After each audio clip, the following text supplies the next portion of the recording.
This is Artemis Mission Control at Johnson Space Center in Houston, Texas.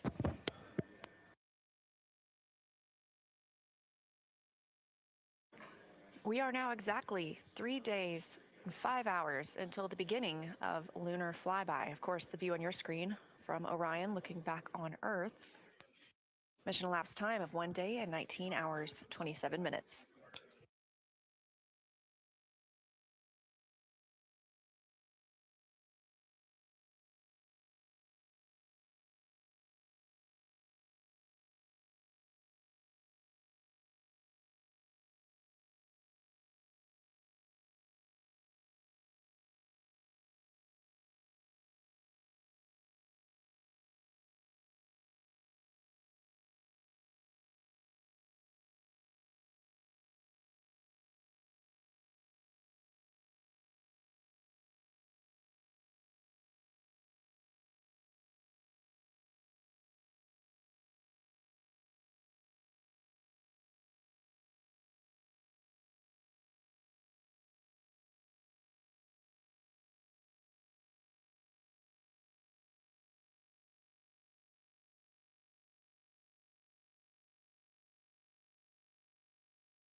Here in Mission Control Houston, and specifically the Artemis Flight Control Room, Jeff Radigan is the lead flight director for the Orbit 1 shift, which is on console right now.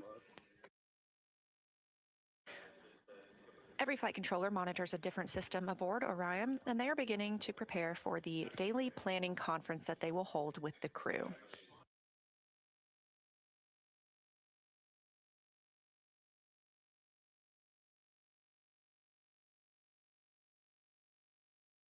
We're expecting that daily planning conference to come up in about 40 minutes. During that time, teams on the ground will report the status of the vehicle and any activities the crew needs to be aware of as they move throughout their day.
You're looking live at a view from Orion on the Artemis II mission, now over 104,000 miles away from Earth, 158,440 miles away from the moon. We are 1 day, 19 hours, and 42 minutes into this first flight, a test flight with the crew. And you're getting a view right now from a camera on the tip of the solar array wing, one of 4 solar array wings aboard the spacecraft. These cameras allow us to take surveys of the exterior of the spacecraft, but they also give us views like this. You are looking at a live image of the moon. Again, the spacecraft now 158,420 miles away.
This is Artemis Mission Control here at Johnson Space Center in Houston, Texas. And as we enjoy this view from outside of Orion looking toward the moon, inside Orion, our 4 crew members are still in their post-sleep period.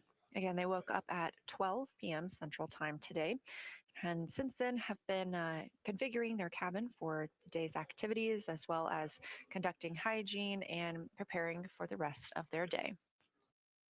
We won't hear from them for probably another 30 minutes when we conduct the daily planning conference.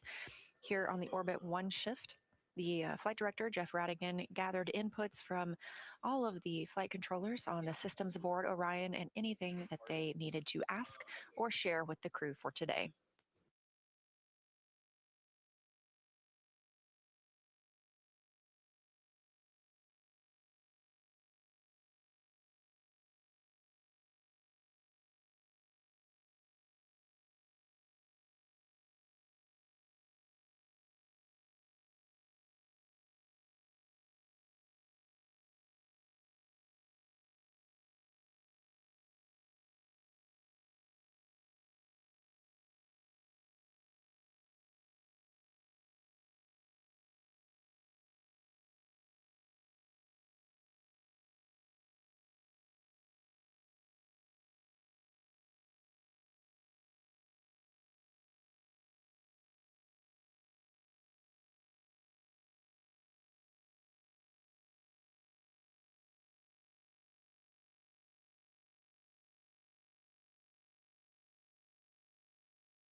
Houston integrity stowage question. Good morning, integrity. We're ready to take your question.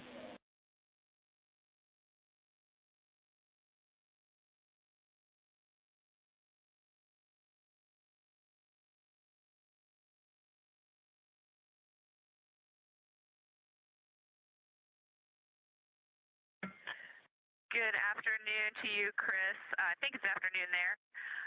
We were wondering if we could get some help finding the electric shaver. That's right, Christina. I think we're in afternoon here in Houston time. I'm keeping Orion time myself. And we will get a location for you to look here shortly.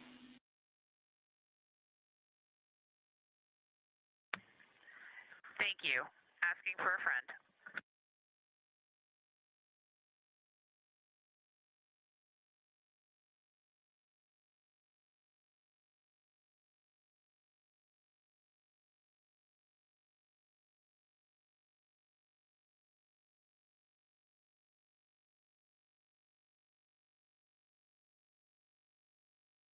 This is Artemis Mission Control in Houston, Texas. Some of our first calls from the day coming down from the crew. Since they have woken up, they're still in their post-sleep period. Again, they're able to conduct hygiene tasks at this time. And so that was NASA astronaut and mission specialist Christina Cook calling down to ask about the location of the electric shaver.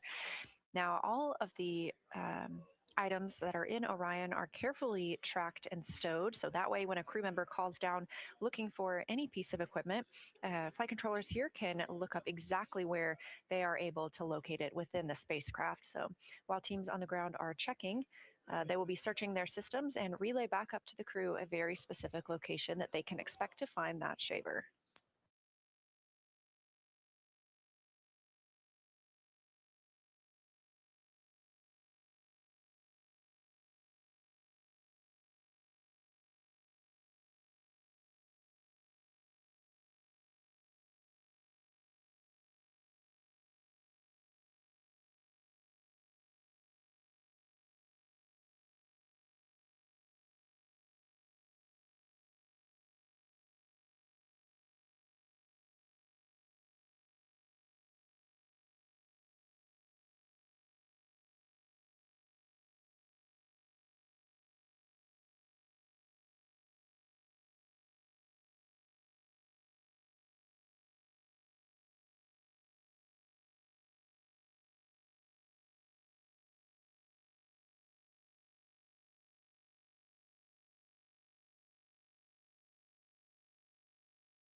Integrity, Houston, with a possible razor location.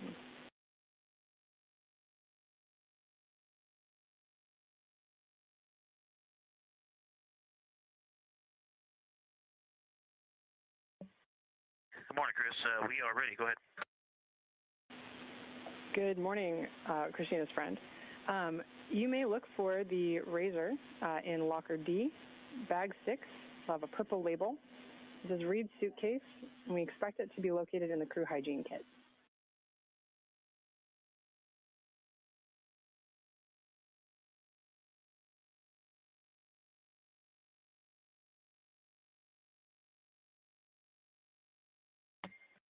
Okay, we copy that. Thank you, Locker D, bag 6, and we will find you. Appreciate the help.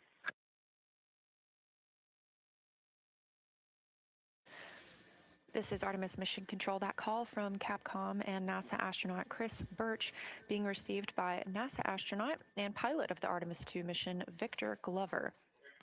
If you recall, recently NASA's Christina Cook called down to inquire about where the crew might find an electric razor. And if you listened closely, you heard the team on the ground is able to provide the exact location and locker where that would be stowed.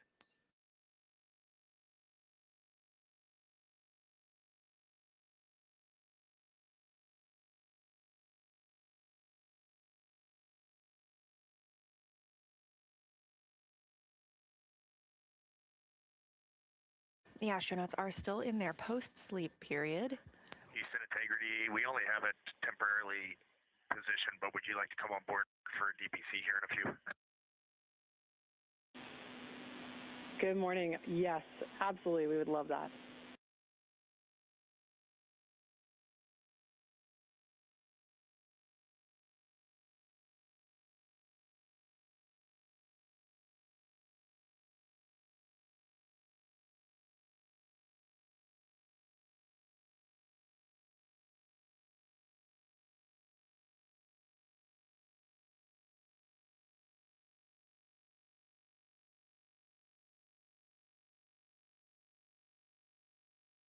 In the next 10 minutes, we will have the daily planning conference where teams on the ground will relay any details the astronauts need to know about the Orion spacecraft ahead of their flight day 3. This view coming from the spacecraft looking toward the moon.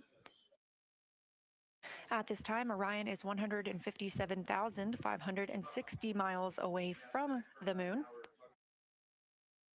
And during the daily planning conference, we are looking forward to potentially seeing the crew living and working aboard the spacecraft.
Integrity crew, Hello, Ted. we This are is now Beth on board. here at the Great to NASA see you Johnson guys. Space Center. How do you hear me? Fantastic. Yes, this is the main Copy those feed and thumbs. the only Great feed to that see will you be guys. providing Good audio morning. to the conference.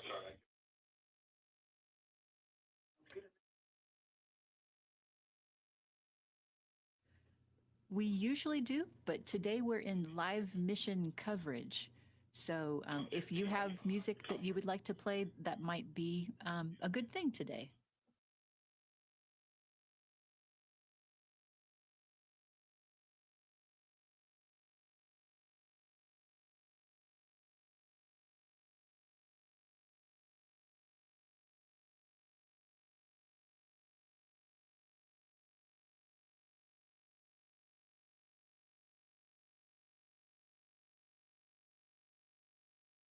You're getting a live look inside the Orion capsule at our 4 Artemis II crew members, now 106,000 miles away from Earth.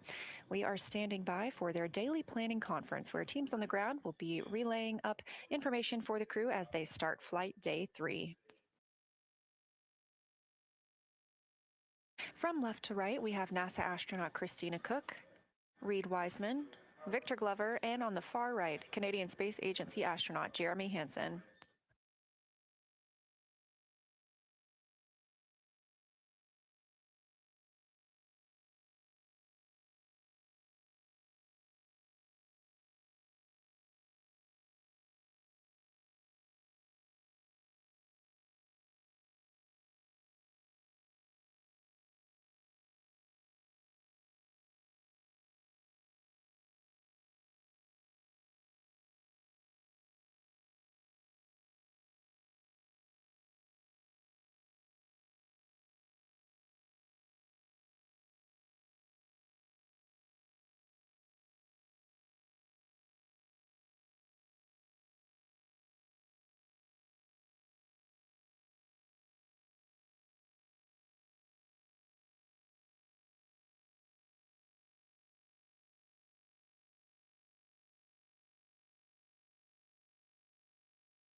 As we get a look inside Orion, a little scene setter for you. The interior habitable volume is 330 cubic feet, so that's about the size of 2 minivans. This is 60% more cubic volume than the astronauts had during the Apollo missions.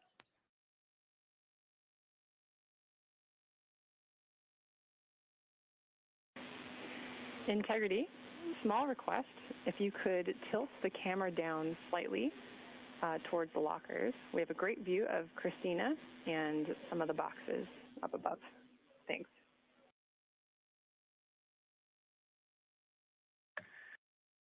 Yeah, no problem, Chris. I did not mount it. I just kind of friction fit it, and I'll get a better spot for it later today, and we'll get a more permanent mount going. Sounds like a great plan. Thanks.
we're ready for morning DPC.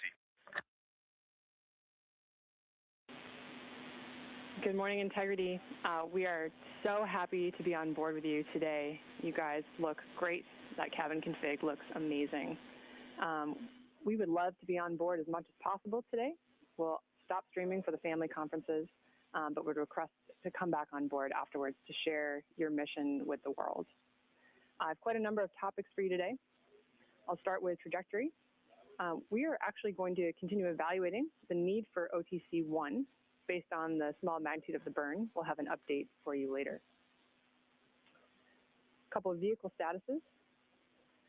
In order to address what we saw last night with the small increase in ox tank pressure accompanied by a small decrease in the ox helium tank pressure, we did some, to do some troubleshooting, we closed the valve ox helium ISO 1. You can see this on the top left of your prop ohms plus X page. We're continuing to look at that. Don't have a full story for you yet.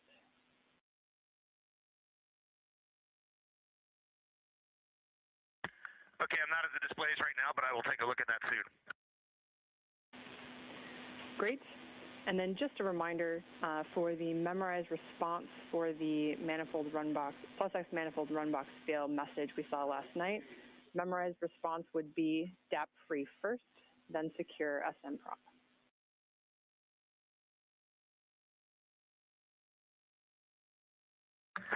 Yeah, 100%. And I elected not to take that action last night because it was coming in and out of alarm. But if you tell us you want us to take action immediately, let us know. Copy, read, will do. All right, continuing on. We're planning to manage our wastewater tank to a lower quantity. So we'll expect some real-time coordination. Basically, we'll be adding some wastewater dumps that are not captured on the timeline. So we'll let you know when those are going to occur. And then regarding those wastewater dumps, when we perform those or have performed those in the past, do you guys hear any sounds in the cabin? We want to know if we need to deconflict those activities from other activities on your timeline.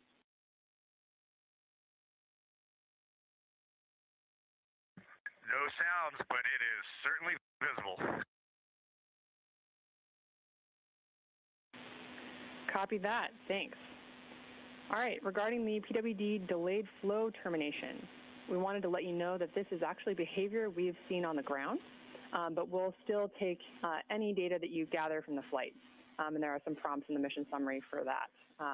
We can turn to that at the end of this update.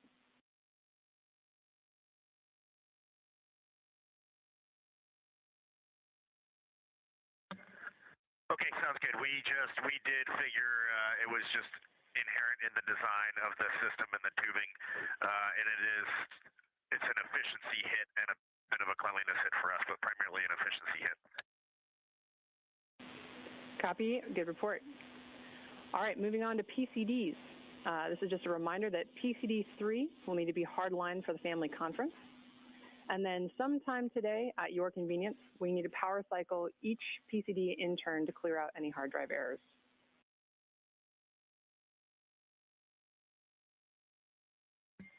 Copy that. We'll get on that after DPC. Great. And then finally, some feedback on science collection. This is the first time you performed saliva collections. Any feedback or concerns you want to pass along?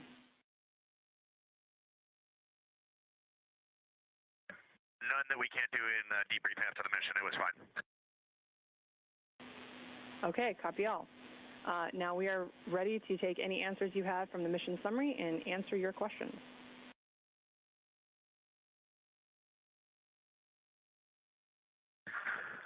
Okay, from the mission summary, question number 1, we are good with PCD 3 for now. Question number 2, we are good with cabin temperature overnight. We might make an adjustment in a day or two, but for now we really appreciate all that help. It's going well. For question number 3, I think we just covered that. It is primary and secondary. For question number 4, we put a lot of thought into that, and we definitely agreed that your method was the best. Ike did a good job putting some towels around the dispenser, and overall, he and Christina had a very good cadence going of doing the fill. So that was about the ideal way to do it. It was not very messy once Ike got it going. And then for question number 5, we would like to just have Christina call you later when she's got some gray space. All right, copy out. Good plan. And one go back on number 3 for the PWD. I think we're all synced up, but that has been since day one. That didn't just start happening. It's just due to the design of the tubing. Yep, copy that clarification.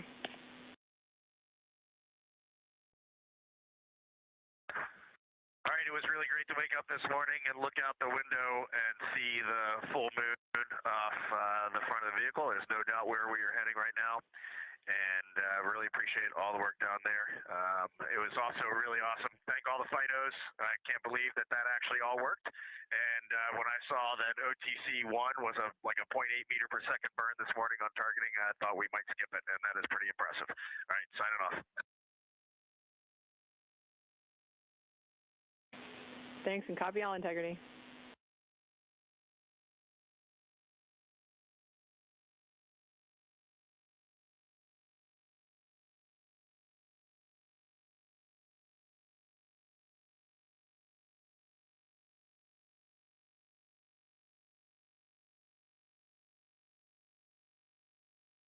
This is Artemis Mission Control. That was Capcom Chris Birch here in Houston, Texas. She is also a NASA astronaut, speaking with the crew living and working aboard Orion for the Artemis II mission. We are now 1 day, 20 hours, and 17 minutes mission elapsed time for Artemis II. That was the conclusion of the daily planning conference. However, if you listen to the start of that conference, you did hear the relay to the crew that we hope to have the cameras on as much as possible throughout this flight day to allow us to share their journey with the world. So we intend to be able to share the crew with you as much as we possibly can. They are going to move into some of their other tasks today. Again, you heard them discussing the OTC-1 burn, that's orbital trajectory correction burn, or sorry, outbound trajectory correction burn. And Christina Cook taking the camera to show us a wastewater dump. So you heard Commander Reed Wiseman reporting that they don't necessarily hear those wastewater dumps, but that they do see them. So you're getting a live look outside the windows of the Orion spacecraft as they conduct that wastewater dump.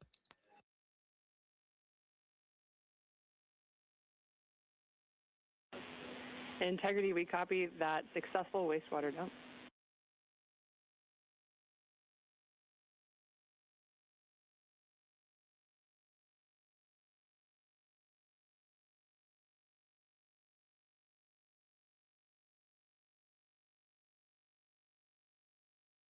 At this time, the Orion spacecraft is over 106,000 miles away from Earth, 156,800 miles away from the moon. We are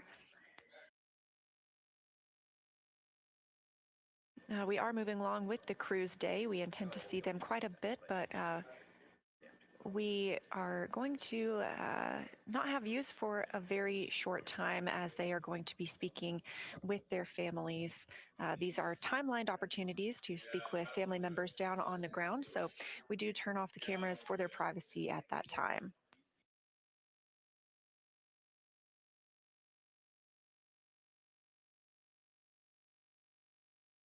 As we were discussing the outbound trajectory correction 1 burn, it was timelined for 5:49 p.m. Central Time, exactly 23 hours after yesterday's translunar injection burn.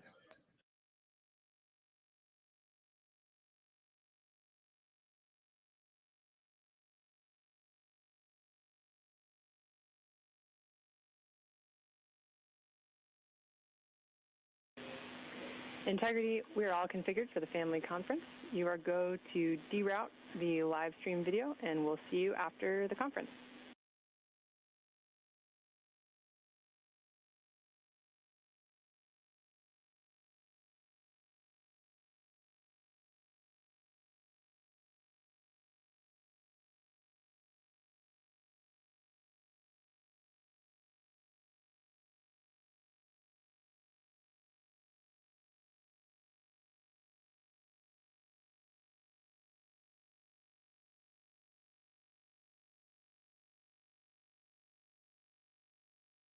As we mentioned, the crew is getting into their private family conferences, so we are not going to having views inside the cabin at this time, but a pretty good view from one of those solar array wings looking at the moon, again, about 156,800 miles away from the spacecraft. Lunar Flyby Day will be flight day 6, and our live continuous coverage will be showing you all the views we possibly can of the lunar surface and the crew as they perform that work. But again, that outbound trajectory correction 1 burn, it is exactly as it sounds. It's to help the crew maintain course for their flight around the moon, and it is a follow-up to the translunar injection burn that occurred yesterday. That would only be an 8-second burn today, so as you heard Capcom Chris Birch call to the crew, it may not even be necessary because our trajectory is so spot on.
This is Artemis Mission Control. We are getting live views from the Orion spacecraft looking at the moon, the destination of the 4 astronauts living and working aboard the spacecraft.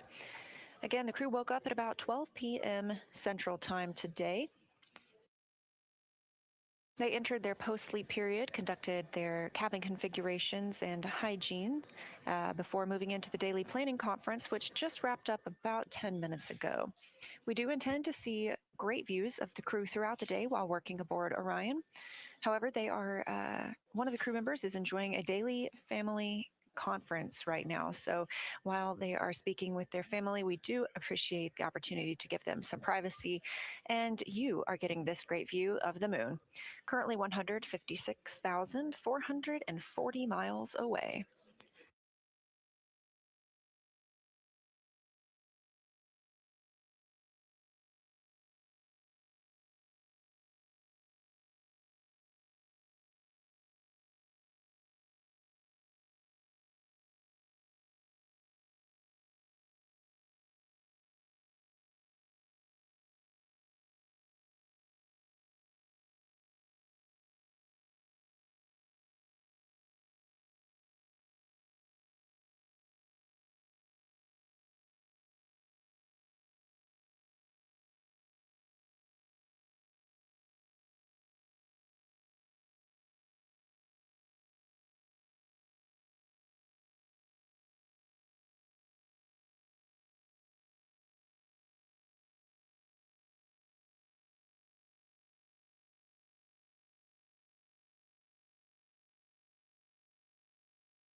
Houston integrity question on grab sample container.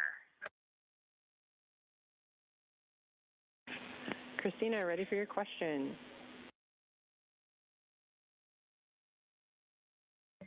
Thank you. Do you need me to use a specific serial number or just either? Either is fine. Thanks for checking.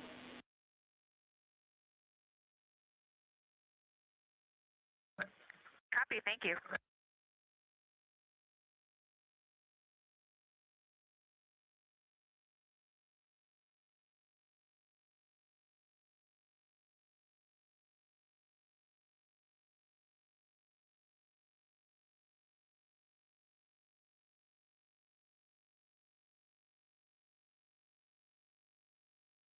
This is Artemis Mission Control. I am NASA PAO Leah Cheshire, joined here by Canadian Space Agency astronaut, Artemis II backup crew member, and a Capcom, Jenny Givens. Thanks for joining us. My pleasure. Thanks for having me. So I would love to know a little bit about your experience as a Canadian Space Agency astronaut. What has that journey been like for you? It has been overwhelmingly positive. I mean, I feel very lucky to be in the role that I'm in, but it's just really the honor of my life to work missions like this. Like seeing one of my very dear Canadian colleagues and my other dear friends in space has been pretty phenomenal. So the past few days have been exceptional, but also just to be embedded here at NASA as a Canadian astronaut. We have an excellent partnership and we're boots on the ground here at NASA. And I see every day really the results of what you get when you have a shared mission and you work together. And we just have a really bright future. I feel very positive about being here. I agree. It's very exciting. So you've been training as an Artemis II backup crew member alongside the crew very closely. Can you tell us what that's been like? Yeah, absolutely. It's been a long road. So backup crew members, we're kind of in an interesting spot because we do all of the crew training and it's a very developmental mission. It's very nascent, so we're still learning. We do a lot of developmental work and contribution. Right there alongside with the crew, there were 6 of us assigned to this mission and 4 of us are up there now. So that's a joy to see. And as we approach the mission, my work really transitioned to support. So what can I do to get these guys safely off the ground? Andre and I both worked as astronaut support people. You saw Dre strap our crew into the capsule, which was very cool. And now I have the pleasure of sitting the Capcom console. So supporting them with my training and knowing what they know. And I have a lot of joy every day I see them up there. So it's been great. Fantastic. And you mentioned the Capcom console. So you are going to be our Capcom, our capsule communicator during lunar flyby. Aside from participating in sims, the simulations alongside where the crew is in the simulator, we're here in Mission Control Houston. How else have you been preparing for that monumental day? I have had the pleasure of working very, very closely with our science console. So for Flyby, we'll have Kelsey Young in there. She is a phenomenal geologist, along with many of other science support people, and they really have been training us about how to observe the moon in a way that's accurate and helpful, but also just beautiful. Like imagine what these crew are going to see. I just can't wait for that shift, like talking to them as they approach the flyby, fly so far away from our Earth, look back and observe both the moon and observe our own Earth. It's just an honor to share that milestone with them. So a lot of crew training, a lot of work with the geologists, which also has been a joy, and my own preparations about how I just want to share this with the world. I want people to be really proud when they see our crew do this and see themselves in the words that they share. We are so excited. I am counting down the hours. In fact, we are 3 days, 3 hours, and 49 minutes into the beginning of lunar flyby. And so, talking about your Capcom experience, you were the lead Capcom for Expedition 63 aboard the International Space Station. So, how did that help prepare you for this? And what are some similarities and differences? Absolutely. Well, flying the ISS is obviously you have a lot of the same roles here in mission control, but it's very different. This is a very small ship. We have our crew totally plugged into what's happening all the time, a very defined mission and a much shorter mission. So I would say it's much busier. But our ISS training has really equipped us well. So like the relationships that I formed on that increment, I am seeing a lot of those flight controllers in the room with me for TLI. We had the same INCO or like comms controller here, that was a joy. So really relying on the relationships that I formed earlier, that's just paid dividends and has been so positive to see those people shine in their roles. And then you just learn how to talk to your friends in space. And what a cool thing. What a cool thing we get to do. So really, we laid the groundwork in a lot of our ISS work for this mission. Yeah, truly an honor. And so before we wrap up, I know you do need to get back to the Capcom console. Do you have any parting words? Anyone you'd like to give a shout out to here? Yeah, absolutely. I have to give a shout out to the families. So, seeing the resilience that the families of this crew and my own family have shown as we work to go further than we've ever gone before.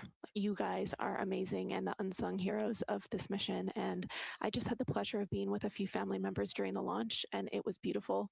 We had a few words, many smiles, many tears, and it was just a joy to see these people experience their crew members achieve their dream. I will truly remember it forever, and I am so proud of you. It's beautiful. Thank you, Jenny.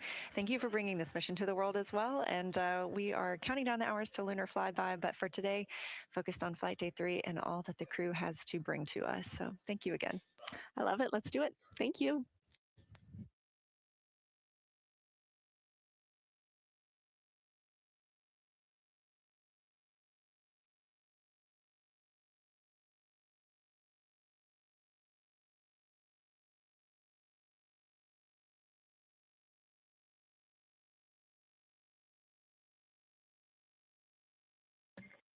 Houston Integrity, we had a great PFC on board, and we are ready for the bird conference.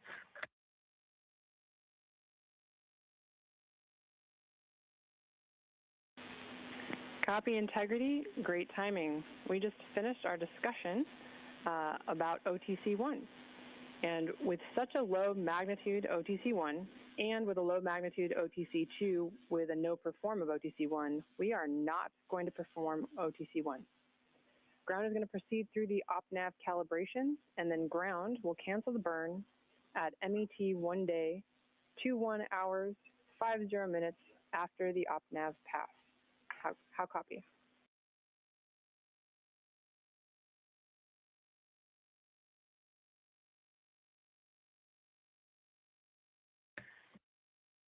We copy snow day and understand the time is about an hour and 10 minutes from now when you're going to cancel.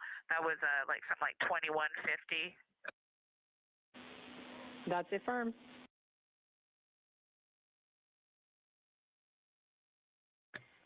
Great. Would you like us to follow along or do any steps before then?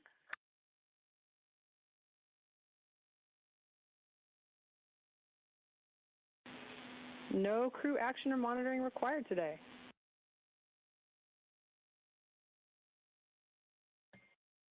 Okay, we will take the time to get this cabin looking good, and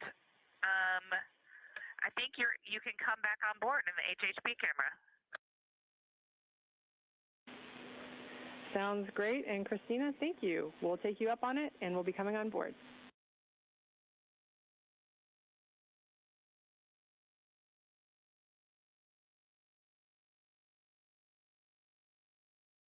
This is Artemis Mission Control, 1 day, 20 hours, and 43 minutes mission elapsed time into the first flight of humans aboard the Orion spacecraft, NASA's Artemis II mission.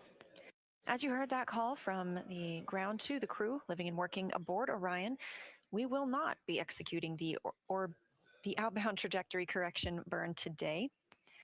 The burn was so small and our trajectory is so precise after the translunar injection burn yesterday at 6:49 p.m. Central Time, there is simply not a need for that OTC-1 burn today. We were targeting 5:49 p.m. Central this afternoon for that burn, but as you heard from the ground, they will be the ones sending that cancellation, and therefore the crew will not need to take an action, and as Christina Cook calls it, have a snow day.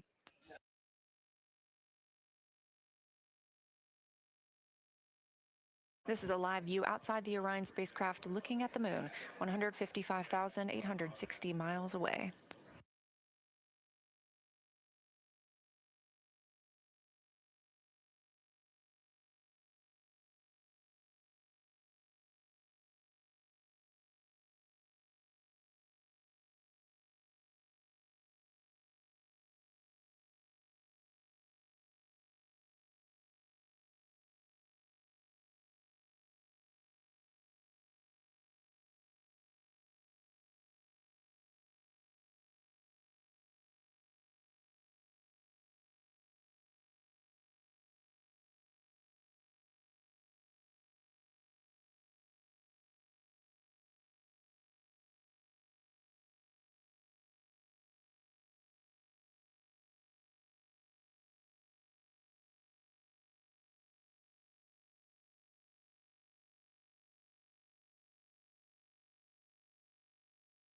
We are about 10 minutes away from a mission briefing here at Johnson Space Center in Houston, not with the astronauts, but instead with NASA leadership. If you are watching on the NASA integrity timeline. Go ahead.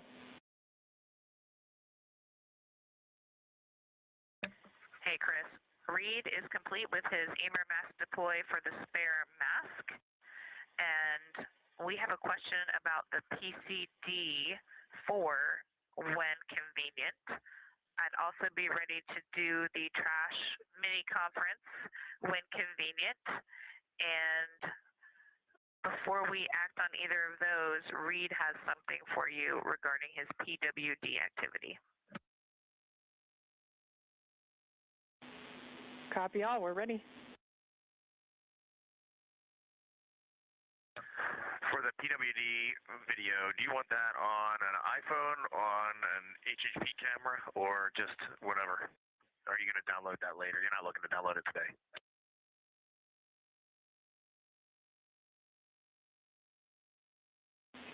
Reed, we are not planning to download that video during the mission, so dealer's choice. Okay, awesome. Thank you. That's Commander Reed Wiseman calling down about a timelined activity for the crew today. The PWD stands for Portable Water Dispenser. And the potable water dispenser is what the crew uses to fill drink and food bags. So the request from the ground and timelined on the astronaut schedule for today is to take a video using that potable water dispenser while filling up a drink bag, filling up a rehydratable food bag. Again, this is a test flight, and so we are experiencing everything for the first time with humans living aboard Orion. So this video will be reviewed by the teams on the ground after the mission.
Again, we are about 7 minutes away from a news conference here at Johnson Space Center in Houston, Texas.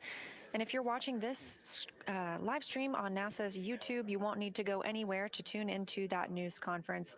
However, if you want to continue watching this mission coverage, we do have a second stream of views available on NASA's YouTube. So you can just back out of this stream, click on that other one, and we will continue providing views of the crew and commentary here in Artemis Mission Control.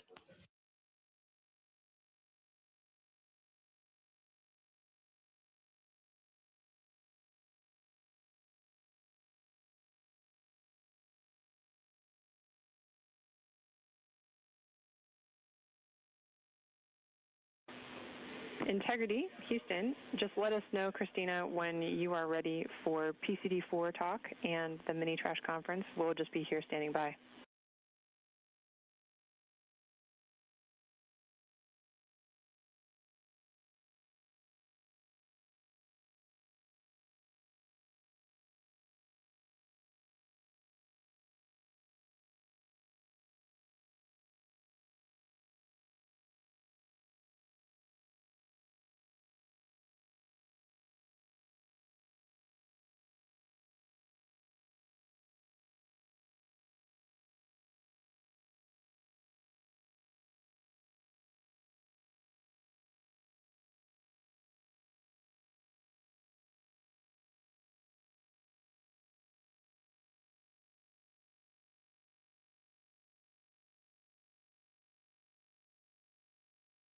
And I'm ready, Chris. Go ahead.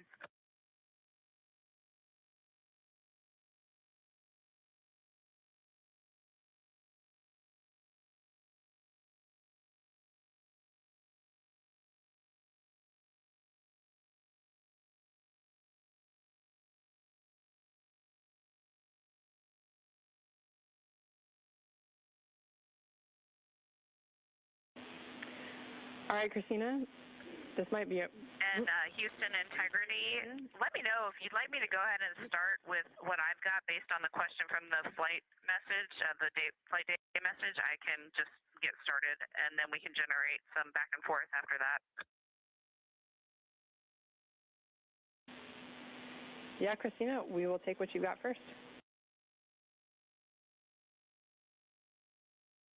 All right, thanks. Well, first of all, as you might imagine, there's kind of an inrush of trash when we first get up here as we're deploying everything. So we did generate quite a bit of trash in the first 30 hours of the flight. We've been managing that by kind of finding hidey holes for it and putting some of it back into empty locations. The majority of it is in official Orion trash bags. However, some of the packing material was just packed back into some of the Ziplocs that were part of the unpackaging process. So one question we have is, our understanding is that we were basically free to put trash into open locations in CTBs as it was generated, and that the hope or priority would be locations in the D and E lockers. We haven't really opened up much space in CTBs there, like there aren't any fully empty CTBs to start packing with trash. So our ask is, do you have a recommendation for where we should start prioritizing putting the Orion trash bags as we generate them, and potentially a request to consolidate some stowage so that we can designate a CTB that's all for trash?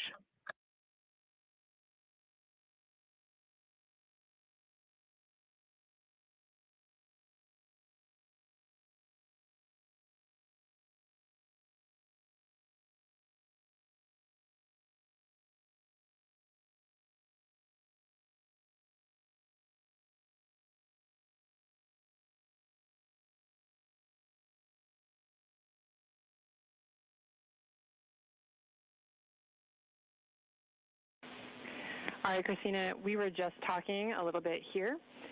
We do have a location, a desired location for this trash, and recognize I'm directing you towards a place we said we haven't deployed much already, but we have some items for you to take out. The location will be locker D, bag 1, yellow label. We'll pull out a couple of items. I'll get those to you shortly, but that should alleviate enough space to put about 3 trash bags in that location.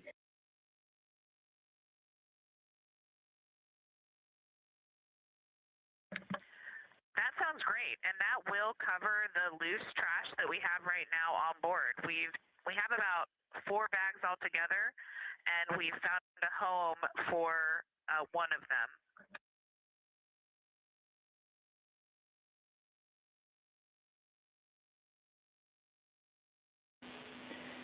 Christina, that sounds good. And I have a couple comments about the uphill garment trash that we have when you're ready.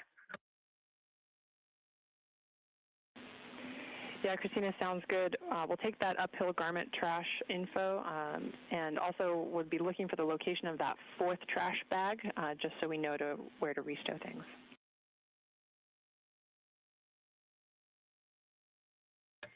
Okay, perfect.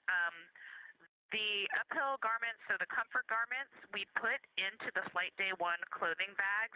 So we basically just swapped the locations as we changed into our Flight Day 1 clothing, and we restowed it into the locker that they came out of. Additionally, into that locker, we have our mag trash. It is currently double Ziploc bagged, but it is not in an Orion trash bag. And we'd prefer to keep it that way because we have all 4 single Ziplocked mags with their odor absorption sheets in one big Ziploc, so the four of them together would not fit in an Orion trash bag.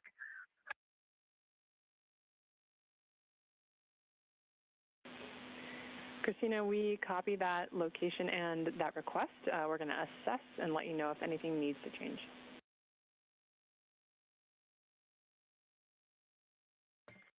Awesome, thanks.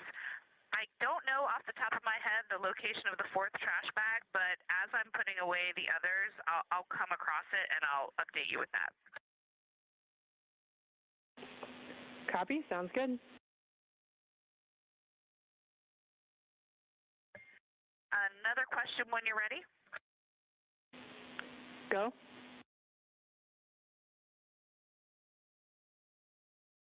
For all of the packing material, this would include clamshells, bubble wrap, Ziplocs, and regular Ziplocs.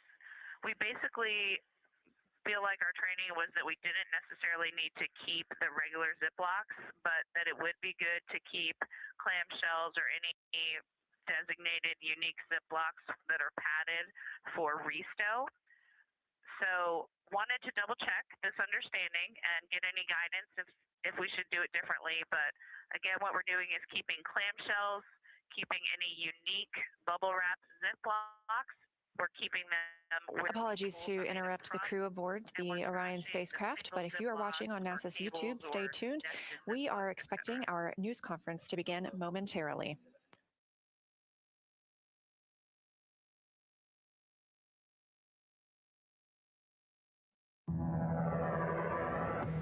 The Artemis II mission is a test mission of the Orion space capsule. Artemis II will be the first time we put humans on this rocket. We're going back to the moon because it's the next step in our journey to Mars.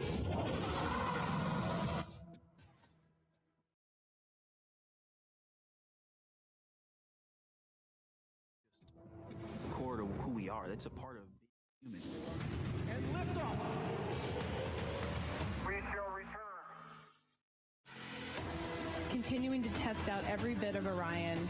Coming back to Earth, 7 miles. 7 miles. When humanity sets big goals, we can bring together genius from around the world. You have the best people on planet Earth putting this vehicle together. That's what's up. To innovate for the benefit of humanity and to inspire the world through discovery. And here we go.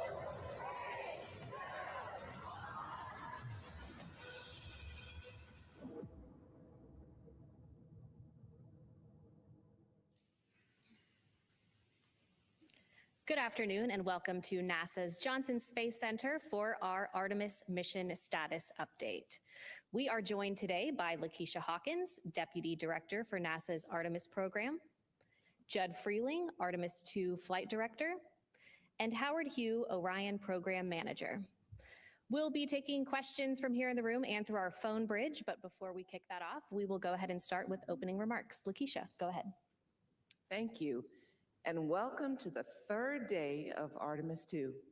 We appreciate the continued interest from around the world in the mission and in our crew. Since yesterday's translunar injection burn to send the crew around the moon, the mission continues to perform well overall, and the crew is in great spirits. Currently, the crew is more than 100,000 miles from the Earth and about 150,000 miles to go away from the moon. You know, Victor said that we call amazing things that humans do moonshots for a reason. And indeed, this is literally and symbolically our moonshot that we're in the middle of. You know, it's great to get some very clear video and images of the crew yesterday, and the crew configured their cameras aboard Integrity, and we have some of the latest images to share with you.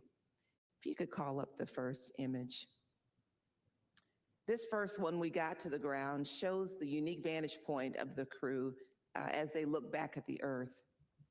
It shows a backlit Earth revealing auroras as the crew heads towards the moon. It was taken by Reed Wiseman out of an Orion window, and it features two auroras, top right and left and bottom left, and zodiacal light, which is at the bottom right. It's visible as the Earth eclipses to sun. You know, it's great to think that with the exception of our four friends, all of us are represented in this image. You could call up the next image, please. This one shows Earth, as you can see, the terminator line. And Reed also took this photo after translunar injection burn yesterday. What an amazing shot that he shared with us here.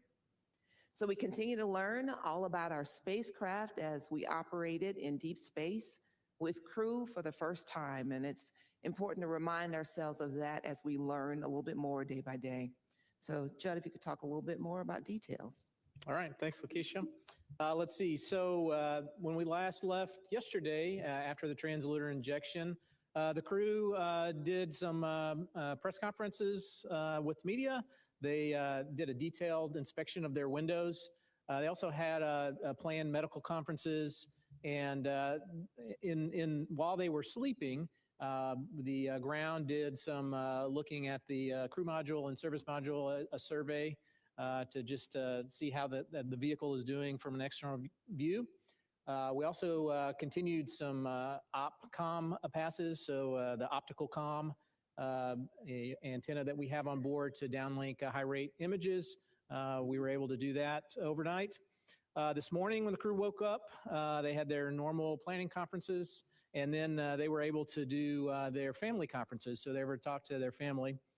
And they also did another noise characterization of how loud the toilet was. So they performed that. We had planned today a trajectory correction burn for OTC-1 is what it's called, orbital trajectory correction. The systems are doing so well, navigation and propulsion systems together, that was not needed. So we'll roll that in to the next planned trajectory correction tomorrow. And I'll hand it over to Howard to talk any specifics on the Orion systems. Thanks, Judd. Great to be here again. Let's see, our subsystems continue to perform very well. Everything is nominal and as expected, so really good to report that today to you. As Judd said, we did the translunar injection yesterday, and we get a chance to look at the data, and the propellant usage was within 5% of our predicted usage limits. So it was really good to see it go so well, and the performance for that 5 minutes, 50 seconds was outstanding. Let's see, across other subsystems, no issues relative to solar array and power generation. The air revitalization system is doing very well. We are scrubbing CO2 at very good, healthy levels. We're keeping the humidity in the right range. And the crew, obviously you've seen, looks like they're enjoying their time in the cabin. And across various other subsystems, like I said earlier, we're performing as expected or better in some cases. Now we are working through one issue with the SM prop in terms of pressurization. So we have helium that pressurizes the propellant tanks, basically pushes out the oxidizer and the fuel in order to make some of the major burns. And so we had to shut off, isolate one of the branches. We have redundant branches in the system, no emission impacts. This is why we build redundancy in the system. But we're evaluating that, we're looking at that. That's maybe something you heard on the loop relative to what we need to do to isolate this particular branch. The second branch is ready to go. And when I say no mission impacts, we're able to perform the rest of the burns across the mission without doing any regulation, what we call blowdown mode. In other words, there's enough helium pressure in the tanks itself that we can push out the oxidizer and the fuel without needing to regulate or require more helium from the helium tanks. So overall, our redundant capabilities are providing the coverage that we need as we move across the mission. Let's see, yesterday also, I think somebody asked this question, but the crew was able to exercise. And I said yesterday, I think we talked a little about any performance implications on the guidance navigation control system and talked to our experts, and there were no implications on that. So performed as expected in terms of what we thought the forces that would get imparted when the crew does the flywheel, that we addressed that very clearly through our design. And I'm happy to see that performance held up very well. Let's see, I have, I guess, my own couple images that Lakeisha showed you some, and I have a couple of my favorites. So the first one is just awesome to see from our spaceship. Out the window, our beautiful home planet, the Earth. I believe Reed took this picture, and it just brings a lot of great emotion to me, and to see that picture being taken. I know there's a lot of other pictures that we're going to see that are just going to be outstanding and fantastic to be able to enjoy. And then the second one, I had not seen the crew in a while. I've obviously heard them, but to see them in the interview, I do believe that I think Jeremy is too comfortable that way. I'm not sure he's working that hard, so I'm going to have to check to see if he's doing anything more than just laying there on the side here. But great to see the crew, great to see their smiling faces, and hear them talk about their experience already so far. And I can't wait to talk to them when they land home back Earth. And I think that's it for me today. All right, thank you. We will go ahead and start our Q&A session. If you're in the room, please raise your hand if you have any questions. And if you're on our phone bridge, please press *1. We'll start right here with Mark in the back. Hey, hello everyone. Good to see you all again. Mark Strassman with CBS. John, I want to ask you a question, if it's okay.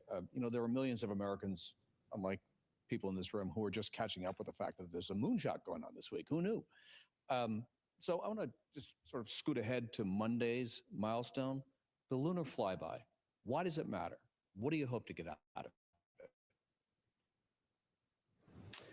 it? So it matters because, you know, the whole point is to go back to the moon. The whole point of this mission is a campaign to get back to the moon. And the being able to see with human eyes the lunar surface is a huge milestone, right? And that just articulates the point, you know, that we're going back to the moon, we're going to stay there, right? And so this is the first step towards that. We'll obviously build upon that. We'll get eyes on the moon, kind of map it out, and then continue to go back and in force. Yeah, I think maybe I'll go next. I think for us, I'll just touch or follow on what Judd said, which is the building blocks. You know, we're building a transportation system. And to have a reliable and robust transportation system, you need to test flight the transportation system. And I think that's really important. We've demonstrated on Artemis 1 with uncrewed capability. We've added a very important aspect of it, which is the crewed capability. And that crewed capability enables us to really understand how, when we have people in the cabin, how the systems operate and adjustments we need to make. You hear a lot of these kinds of things that over the loop, you know, minor adjustments we need to do. Certainly engineering expertise and the design we put in has a certain understanding, but until you put people in the mix and you operate it and really understand what you need to do to operate in this kind of environment, you don't get that until you're in that environment. So I think that's really important.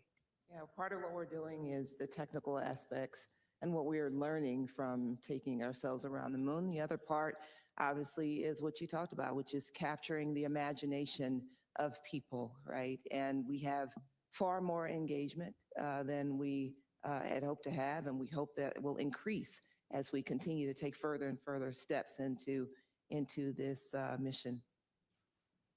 Okay, we'll take our next question here in the front, and then Eric next.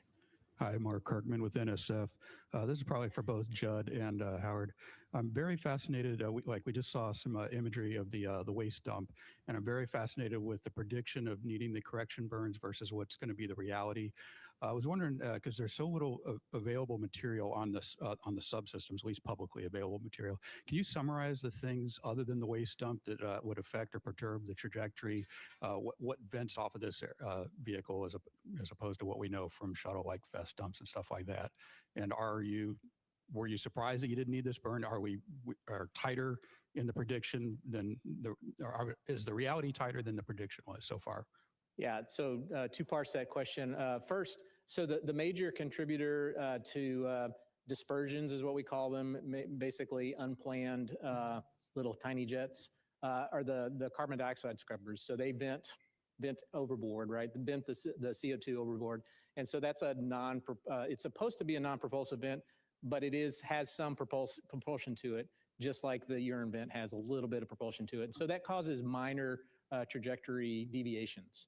Were we surprised that the orbiter correction or the trajectory correction was a no burn? No, not at all. I mean, it's well within bounds. What happens really is we have a threshold by which if the required correction is low enough, that means that our fidelity on our lowest thrusting jets, our reaction control system, it's just not worth it, right? And so we'll just build up more errors and fix it on the next trajectory correction burn. I think it's really good to see that we don't need these minor correction burns. It shows that our navigation performance and our ability to get ranging has been outstanding, and that these venting things, whether it's wastewater or the life support CO2 venting, doesn't cause the disturbances that are greater than what we would expect in terms of our performance. And I believe, I think we might have skipped maybe two. I know we skipped one correction burn on Artemis 1 already. And so it's not unexpected. And so the flight control team gets an opportunity to determine when the delta V is very small, whether we actually need to execute that burn or not. Okay, Eric, go ahead. Eric Berger, Ars Technica. Yesterday, Howard, you made a comment about you wanted a little more humidity in the capsule, I think during the briefing, which as a Houston resident is always kind of funny to hear. But just now you mentioned that the humidity level was up and good. And maybe you could just talk about sort of the comfort in the cabin. I think there have been some questions about temperature. So kind of what temperature swings and what's the ambient temperature and sort of crew cabin comfort level? Yeah, I'll let Judd start with the crew cabin temperature and I can follow up. Why don't we try that? Yeah, so we had a cabin temperature that was in the mid 70s when we first got on orbit, and then we turned off some of the shell heaters, and the temperature dropped around about 65 degrees or so, and then we understood that the crew was not comfortable at 65 degrees, so we turned some of those shell heaters on. We lowered some cabin fan speeds to try to adjust that, and we've gotten up into the low 70s, mid 70s right now. And as far as humidity, I think Howard mentioned this yesterday, but the carbon dioxide scrubbers really actually want some, a good amount of humidity so that they work effectively. Yeah, so I'll answer, we've got a lot of different kind of knobs to turn to enable the comfort level or temperature changes. For example, the pressure vessel heaters that Judd's talking about, we can go up to 85 degrees. We're not anywhere close to that yet. So that's one knob. And we have other things where we could slow down the coolant loop speed as well in terms of how we trade the heat or the coolant that's necessary to go into the cabin as well. So a lot of different options are available. And overall, keeping a steady state relative to humidity in the cabin allows us to make sure we get good readings also from the CO2 and the CO2 scrubbing associated with that humidity. I do want to remind us, though, that this is a part of what we want to do. We want an opportunity to be able to exercise these knobs that Howard is referring to so that we have a good characterization of the system going forward. We understand the capability of the spacecraft and its systems. This is what we want. Yep. Okay, we'll take our next question right here. Thank you, Mark Carreau with Aviation Week in Space Technology. I wanted to refer back to the external survey you did with solar array cameras of the Orion and the service module, just to see if you saw anything initially of concern that would have been damage to the exteriors, or it looks good. Yeah, I have not personally seen the photos from our survey. I did watch it a little bit on TV as well, but I have not heard anything that we're concerned about, Mark. I think we will continue to go to fine detail and look at the pictures. Our thermal protection system team is doing that right now, and they'll give me a report out tomorrow morning and show me anything that they found relative to any damage. But we don't see anything relative to the back shell panels or anything like that that would cause anything of concern based on a preliminary understanding. Okay, Jackie, go ahead. Hi, Jackie Waddles, CNN. Thanks for doing this. Quick question for Judd or Howard. I understand that during the latest communication with crew, they were talking about mopping up some kind of leak with towels. I'm not sure I understood exactly what was going on. I'd love some insight there. And then tomorrow, there's a couple of things on the schedule I'd love to hear more about with this manual piloting, test flight test objective, and a selfie moment. I'd love some insight into what's going on there. Thanks so much. Sure. So mopping up water. So it's not uncommon for whenever they're filling drink bags for a little bit of water to come out. The particular incident I think that the crew was talking about likely was as we were filling the contingency water bags. Whenever we had to fill them, there's a straw and a syringe, and you put a towel around it to make sure water didn't come out. There's also a feature of the potable water dispenser such that when you turn the valve off, it still dribbles out water for a little bit. So those probably the couple of things that they're talking about. As far as tomorrow's objectives, manual piloting. So we're going to do 2 different modes. It's called 6 DOF and 3 DOF, 6 degrees of freedom and 3 degrees of freedom. It's different thruster modes of how much control that you have in all the axes and translation. So we're just it's another test objective of how the vehicle handles. And selfie, I think that's probably a selfie of the Orion vehicle with the cameras.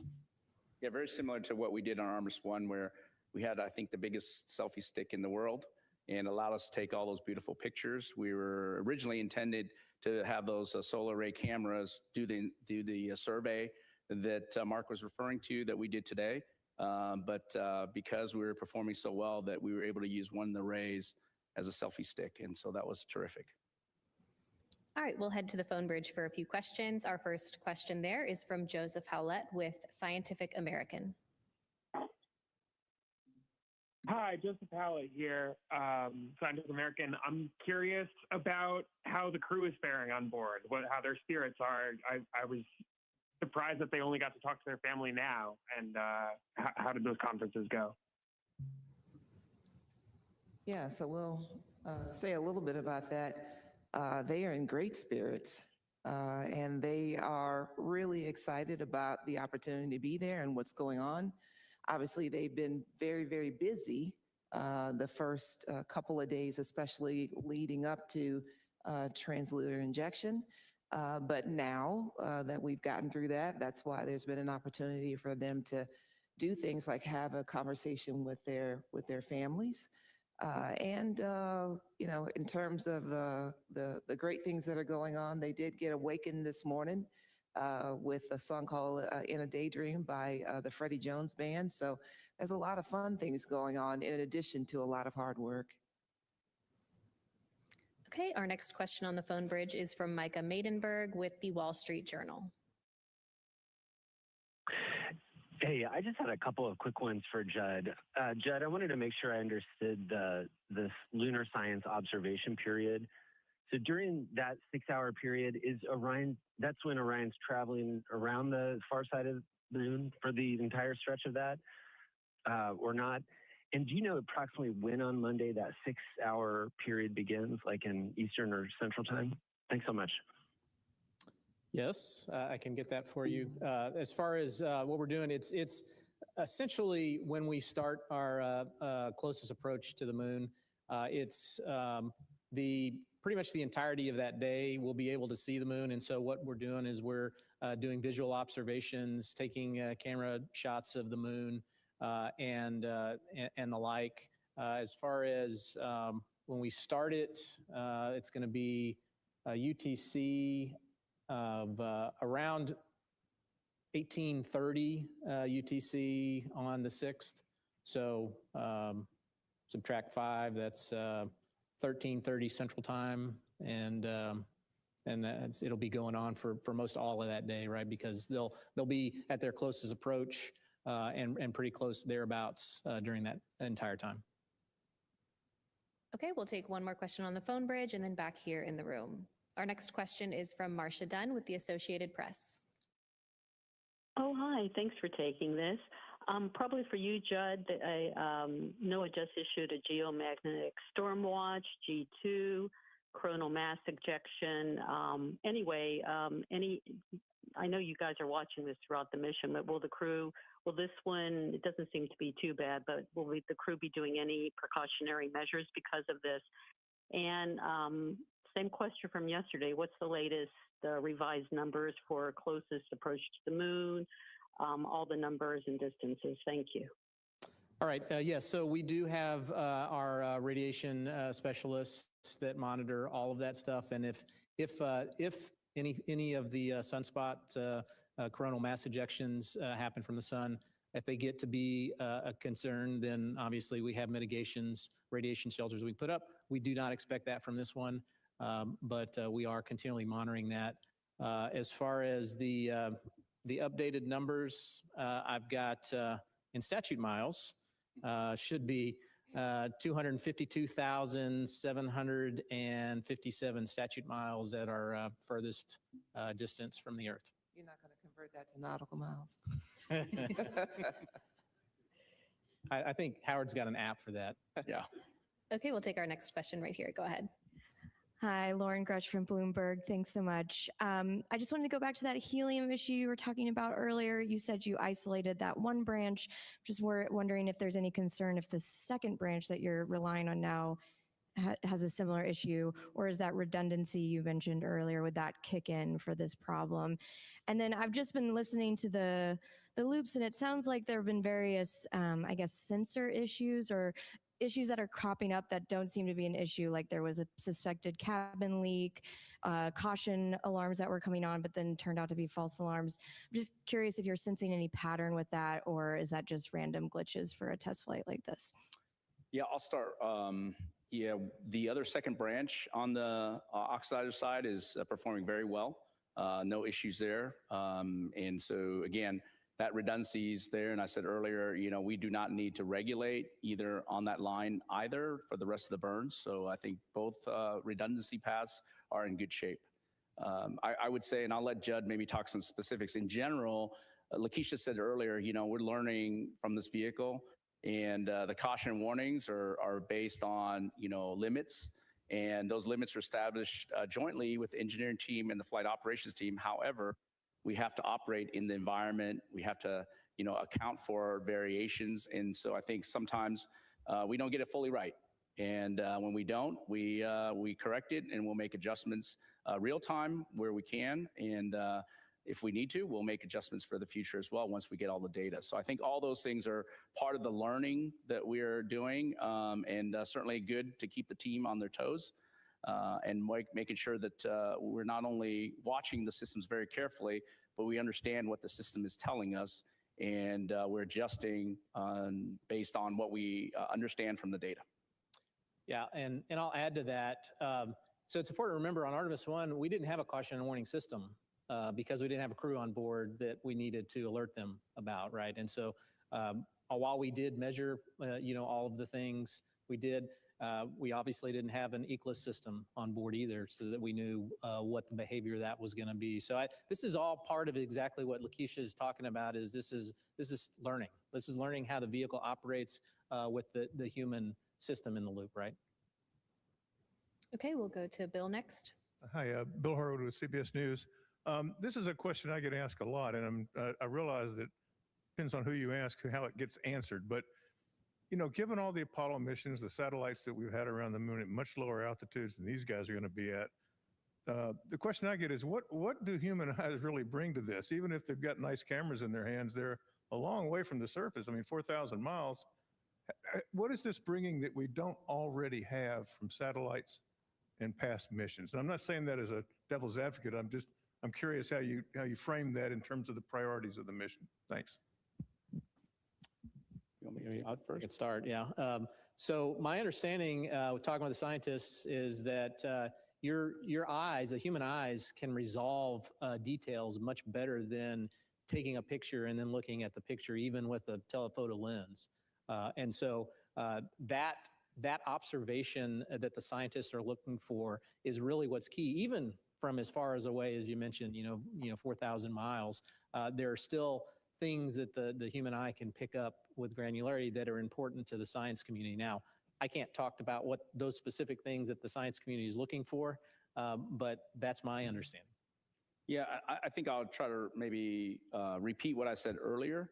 When I tell people this, and it's really purely from a spacecraft side, you know, when we talk about wanting to have a moon base, wanting to have people on the surface of the moon or other planets, you need a way to transport people safely to that particular domain.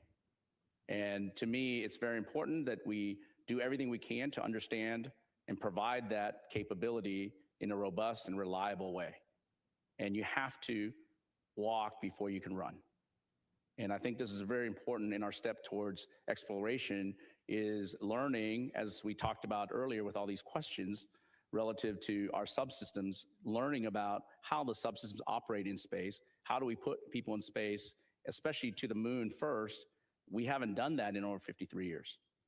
This is a whole new generation of learning that we're trying to do. Certainly we learned a lot from our Apollo, I call giants, but we have our own learning to do, and we're trying to be more capable, and we're trying to provide more numerous opportunities to go to the moon so that we can put people down on the surface. All right, we'll take our next question right here. Go ahead. Hi, Michael Adkison, Houston Public Media. I know you guys are all too familiar with the Apollo 8 comparisons to this mission. They obviously did their Christmas Eve broadcast, and you know, Sunday is Easter. We're in the midst of Passover, and Ramadan even was a couple of weeks ago. Are there any plans to do any sort of you know, downlinks to mark the occasion or anything like that? There will be an opportunity, obviously, to hear from the crew, and we will be having a conversation in terms of what they intend to share with us. They are always inspirational in their communication with us, and we're really looking forward to that. Okay, we'll take our next question right here in the middle. Hi, TG Mascara with the Epoch Times. Thank you so much. My question, Howard, what specific things have exceeded your expectations in terms of the Orion spacecraft? Wow, that's interesting. I would say that, you know, just how happy and how well trained the crew is and our teams are to just work through just minor issues that we've had. You know, to me, it's not so much an exceedance of expectation. I expect that, but just to see it in play, just to see how well that's working out. And of course, I expect our spacecraft to perform, but you never know. This is why we have a flight test, and it makes me very happy to see that although we have some minor issues to deal with, the team operates very well with the crew, both on the ground collectively between our mission evaluation room, our flight control team, and with the crew together, working together. And of course, the spacecraft is responding in a way that, of course, we knew about from Artemis 1. Every spacecraft is different, but the process is the same, the rigorous testing that we do and the analysis we do. And so I would say that it's always good to beat expectations. Richard Two of the Post newspaper. A question for Judd. Talking a little bit like a different aspect of this, so that with the MCC, can you talk about so many moving parts make this mission successful coming out of that department? What's the tone and the consensus of the controllers, the directors, as they see this mission transpire, and what are they thinking as far as how things are going so far in the mission? So my sense is that there's a lot of people that are very excited, right? And excited not only for the overall general, you know, objective that we're going back to the moon, but also just from, you know, there's a lot of time that people have invested in training for this mission, developing the mission, being able to work well with all of the teams together. And to see that come together, I think there's a lot of excitement there, and it shows. Going off that question, just curious, you know, the technology's changed so much in mission control from the Apollo days to Artemis. Is there anything that you all have learned during this mission? Have you made any changes in mission control? You know, we see the astronauts are making changes on the fly. I'm just curious to know if any changes are being made in mission control as well. Yeah, I mean, I think you hear it in all of the funnies we see with sensors, the way they behave, the way the systems behave. That means that we are all reacting to that, and we are developing on the fly different ways than we originally thought how we would operate the vehicle. And so that is always an iterative process, right? And I think you're seeing demonstration of that in real time, that we're iterating on not only learning about the vehicle, but also how to iteratively operate the vehicle as well. Okay, we'll take another question right here in the room. Yeah, hi, Beverly Casillas for Space Scout. Thanks again for doing this. Two quick questions. The first one, so we heard that the optical communications demo is already being used to downlink some imagery from the spacecraft. It sounds like that happened overnight. Are there any plans to potentially do any transmission of live video during the mission? And is that something we would get to see if so? And then a second question, because it sounds like Orion's maneuvering has been really precise during the mission so far, what are you hoping to learn during this mission about guidance and navigation and PNT in the lunar environment? And is there anything that you're kind of already learning about that process? Thanks. So I'll take the first part. For optical comm, the way the trajectory is set up, unfortunately, the only passes that we have with Goldstone are when the crew is asleep. And so anything that we have downlinked would be just video that you're already kind of seeing, higher resolution of the spacecraft looking back at either the moon or the Earth. And so for that purposes, we're really going to just use it for high res video downlink. And then your second question.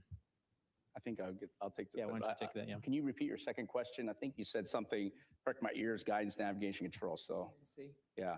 Can you yes. repeat that, please? Yeah, I was just saying, because we've seen how precise the kind of trajectory planning has already been with, not needing to do this correction burn. Have you been having any learnings already about navigation and PNT with the Orion spacecraft and like ground systems during this mission? And is there anything at the moon that you're also hoping to kind of learn and experience on that front?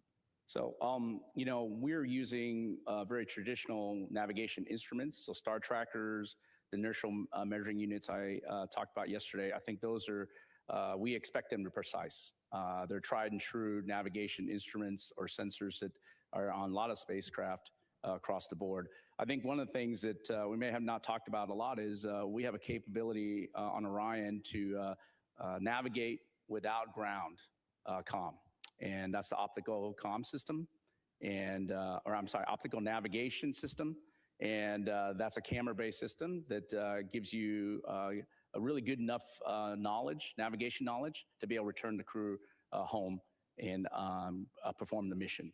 And so that's something that's a new capability that we're very interested in. I know the navigation team is certainly very interested. We did do some testing on Artemis 1, and we learned a lot from that. We'll learn a lot from this because it basically takes pictures and translate that size of the moon or the Earth, depending on which way you're pointed, and gives you navigation knowledge from that. So again, that's a tool that we expect. And of course, as an old controls guy, control systems, ability to have good latency or no latency potentially, and ability to fire the jets when you need it, a combination jets you need them based on your offset center of gravity and where you are in terms of your mass properties are really a great knowledge across the board of understanding.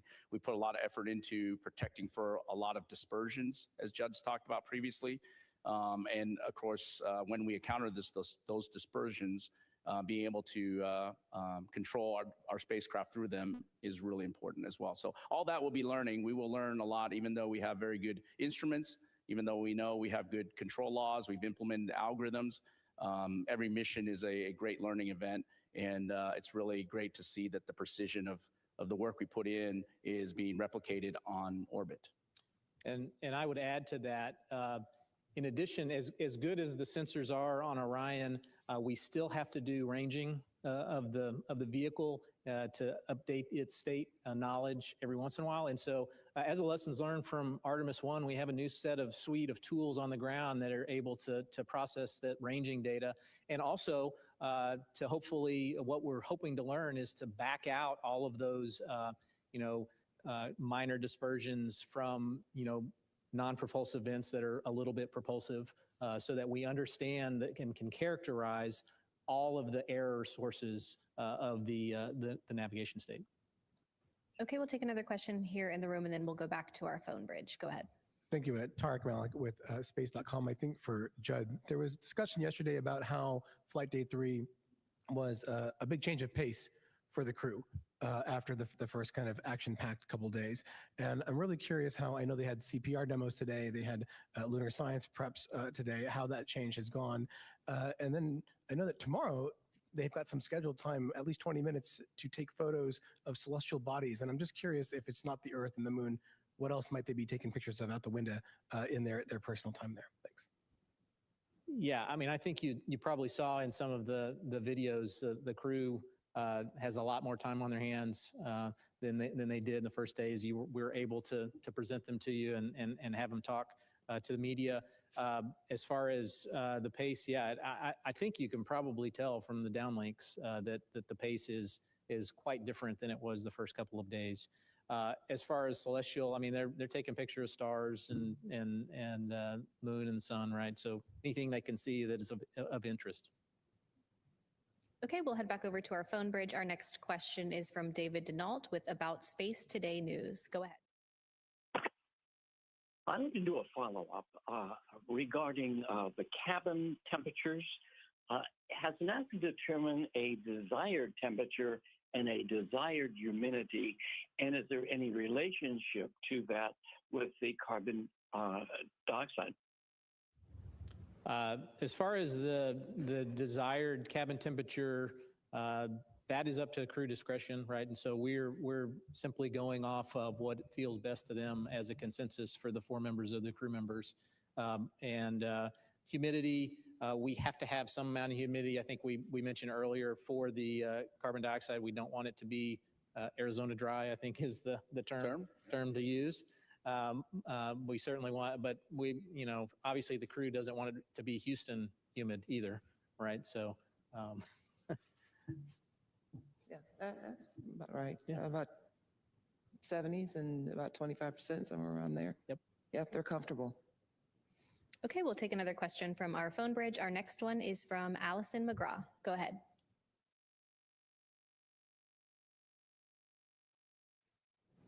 Hi, Dr. Allison McGraw, Mysterious Meteorites. Congratulations on the continued success from a giant leap for planetary science. My question is, given the crew's training with the CLO, or Crew Lunar Operations, what geology or image targets are first to be taken of during the lunar flyby? Thank you. I think we heard your conversation about images supporting geology. Yeah, so the crew is definitely going to be preparing themselves during the lunar flyby and during the time that they are going around the moon to take images. They are actually working now with the science team that has gotten underway, and they are doing preparations and working together to figure out what will be of interest and what they expect to see on Flight Day 6. And so that coordination continues as guided by our science team. Okay, we'll go ahead and come back here to the room. If I can get a show of hands, how many more questions we have? Okay, we'll jump right over here. We'll take a few on this side and then we'll come back over to this side. Hello, Dan Lenahan from the Naval Postgraduate School. You've talked about this mission being a flight test program and an envelope expansion. And with the importance of the International Space Station, can you maybe talk about how the systems in Orion were originally kind of tested out prior to this mission in order to kind of succeed? Yeah, I'll start with the Universal Waste Management System, or the toilet.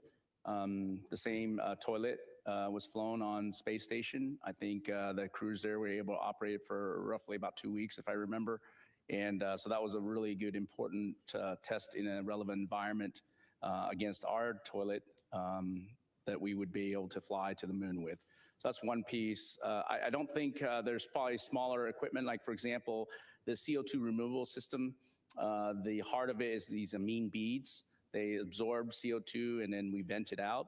The same technology is on the space station, different way on how they approach it, but very similar in terms of absorbing and desorbing of the CO2 that comes from us humans.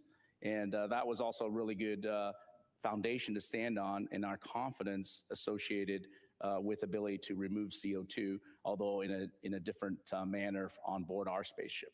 So those are two probably the big items that I would translate between what we've learned from space station and what we've applied for Orion. Okay, we'll take our next question right here and then right behind you after. Thank you. Jonathan Seri with Fox News. I'm interested in the medical equipment on board. How did the CPR demonstrations go? How did the other demonstrations go? And then if you could explain Avatar. I understand what it is, but I don't understand how the chips interact with the cell samples. If you could school me on that. So they haven't done the CPR demo as of yet, or at least as I started the conference. So that's later on today. Avatar.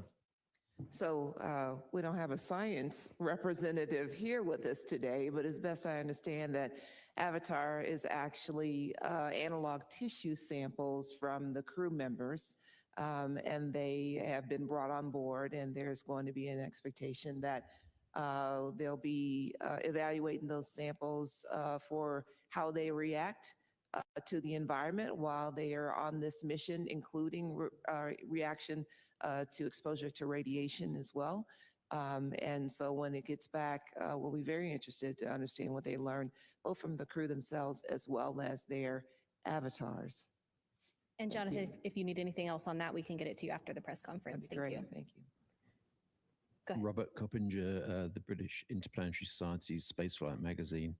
Do you have any information on the status of the CubeSats that were deployed? Sure.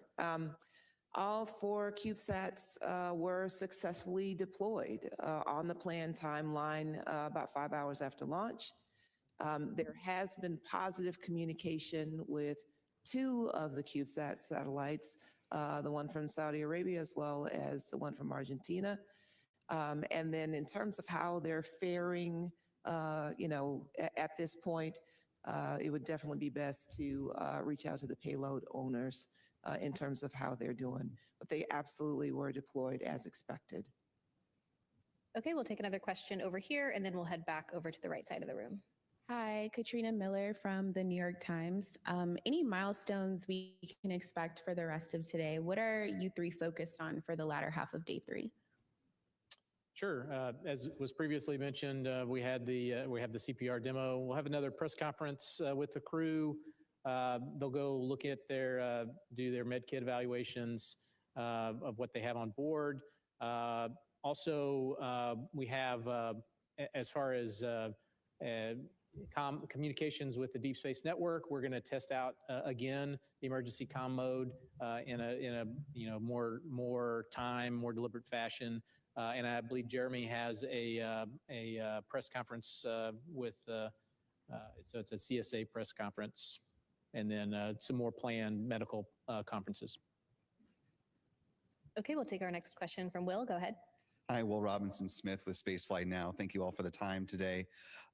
Question for Howard. It might be a little bit early to ask this, but from the performance you've been seeing in Orion so far on hardware and a software side, do you foresee any notable changes or updates to hardware or software for the Orion spacecraft that will fly Artemis 3 at this point, besides the heat shield, of course? And then the images that we've seen so far for whoever wants to take this so far have come from Reed Wiseman. Don't know if that's just happenstance or, if the other crew members are getting good pictures, but will we see a variety of the photography skills in the days to come? How is that kind of being decided and divvied up at this point? Thanks. All right, I'll take your first question. I think walking into this meeting, I think, or this mission, and hearing from you here relative to just the software changes we're talking about are going to be caution warning for sure. The limits that we put on, we're going to learn a lot from this mission. So there's going to be, I call them software. You probably don't think of them as software, but really data values for limits. So those will be changing for sure. We have not seen any issues with our flight software, the actual code itself. Of course, we'll learn a lot more as we go forward the next few days. Hopefully we'll not find nothing. But we'll make some adjustments if we need to for Artemis 3. Our software development is still a few months ahead of us in terms of completing it. We've got a lot of the software done already. Of course, we've got a lot of software for Artemis 2. From a hardware perspective, there's a lot of learning. these, I would say, minor issues that we've encountered and these isolation valves, et cetera, we're going to go check those out and try to get the root cause. And if we have any things that impact our ability to fly at Artemis 3, we will work that. Hey, Howard, why don't you also touch on the different camera capabilities to include the mobile phone cameras, et cetera? Yeah, so from an image perspective, before maybe Judd talks about who's going to take pictures, if you might or may not know that we have iPhones on board for the crew members, and they're able, not only the Nikon D5s and the Z9s that we have on board that we preloaded already, they were able to also take some iPhones as well. That's what Lakeisha's referring to. And so they'll get some great images from all those cameras. And I'll let Judd talk about who gets assigned the best pictures. I don't know. Yeah, I mean, I think it's probably just happenstance that you've seen, Reed's pictures. Every one of them are going to be taking pictures, and I'm sure once we get, are able to downlink all of the pictures, I think you will see a suite of pictures from all of the crew members. Okay, it looks like we have one more in the room. Do we have? Okay, we'll go ahead and take one from you, and then we'll head back over here. Thanks. Hello, Kaya Burgess from the Times of London. Moon, is there any plan in the future to try and overcome that for future missions, to try and use kind of satellites at Lagrange points or wherever it might be, so that in future that communication behind the moon will be possible and you will never be out of signal in the future? Obviously, it's been possible for Chinese missions that have landed landers on the far side. Is that something that you will be looking into? So I'll just mention, as part of the administrator's Ignition initiative, he has talked about all kinds of different capabilities that we are going to try to add in a stepped approach to include capabilities on the surface on the moon, as well as communication capabilities. And relay capabilities will be absolutely a part of that for supporting us in the future. Okay, we have another question right here. And do we have any additional questions after this one? All right, one last question in the room. Thank you. Rod Pyle at Astor Magazine. Similar question. How long do you expect the blackout to be during the flyby? And given that there's no burn back there, is there any reason to be chewing our pencils? And is there anything to learn from the timing when they come back out and you reacquire signal? Thank you. So as to your second question, no, physics takes over, and physics will absolutely get us back to the front side of the moon. Let's see, I don't think I have the timing yet on this for how long we're going to be out of comm, but I can get you that. Is it about 40 minutes? Yeah, it's around. Somewhere in that vicinity? Mm-hmm. Yes, it is 40 minutes. All right, well, it looks like that's all the questions we have for today. Thank you so much for joining. We'll see all of you back here again tomorrow at 4:15 for our next mission status briefing. As always, you can keep up with all the latest news and events during the Artemis II mission at nasa.gov. Thanks for joining.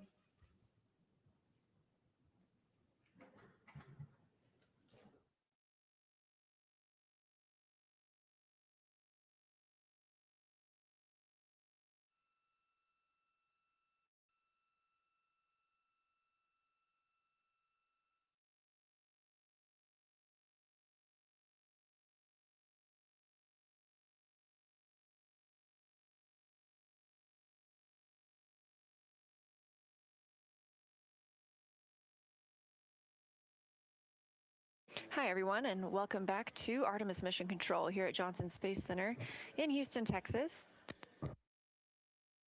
This view coming to you live from one of the solar array wing cameras on the Orion spacecraft, looking at the European Service Module and the Orbital Maneuvering System engine, also known as the OMS. We are 1 day, 21 hours, and 49 minutes into the Artemis II mission, the first flight of humans aboard the Orion spacecraft.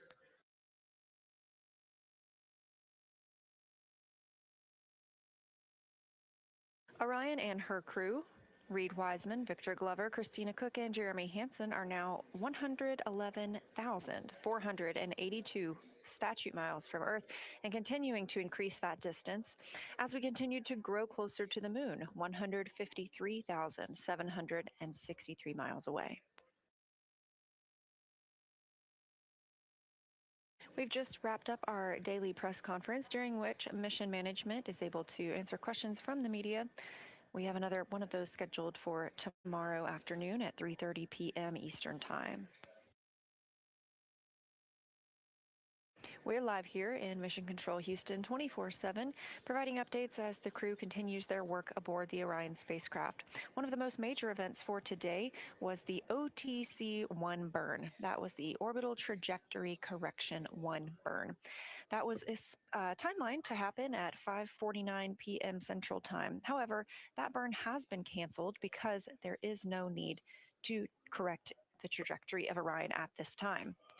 That burn follows the translunar injection burn at 6:49 p.m. last night. The translunar injection burn took us out of high Earth orbit and sent us toward the moon. It also commits us to a splashdown on flight day 10.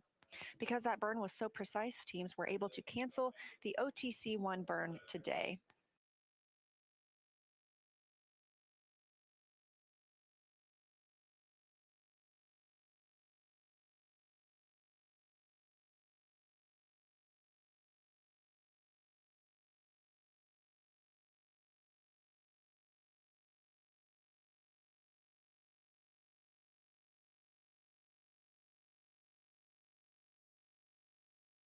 And a quick correction, the briefing for tomorrow afternoon is at 5:15 p.m. Eastern. This is the channel. You'll need to look for that on, and we will continue our communications and coverage on our second YouTube stream.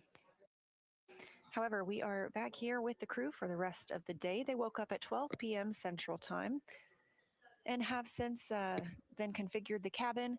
They also spoke with the teams on the ground for the daily planning conference, and we got some great views inside the cabin.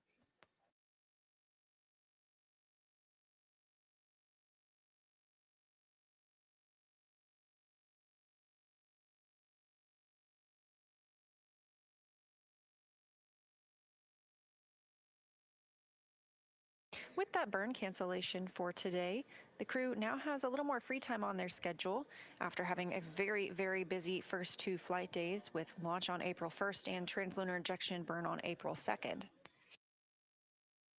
They do have a handful of timelined events for today, however, including filming a video of the potable water dispenser. This is how the crew accesses water during the mission. There are 4 water tanks on Orion, and they are able to fill drink bags as well as rehydrate the food that they eat while on the mission.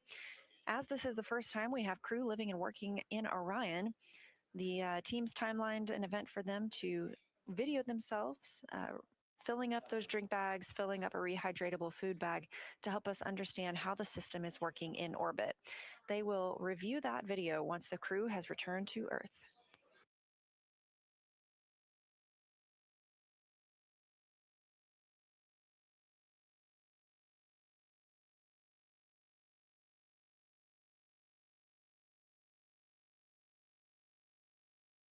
There are a handful of medical devices on the spacecraft as well, and so other things the crew will be working on today is checking out those medical devices. One of those is the electrocardiogram device.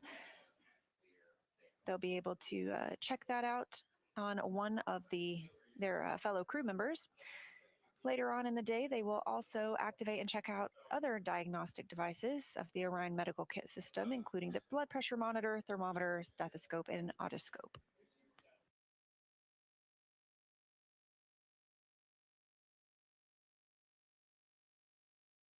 And staying in that medical timeline, the crew will also be conducting a CPR demonstration. They'll be using their medical emergency procedures to simulate methods to treat an airway obstruction if one were to occur on Orion.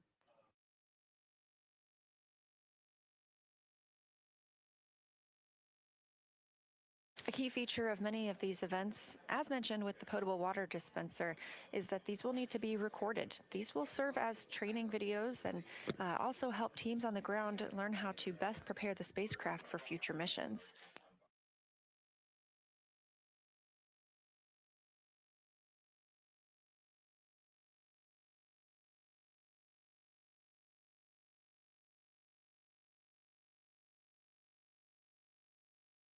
Later this evening, it looks like about 10 p.m.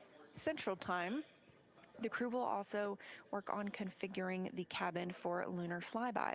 Now, they will deconfigure it because flyby is not until flight day 6, but this gives them an opportunity to practice their positioning throughout the cabin as they prepare for flyby.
Integrity, Houston, with a status and a timeline, Delta.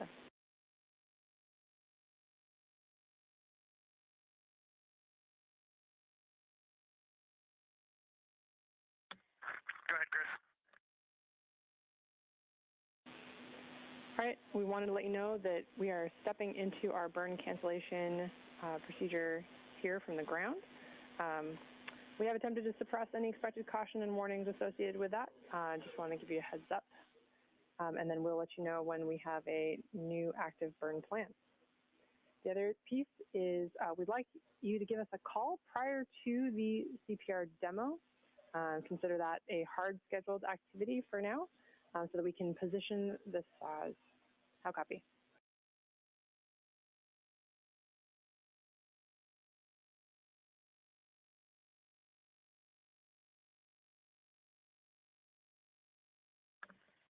Copy all, and let me know when you're ready for me to start exercise. All right, Reed, I will let you know.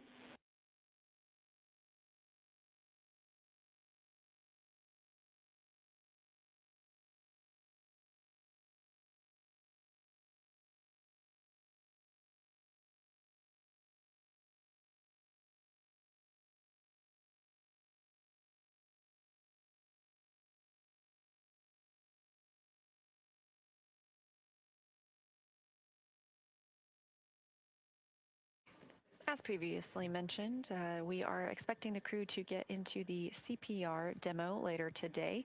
That won't be until just before 7 p.m. Central Time, but the team on the ground has asked the crew to let them know before they start that demo so they can park the solar arrays. Reed Wiseman also called down that he is standing by to begin exercise. That's another opportunity for the team to park the solar arrays, and by doing so, it keeps any movement that happens inside the spacecraft from damaging those arrays. We did see some movement yesterday while Commander Reed Wiseman was exercising. The crew uses a small flywheel device. It only weighs about 30 pounds in comparison to over 4,000 pounds of equipment on the space station. And the crew was timelined to exercise for 30 minutes a day to help maintain their bone and muscle strength. This, a live view of the Artemis Flight Control Room here at Johnson Space Center. Down toward the bottom of your screen, Capcom Chris Birch, NASA astronaut who you've been hearing speaking with the crew, and next to her, Capcom and Canadian Space Agency astronaut Jenny Gibbons, also a backup flight crew member for Artemis II. Near the top of the screen, Flight Director Jeff Radigan, and to his left, Flight Director Diana Trujillo.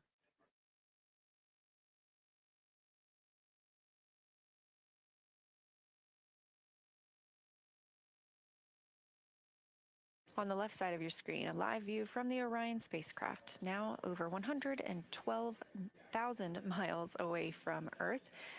And that is our little crescent Earth over to the right.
Integrity with a mag stowage follow-up for Christina.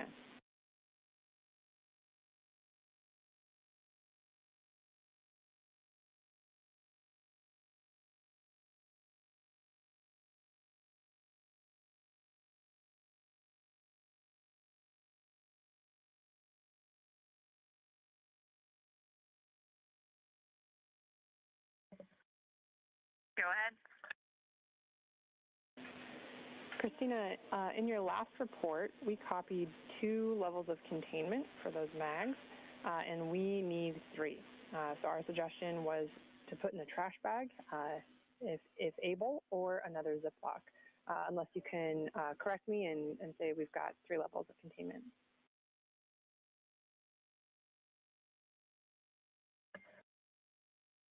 We'll go. Thank you. Thank you much.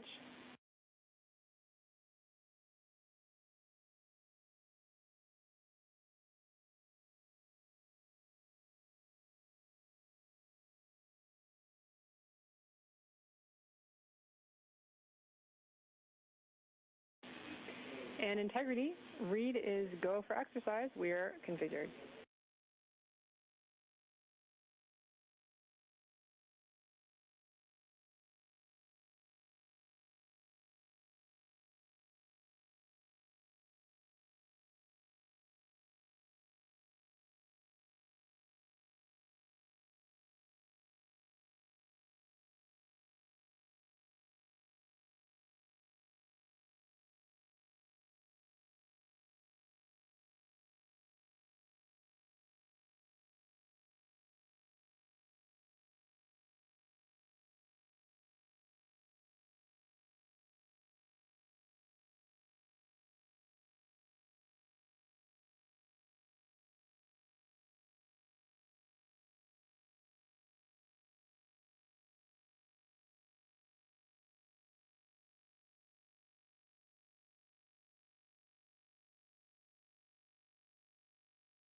Just as everything is properly and precisely tracked aboard Orion, there are procedures for everything as well. So whenever disposing waste, the crew is calling down, they need to track exactly where that is stowed and how.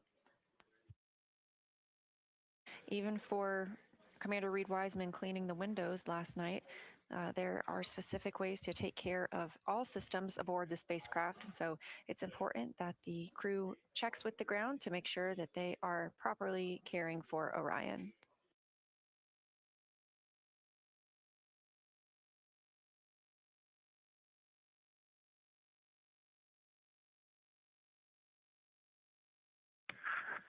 Chris, I copy on exercise. I'll be starting in about 5 minutes.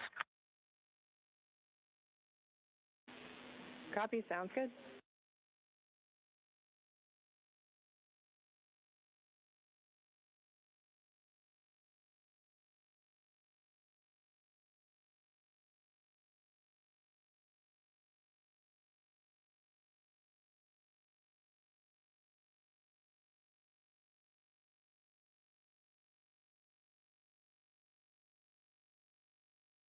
Commander Reed Wiseman calling down that he is planning to start exercise pretty soon. And yesterday we did see some motion as he was exercising. We will look for that again here on the left side of your screen, a view from Orion looking at the European service module and that orbital maneuvering system engine. Again, we don't expect to fire the orbital maneuvering system engine again after the translunar injection burn. That was the final major burn for that engine. But this is the engine that would be used should we have an abort of the mission. However, everything's still looking great for Orion and for our 4 astronauts on the Artemis II mission.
integrity regarding the enabled caution ord guide unconverged.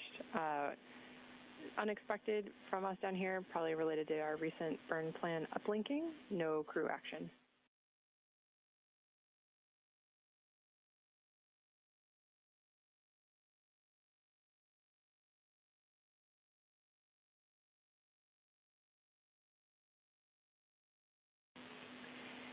And as we're performing an attitude maneuver, we're going to need Reed to stand down from his exercise until we get the saws repositioned.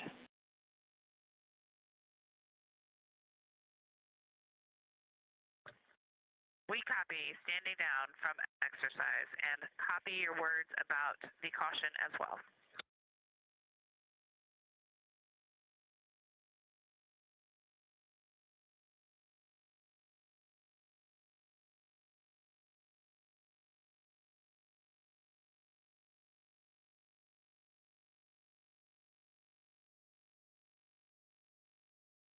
Those calls to the crew as they received a caution on their displays for orb guidance. That's due to the cancellation of this orbital trajectory correction burn. No action called to the crew. Again, we canceled that orbital trajectory, outbound trajectory correction burn due to having such a precise translunar injection burn. This other burn today would have only been 8 seconds long and was deemed unnecessary. As we are currently maneuvering the attitude of Orion, Commander Reed Wiseman was also asked to hold on beginning his exercise due to the need to maneuver the solar arrays as well. They will then park those solar arrays and put Orion in the proper configuration for Wiseman to begin exercise.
Mission Planning Officer here in Artemis Flight Control in Houston, Texas, reports that the crew is go for exercise as the solar arrays are now in place. We'll be looking to see if there's any movement while Commander Reed Wiseman begins his exercise portion. Orion is currently 113,922 miles away from our home planet, 152,000 miles away from the moon. Capcom Chris Birch also called up confirmation about that caution that the crew received about orb guide that was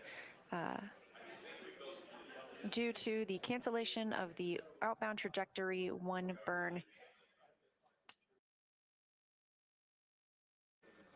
And of course, no action for the crew.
Canadian Space Agency astronaut Jeremy Hansen answering Capcom Chris Birch's call to conduct an AGA reading. That's an anomaly gas analyzer reading.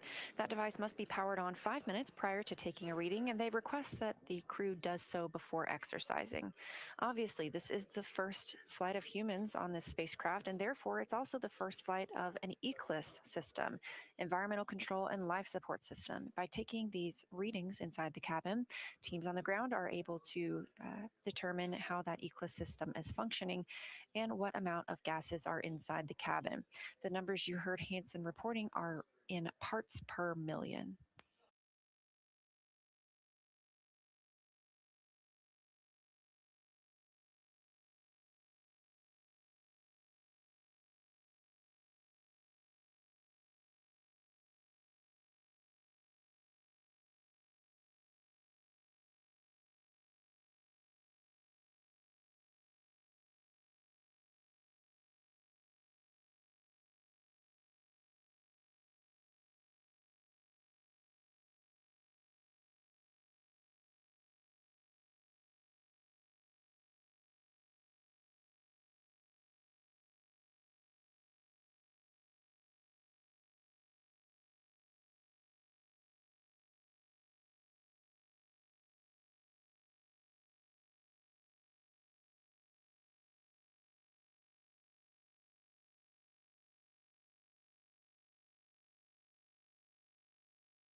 This is Artemis Mission Control. As you can see, some motion on your screen from this camera on the solar array wing looking back at Orion.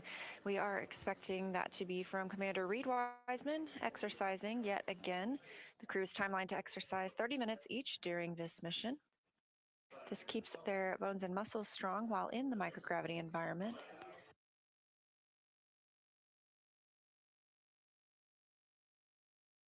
This type of motion doesn't damage the spacecraft, but the solar array wings are locked and parked to keep them from being damaged by any loads imparted from this movement.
This is Artemis Mission Control, 1 day, 22 hours, and 37 minutes into the flight of Orion and the Artemis II crew.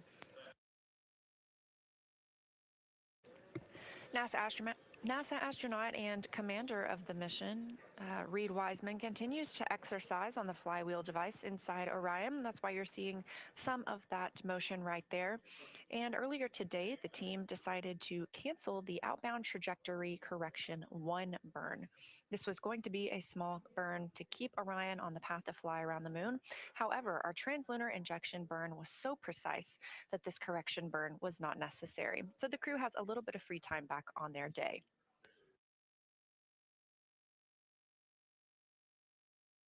Coming up in just a couple of hours, the crew will get into their midday meal.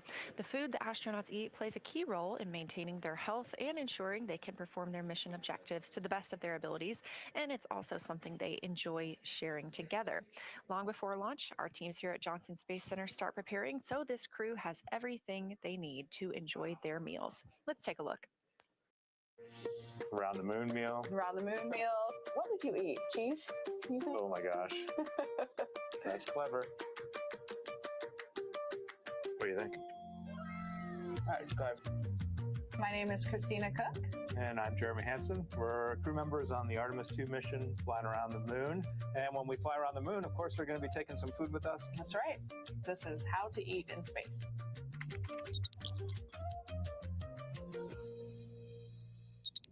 Here we are in what we call our food lab at NASA Johnson Space Center. We come in here quite often to sample space food. The neat thing about the food selection is it is so diverse. Different entrees that you wouldn't imagine can be rehydrated and actually good in space are completely fair game. And it's pretty awesome.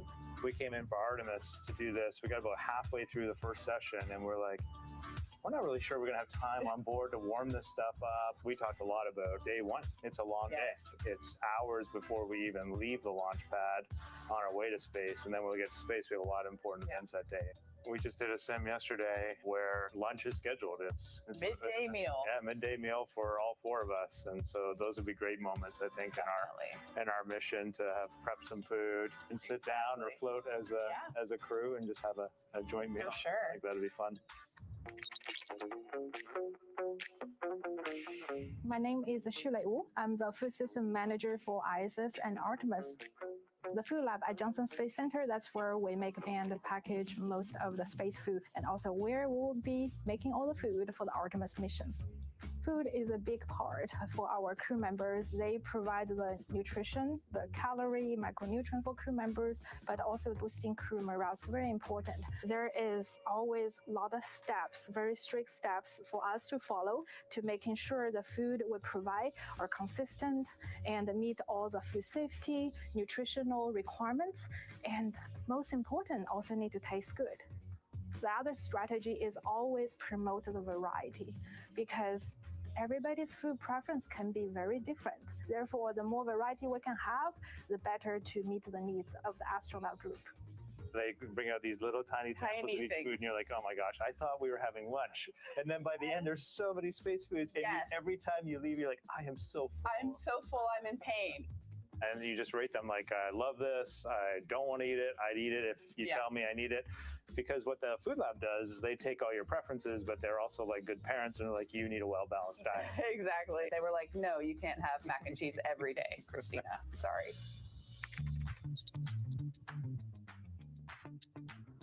I'm Wyeth McKinley. I'm a flight controller and a crew instructor for Artemis II. We're here at the Space Vehicle Mock-Up Facility at Johnson Space Center. We're inside the Orion mock-up where we perform crew training for the Artemis II mission. On the Orion vehicle, crew is able to heat up their food using our briefcase-style food warmer. The food is held in contact with the central heater plate by these springs so it can warm up and they can have a delicious meal. Much of the food and drink that's on Orion is rehydratable.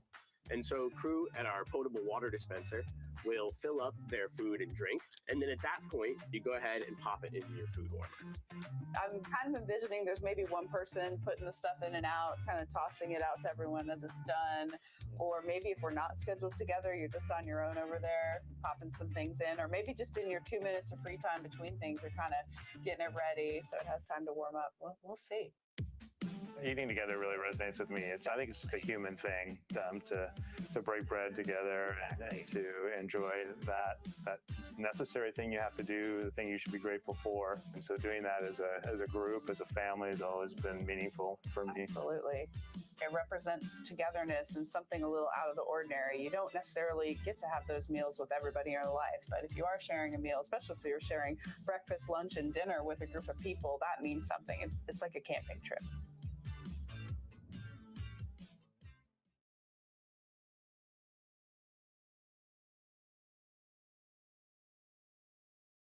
This is Artemis Mission Control, just a little inside look at some of the food flying aboard the Orion spacecraft with the crew.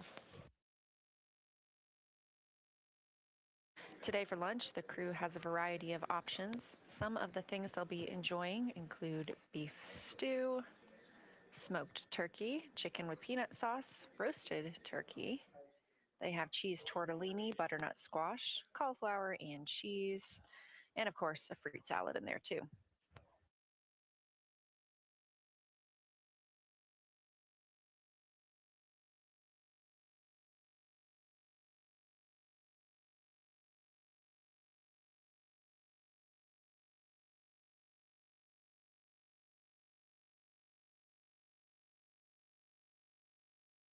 The motion you see of Orion on your screen is due to the exercise from NASA astronaut and Artemis II Commander Reed Wiseman. He continues to use the flywheel device inside the spacecraft. Again, we have each of the astronauts timelined to exercise for 30 minutes each day.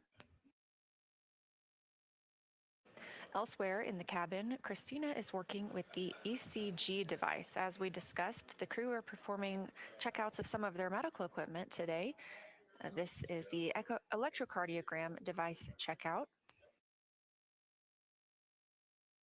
This is, of course, with the crew being the first humans to fly aboard Orion, the first opportunity that all systems and teams have to check out their devices and hardware with humans on the spacecraft. Everything we do on this mission informs our plans for future missions around the moon.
This is Artemis Mission Control.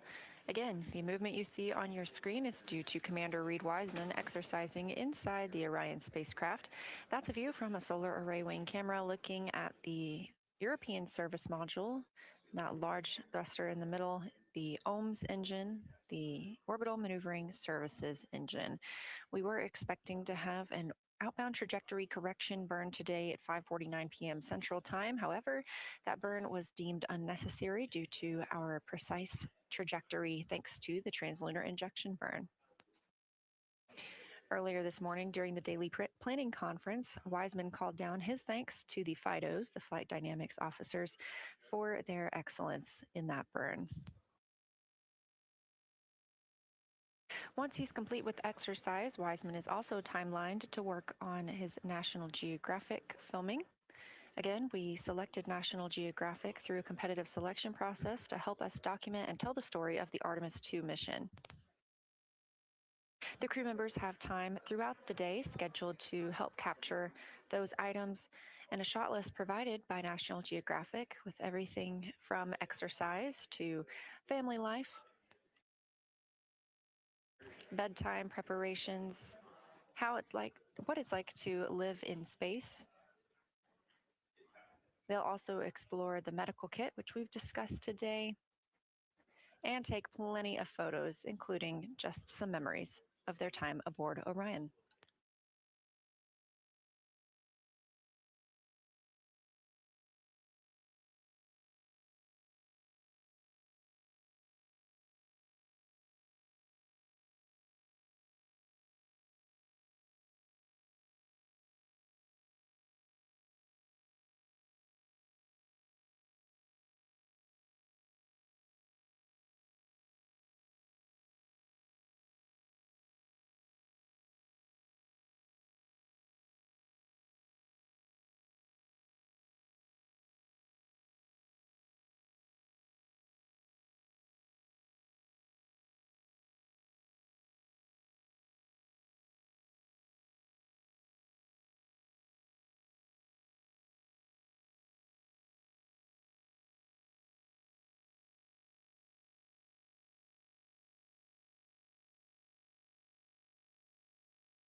This is a live view of the Orion spacecraft, and we were seeing some motion due to Commander Reed Wiseman exercising on the spacecraft. We have seen that cease for the time being, so we may be anticipating a call that that is completed.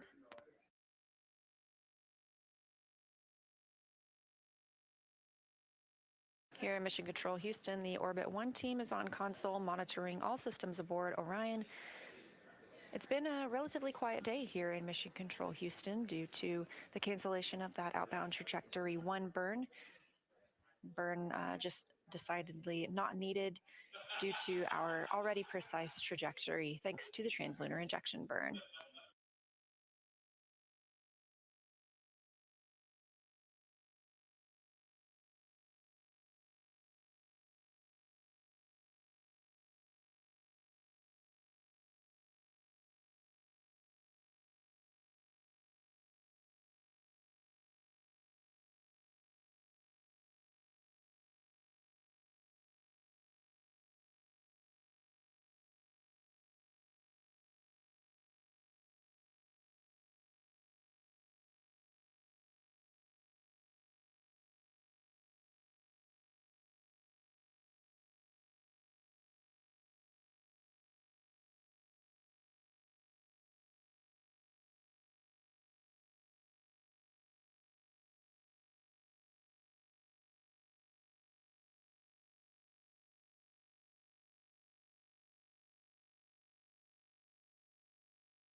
That call from NASA astronaut and mission specialist for the Artemis II mission, Christina Cook.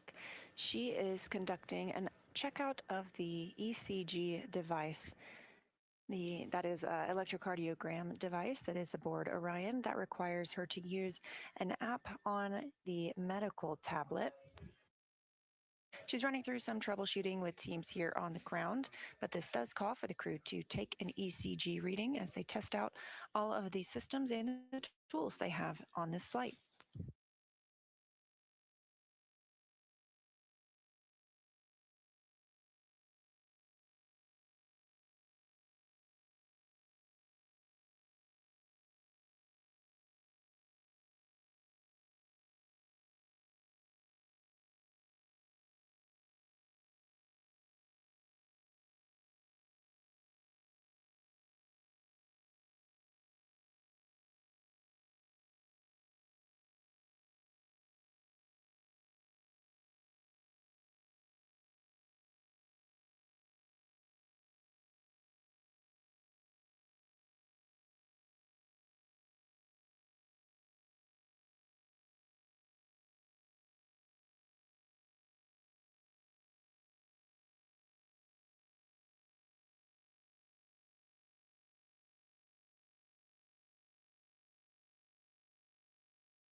As we continue to monitor the Artemis II mission, now mission elapsed time of 1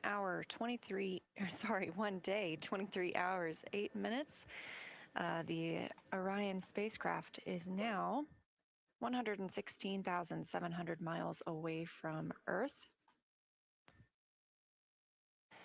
This mission is built by people and companies in all 50 states and with international partners. So with Artemis II flying, this is a testament to everyone's hard work and dedication.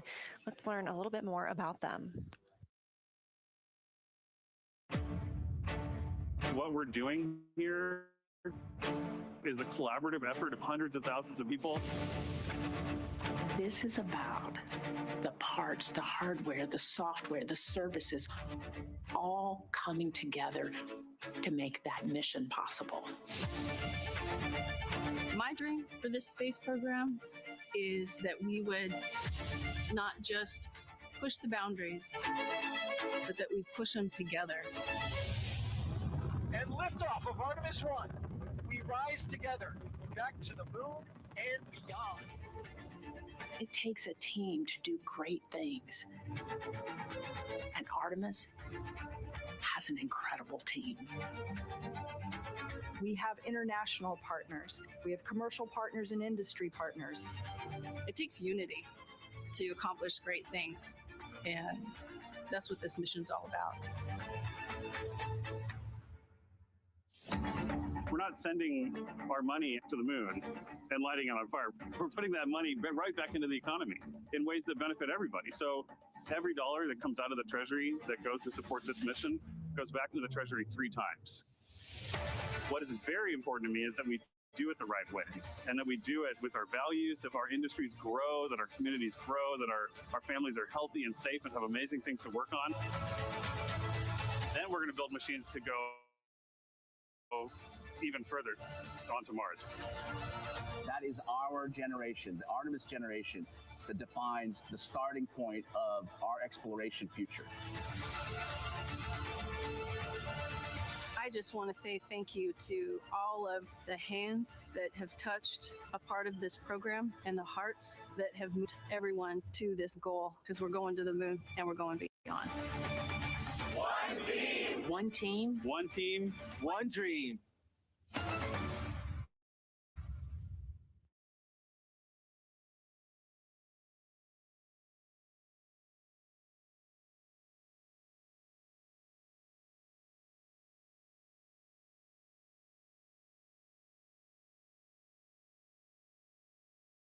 mile to exercise right until midday meal.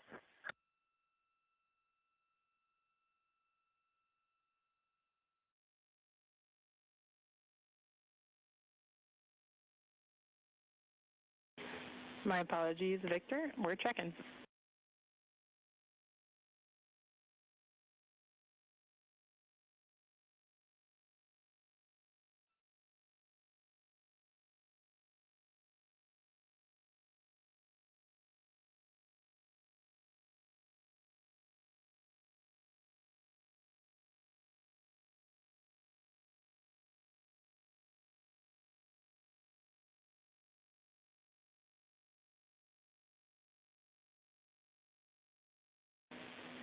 Integrity, Victor, you can go exercise all the way up to midday meal.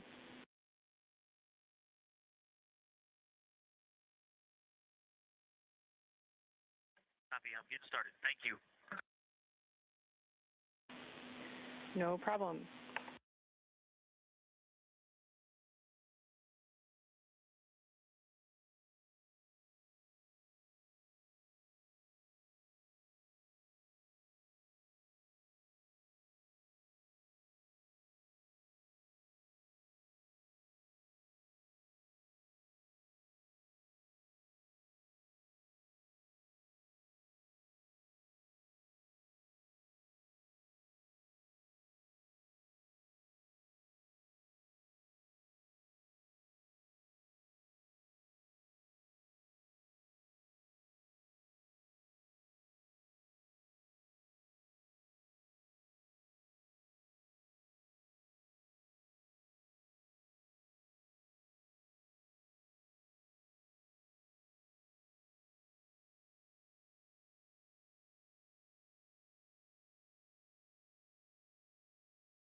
This is Mission Control Houston, specifically the Artemis Flight Control Room. NASA astronaut and pilot of the Artemis II mission, Victor Glover, calling down to report he is hoping to get started soon on his scheduled exercise for the day. And since it's a little late, he's hoping to continue that until the midday meal. Now, we were expecting the outbound trajectory correction burn during that time. However, that burn has been canceled as we did not need it. We are on a perfect trajectory toward the moon.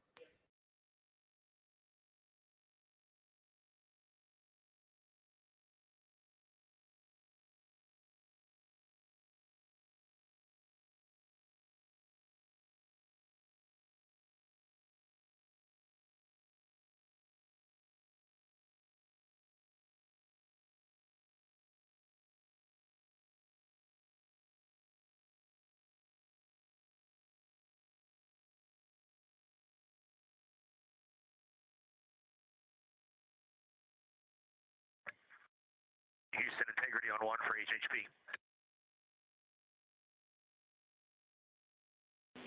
We're with you.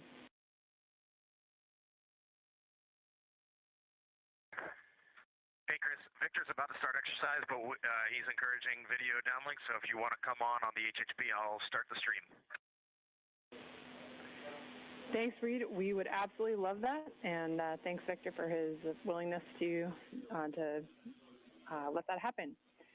Reed, I do have an additional comment for you and the rest of the crew about a possible opportunistic photography and science opportunity over your midday meal.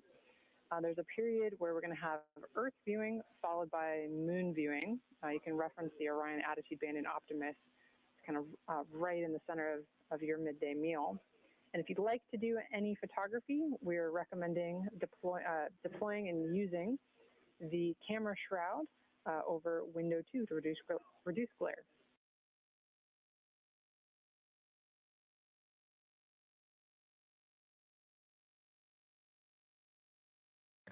Okay, we love those little opportunities. Thanks for sharing them. Keep them coming.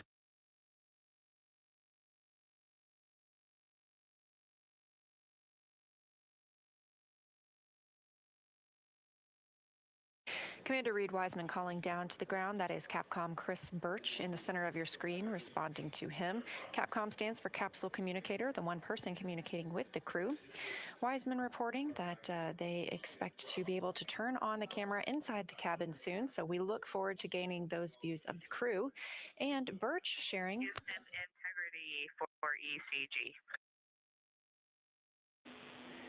Go ahead, Christina. How's the troubleshooting going?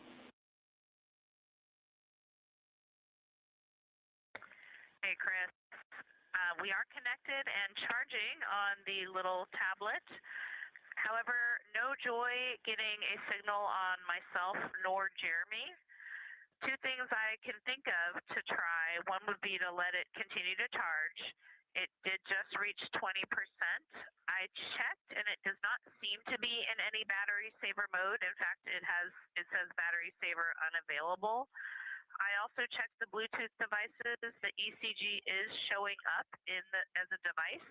However, it is giving me the option to connect in the Bluetooth area, and nothing happens when I do it. It does seem to be finding the device when I'm in the app. So the other thought I could try would be to forget and reconnect the device.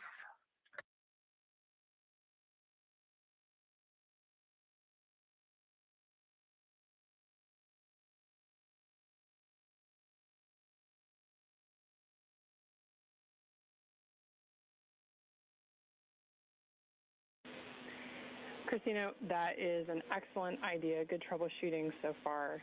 Yes, we definitely want you to try the forget the device and then try and reconnect. And then another piece of data that might be useful for us is whether you see a battery symbol at the top of the medical tablet right-hand corner.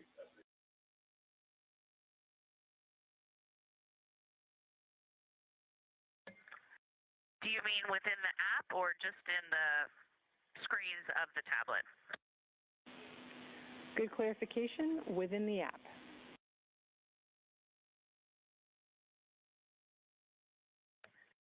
Okay, within the app, when the screen instructing to touch the electrodes to start is up, I do have a battery icon in the upper right. However, it is gray with a question mark inside.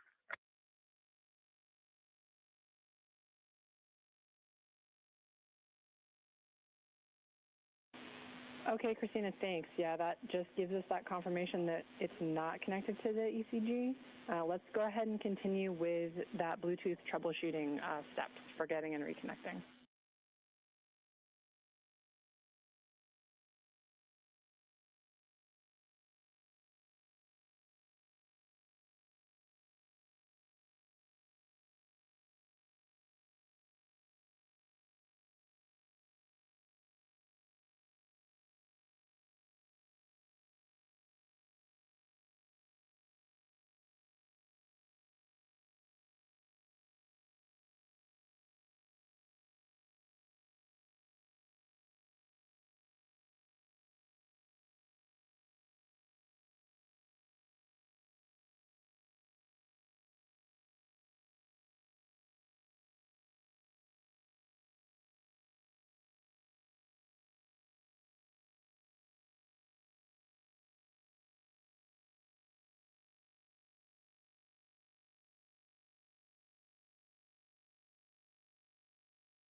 You're getting a live view inside the Orion spacecraft during some general daily activities that the crew is conducting. You heard communications with Christina Cook calling down to Chris Birch here, our Capcom in Mission Control Houston. She continues to troubleshoot the ECG device that they are testing out. In the foreground, in the blue shirt, Commander Reed Wiseman, and next to him in the black shirt, Canadian Space Agency astronaut and mission specialist Jeremy Hansen. In the background, you're getting a look at NASA astronaut Victor Glover, pilot for the Artemis II mission, preparing to exercise. And what he is using is the flywheel device. We've discussed this a few times. This is Houston, integrity for ECG. No joy seeing the device in the list of available devices when I attempt to repair it after doing the Bluetooth forget.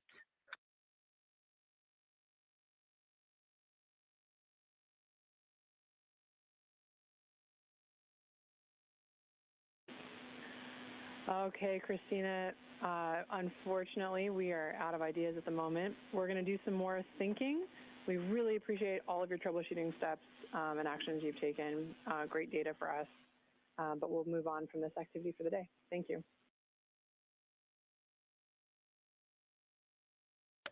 Copy all. I will keep the medical tablet charging and restow everything. Thanks for the help. Copy all.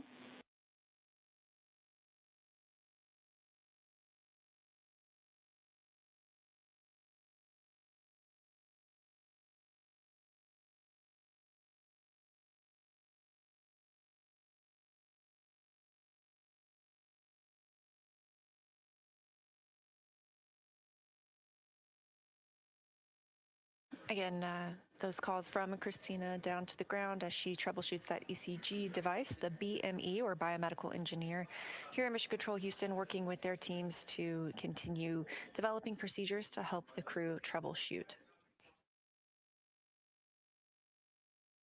Back inside Orion, Victor Glover is in his timelined exercise for the day. On the flywheel device, this is a small device installed directly below the side hatch. So if you look above where his feet are, that is the side hatch of Orion.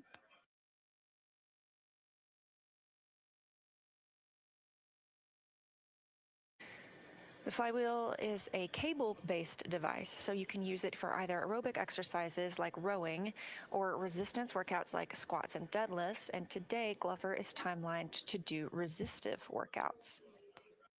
It can max out at 400 pounds of resistance.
This view really gives a great look inside Orion and at the size and space available.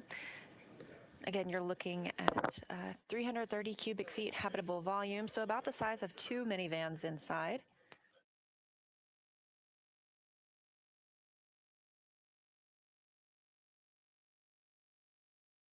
The crew obviously did not launch in Orion in this configuration. They have since been able to stow quite a lot of the hardware that was used during the launch portion.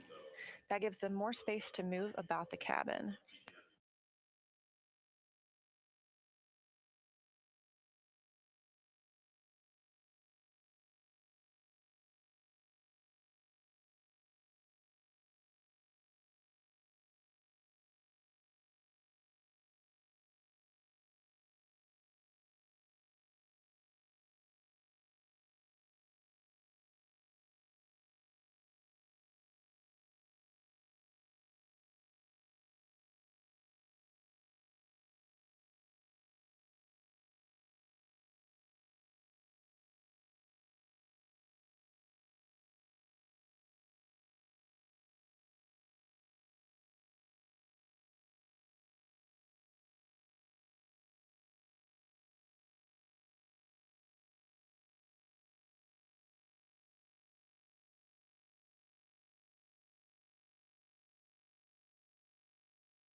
As pilot Victor Glover continues exercising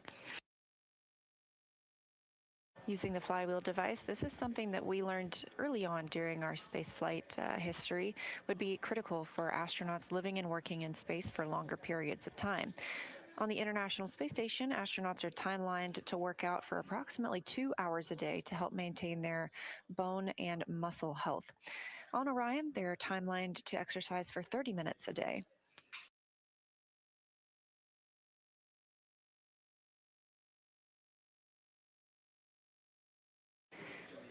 Not only does this exercise help benefit the crew members and keep them strong, but it also helps inform how we treat things like osteoporosis on Earth.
This is Artemis Mission Control, the spacecraft traveling 3,400 miles per hour, now over 118,000 miles away from Earth and 148,000 miles away from the Moon.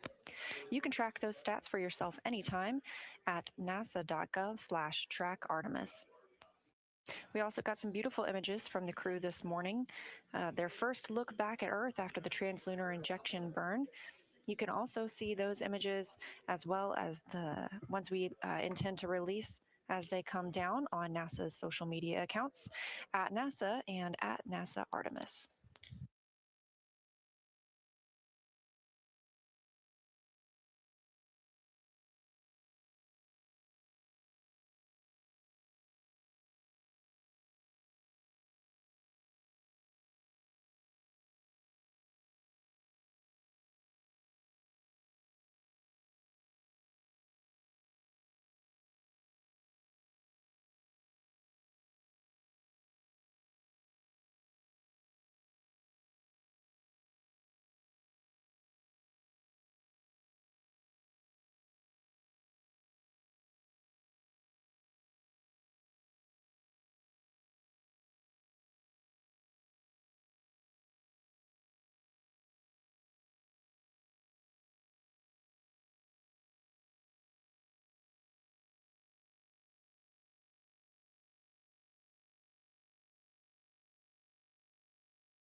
In this live view from inside the Orion capsule, you can see Canadian Space Agency astronaut Jeremy Hansen there in the black t-shirt. Looks like he is unpacking some of the crew's meals ahead of their midday meal coming up. We talked through some of their lunch options for today: beef stew, roasted turkey, cauliflower and cheese, cherry blueberry cobbler, butternut squash, roasted turkey again, cheese tortellini, vanilla pudding, and the most appetizing chocolate pudding cake.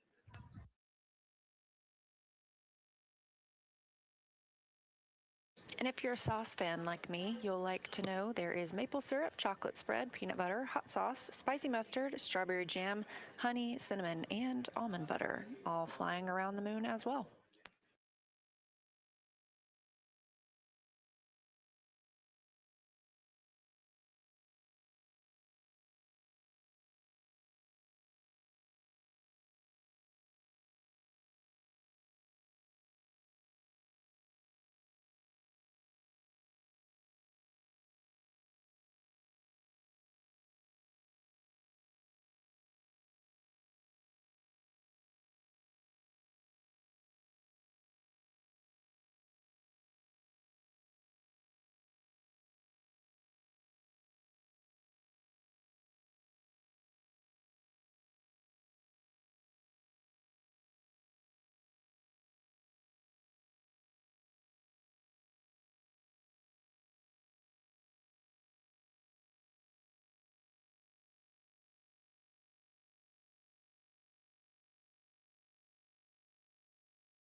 If you look closely at Canadian space astronaut Jeremy Hansen, it appears that he is wearing two watches, but one of those is Archer.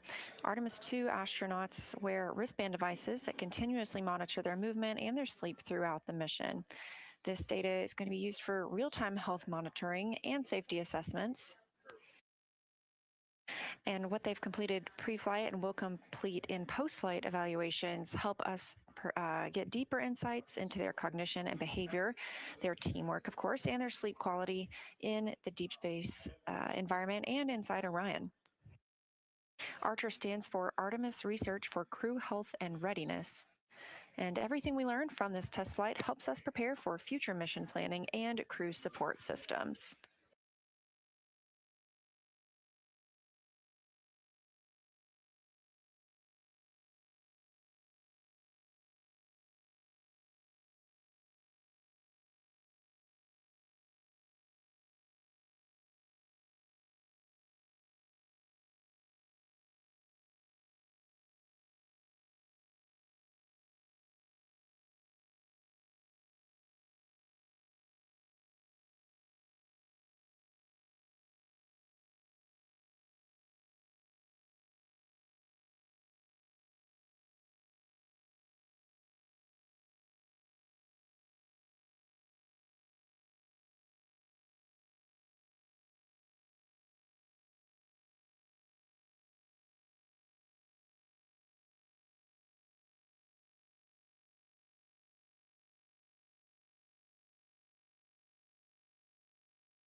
Use and integrity exercise complete. Thank you.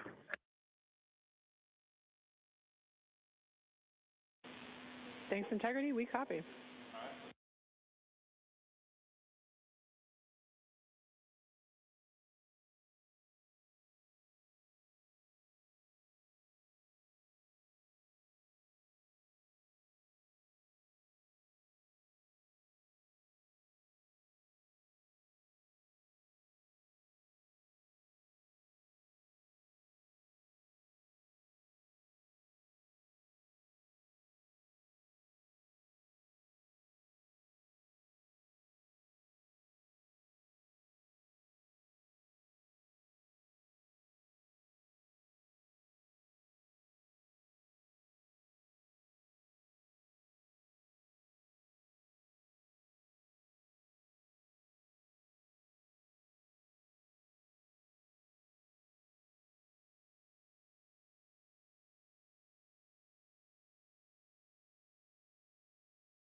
As you heard the call from pilot Victor Glover, he has completed exercise and was very kind enough to give us a view inside the cabin while he was exercising.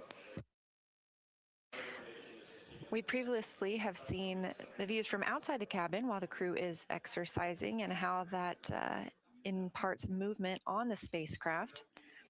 Now the crew is getting into their midday meal. Again, we were expecting to have a burn in 10 minutes, so if you are tuned in and looking for the outbound trajectory correction burn, that has been canceled for today. It was deemed unnecessary because our targeting was so accurate for the translunar injection burn. Again, that translunar injection burn came last night at 6:49 p.m. Central Time, 5 minutes and 50 seconds, using the orbital maneuvering systems engine on the Orion spacecraft.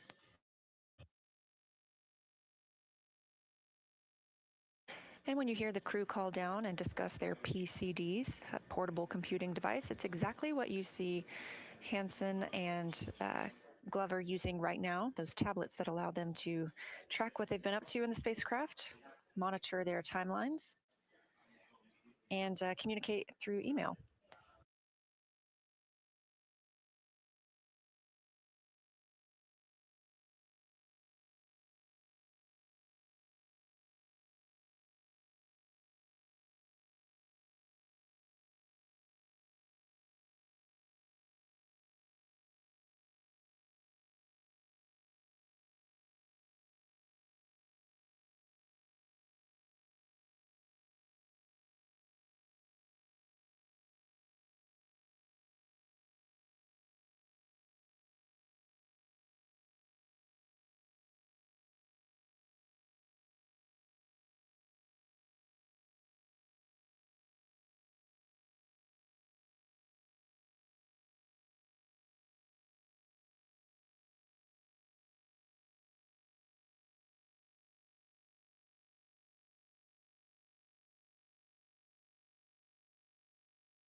Houston Integrity, ATA readings when ready. All right, we'll take them.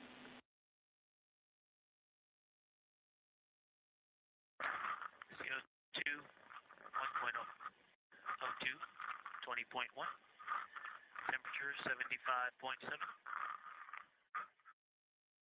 temp pressure 14.2 psi.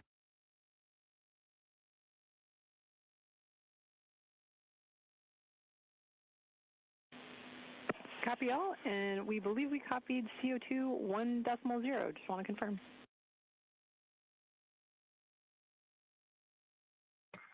One decimal zero, 1.0, that's correct.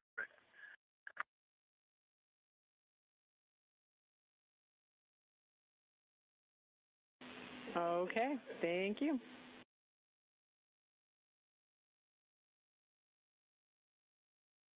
You're welcome. And a question, do you guys always want these called down, or is a crew note enough? And our preference is call down, just helps us keep in sync with you guys real time.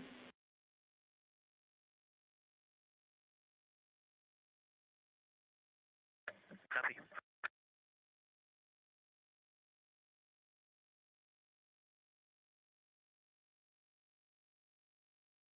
With the completion of this block of exercise for today, Glover calling down readings from the AGA, the Anomaly Gas Analyzer.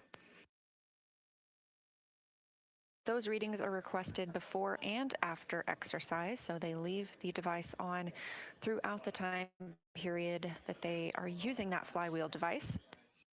This helps teams on the ground monitor what the levels in the cabin are for the various molecules that Glover called out, and those are reported in parts per million.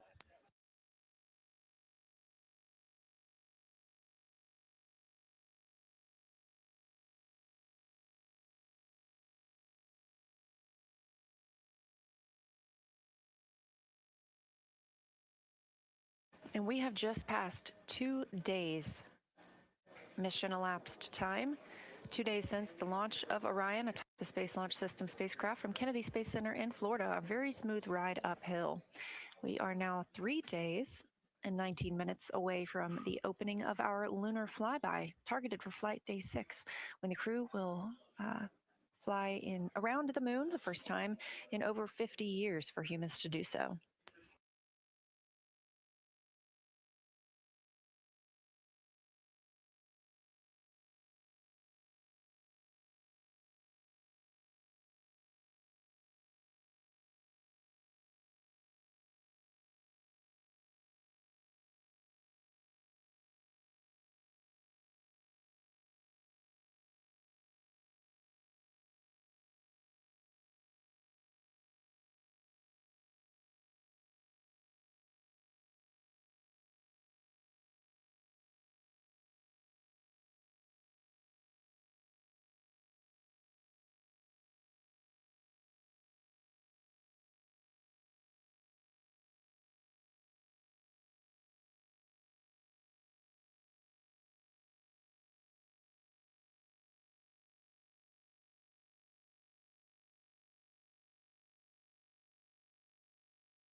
This is Artemis Mission Control, 2 days and 14 minutes mission elapsed time for the first flight of humans aboard Orion. And I am joined here by Paul Boehm, Orion Crew Support and Thermal Systems Manager. Thank you for joining us, Paul. Oh, thank you very much for having me, Leah. Appreciate it. Yeah, absolutely. Well, tell us a little bit about your role. You just came from the Orion Mission Evaluation Room, is that right? Yeah, actually, I just did. I was just checking our systems to see how things were going, and I am really pleased.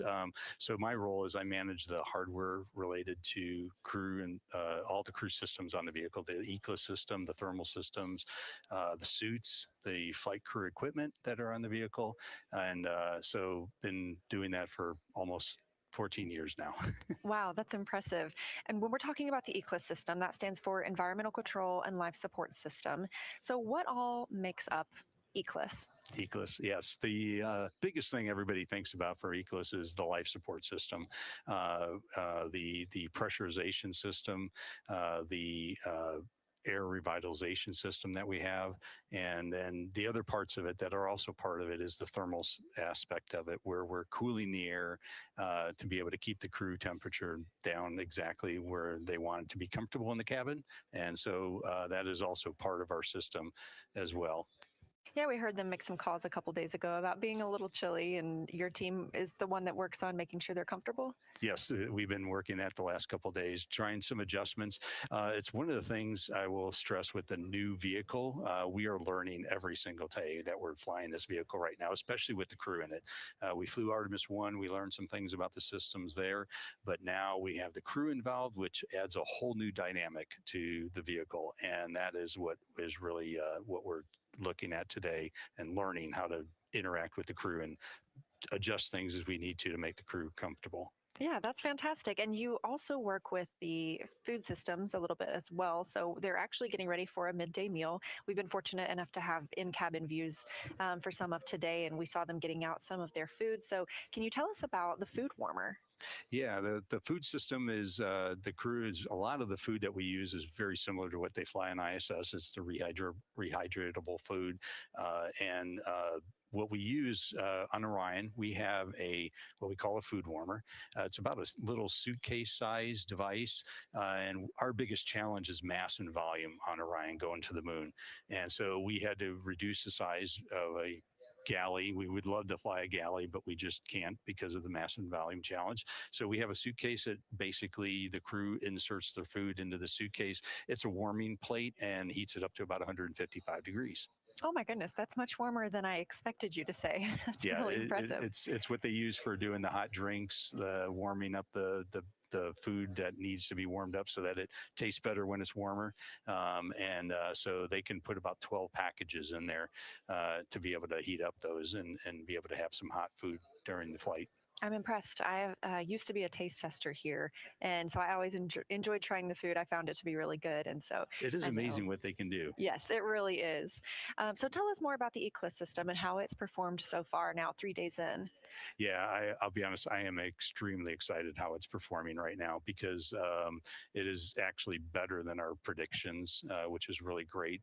The carbon dioxide removal system that we are flying for the first time on a human spacecraft, relying on it, this particular system has been outperforming what we thought it was going to do. It's been awesome. So really low levels, and the crew's so far been pretty complimentary of it. That's incredible news. So you were talking a little bit about, the temperature and how this is the first flight with crew, and so everything you're doing is learning. So what is your team hoping to learn on this mission? So the biggest thing we're doing, number one right now, as I mentioned earlier, was because it is a flight test and it's the first time we're doing it, we're learning how to tweak things, we have heaters and we have the systems like the CO2 system I mentioned earlier. We're learning how to balance all those things as we work with the crew, because each crew member is different metabolically. We have different met rates that the crews have as they're doing different exercises, like you saw them exercising earlier today. Versus when you're doing a meal, you're pretty calm, and therefore you have a very low metabolic rate. So those variables really change how we interact with the crew, with our system. And so that's really what we're learning today, is how our system interacts with the human. We need a few minutes. We'll call you when it's a good time. Copy, sounds good. We'll wait for your call. That call from the crew about performing a wastewater dump, we actually had great views earlier from inside the cabin while they did so. It was fascinating. Talking about, preparing for the future, but we've also had similar hardware on the space station for the past 25 years. So what are some differences in the hardware that we have now on Orion and versus what, we have on the International Space Station? Yeah, our biggest difference between Orion, because we are a deep space vehicle, you have that very long return, and there's no coming back until when you do that translunar injection burn that we did yesterday. And so it's going to be many days before we can actually get back. So when we designed Orion, we really looked at the ecosystem to try to figure out how can we make it simpler. And then some of the systems that we have, as I mentioned, the CO2 removal system that we have, we needed a regenerable system such that you weren't flying consumables that you had to use up every day and replace. That's a lot of things. I think I calculated one time, it's about 143 basketballs worth of lithium hydroxide canisters we would need to do a 21-day mission with Orion versus our current system, which takes about 16, the volume about 16 basketballs to be able to go do that. And so it's a regenerable system. It essentially removes the carbon dioxide from the cabin air, dumps it overboard, and those items are recyclable every time you expose them to vacuum. They regenerate, and now you can expose it back to the cabin air again and remove more CO2. So it's those regenerable type systems. We flew some test examples of this on ISS to see how that went. But this is the first time we're actually flying with this type of system on a human spacecraft and completely relying on it. Wow, amazing. And we've also heard some calls about the anomaly gas analyzer and taking those readings and the calls down from the crew about what they have gas-wise in the cabin. So how does your team take that data and interpret it? So the biggest thing we have is certain limits on CO2 levels that we try to maintain without getting too specific, but I will. It's 4 millimeters of mercury is the level that we rely on. And basically we use those AGA measurements to basically bounce against that level that we're at. And so I believe, if I remember correctly, it's about 0.4 millimeters here on the ground that we're normally breathing. And so we try to stay as low as possible with carbon dioxide in the cabin. So, and the readings that we're seeing right now are actually kind of phenomenal for a human spacecraft. So it's great. Wow, that is great. Well, congratulations to you and your team on a great mission so far, and we will be keeping an eye on everything as we move forward. But Paul, thank you again for joining us here. Oh, thank you very much for having me. It's been a great flight so far.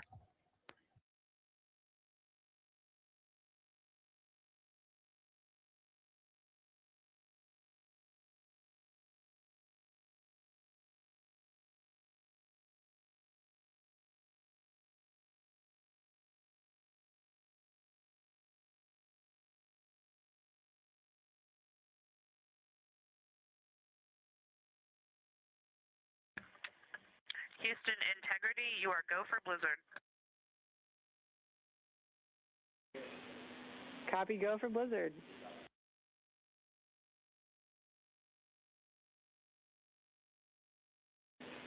Christina, while I've got you and the crew, I have some information regarding a replan for the afternoon. Shouldn't require too much back and forth, but let me know. First is, we don't have any other vehicle statuses from what we've already told you. So unless you guys have questions for us, we were going to go ahead and cancel the flight director crew conference that's in 10 minutes. We also are going to do a little bit of a replan with you guys managing the afternoon post midday meal, basically after the PAO event. We'd like to give you a bit more time for exercise and sliding back that S-band SAT mode DFTO a little bit. And then exercise after that. This means that you'll have to manage some of that pre-lunar flyby cabin config and other activities just amongst yourselves. But this should allow us to get in all exercise and have enough time post-PAO event for that S-band SAT mode DFTO. The DSN EMERCOM DFTO needs to say where it is because there's some vehicle maneuvers that have to happen with that.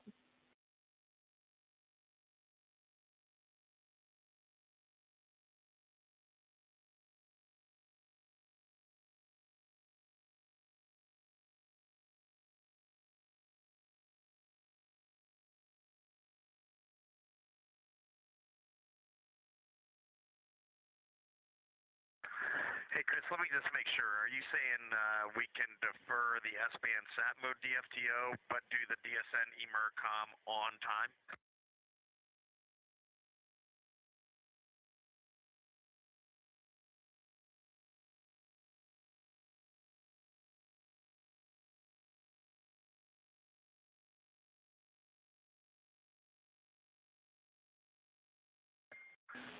And Chris, if it helps you, Victor and I have both exercised, so he is more than happy to do the S-band sat mode DFTO on time.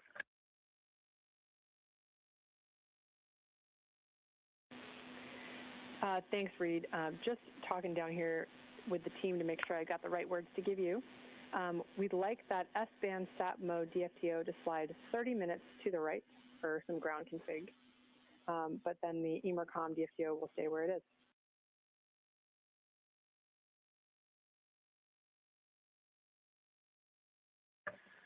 Okay, that sounds good. Ike will be ready 30 late for S-band sat mode, but if you could also please give us a heads up when your commanding is done and you're ready for that activity, that would help us out.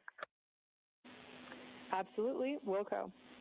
The other thing we want to remind you is that in your midday meal, we have about a 1 hour forward DSN LOS, but for most of that, we've got return. And kind of in the middle of your midday meal period, you'll notice there's, like I mentioned, this good Earth and Moon viewing positions. It's also roughly when you're going to pass close to the halfway point between the Earth and the Moon, and you can reference your altitude on the PFD for that midway point. Yeah, crazy that we're seeing 105,205 miles, and it's still going up pretty quick. Thanks for all that, Chris. Great. Thank you guys so much. Enjoy your lunch.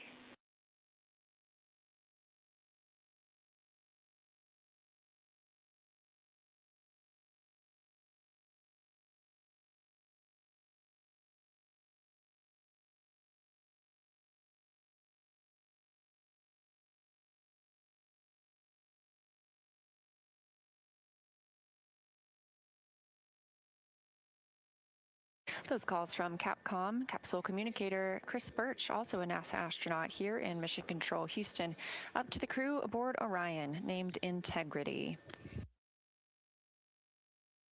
This view of Artemis Mission Control, the Orbit 1 team still on console. The crew was enjoying their midday meal. We do not have fresh foods flying on Artemis II. Orion does not have refrigeration or a late load capability prior to launch that we need for fresh foods. So we have shelf-stable foods aboard Orion and rehydratable foods that the crew is used to, having flown on the International Space Station.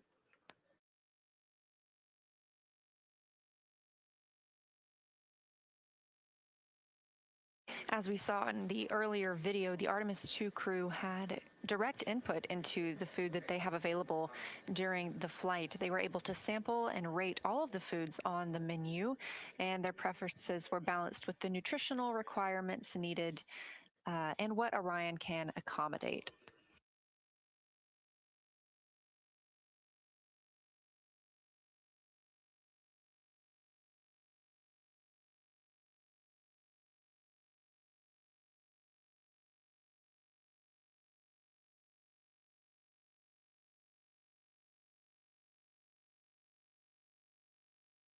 Back with those live views of the Artemis II crew. We just spoke with Paul Boehm, Orion Crew Support and Thermal Systems Manager, telling us a little bit more about the food warmer on Orion. So if the crew needed to heat up any of the foods that they are eating today, they were able to do so with a approximately briefcase-sized food warmer to heat the meals as needed.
Integrity Houston, sorry to interrupt your lunch, but we have a commanding request prior to CPR demo during the forward LOS. Let me know when you're ready.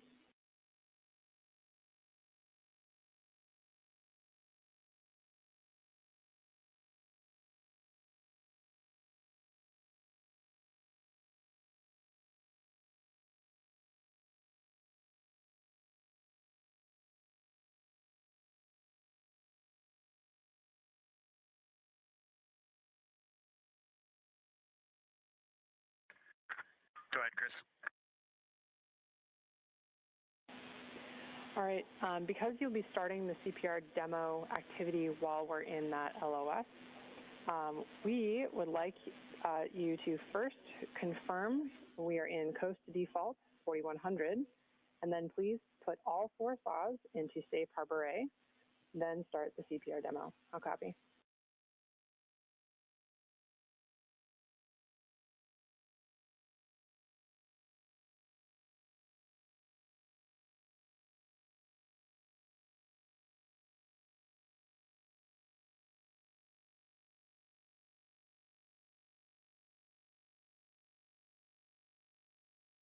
Okay, Chris, before starting CPR demo, we will verify coast default 4100, and we will command all 4 saws to safe harbor A.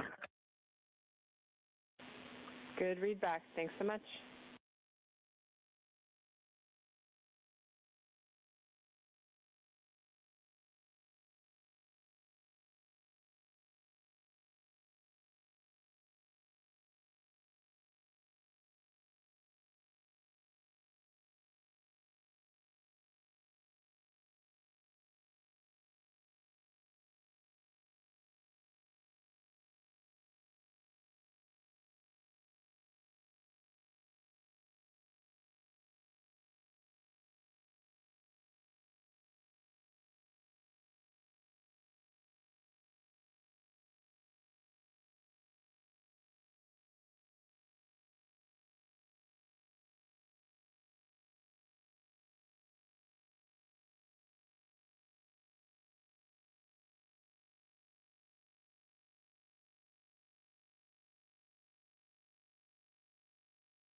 Integrity courtesy call, not knowing your preference. We did have video of Victor, which we have stopped going out on our PAO stream.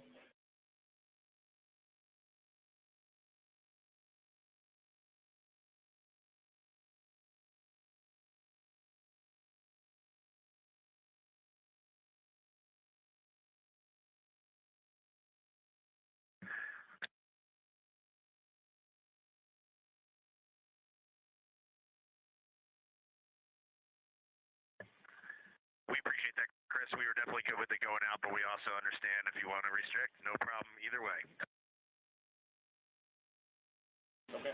Copy all. I will update our now growing crew preferences sheet. Thank you.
Back with views aboard Orion as the crew continues their midday meal.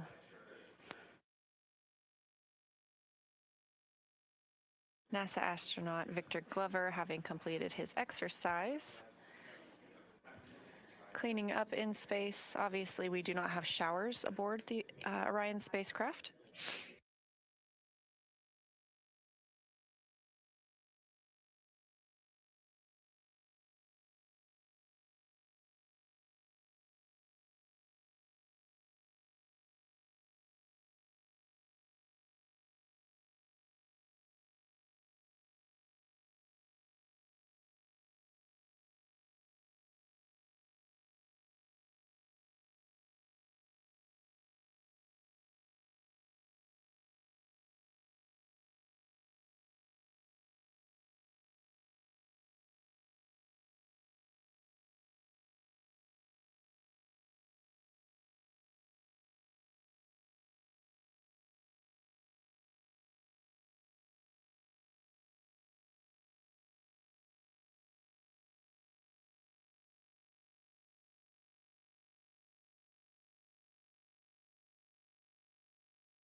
This is Artemis Mission Control here at Johnson Space Center in Houston, Texas. Getting a live look inside the Orion spacecraft. They are still... Integrity, toilet will be available throughout the LOS.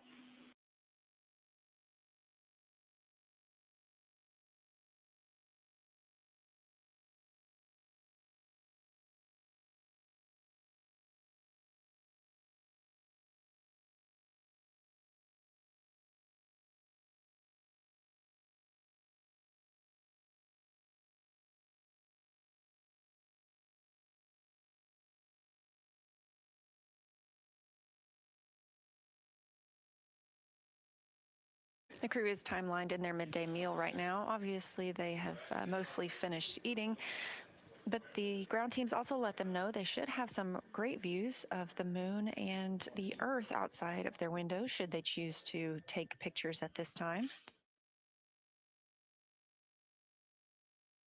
As we saw earlier, there are also timelined wastewater dumps from Orion, and during that time, the crew is instructed to not use the toilet. So the crew is about to go into an LOS, loss of signal, while they're on the Deep Space Network, and the ground teams here were calling to let them know that there will be no wastewater dumps scheduled during that time, so they'll be able to use the toilet as they need.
This view outside the Orion spacecraft, you can see those solar arrays positioning.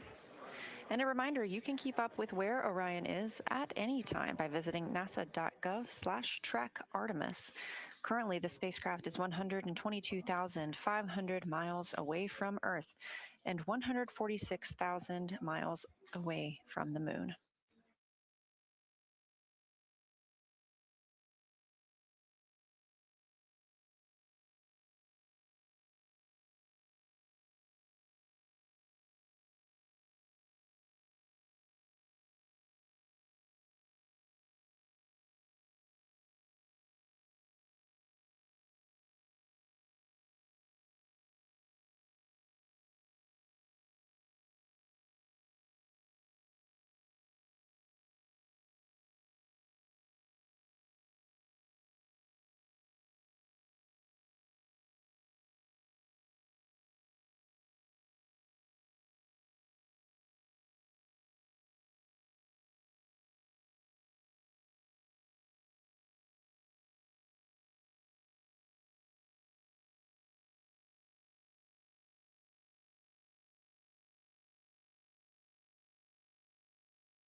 Up next on the Artemis II crew's timeline today will be the CPR demo.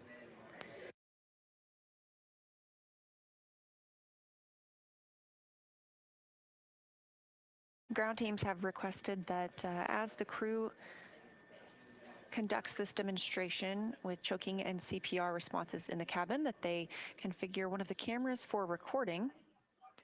They'll be able to use the footage captured for this for future training use.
We are 2 days, 1 hour, 3 minutes into the flight of Artemis II, the first flight of crew aboard Orion. Spacecraft now 123,000 miles away from Earth. You're getting a live look inside the capsule as our 4 crew members, Reed Wiseman, Victor Glover, Jeremy Hansen, and Christina Cook, are wrapping up their midday meal, getting the opportunity to take photos out the window of Earth and the Moon. We are in an LOS period, loss of signal from the ground side. This was tracked and communicated to the crew.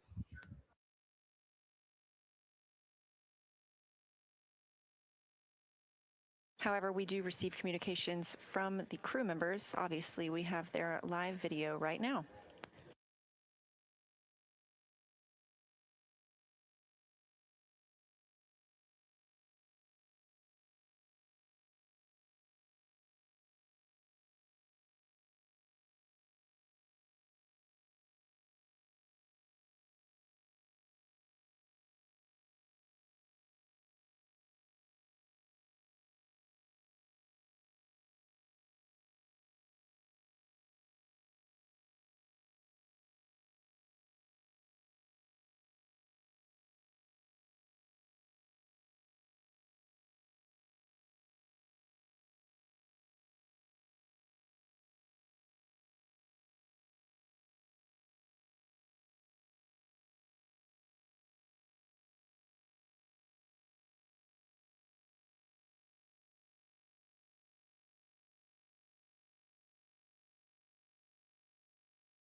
Inside Orion, you see they have dimmed the cabin lights. They have this option to allow them to get better views outside the window so there aren't any reflections from that lighting onto the windows. Being that we are 123 miles away from Earth and that distance continuing to grow, we are 145,000 miles away from the moon. And I think I previously said 123 miles from Earth. That's 123,000. So we are getting closer to that halfway point between the Earth and the moon.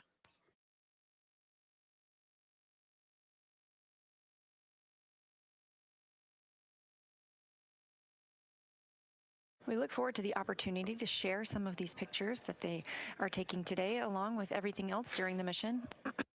We did receive some beautiful images this morning from the crew as they departed Earth after the translunar injection burn yesterday. You can follow NASA on social media at NASA or at NASA Artemis to see these pictures as we receive them.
This is Artemis Mission Control. Clearly, what you have on your screen is a visualization. We are in a loss of signal with the Artemis 2 crew and the Orion spacecraft. This was a tracked LOS while we are on the Deep Space Network. We expect to regain communications shortly. In the meantime, the crew using some of their lunch break to photograph Earth and the moon outside of the cabin windows.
This is Artemis Mission Control here at Johnson Space Center in Houston, Texas. Mission elapsed time of 2 days, 1 hour, 26 minutes of the flight of Artemis II.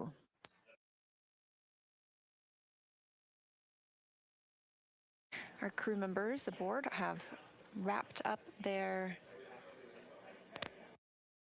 midday meals. They are now moving into the CPR demo. This allows the crew to practice how they would practice CPR should they ever have the need aboard the Orion spacecraft.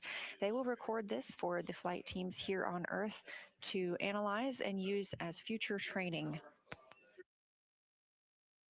You also just saw some movement on the camera. They were moving the solar array wings into the safe harbor position. This is what we do when we expect any movement inside the spacecraft, whether that be exercise or something like this CPR demo. We won't have inside views during the CPR demo. Houston integrity in the blind. We are in 4100 coast default. 4 arrays are safe, beginning the CPR demo now.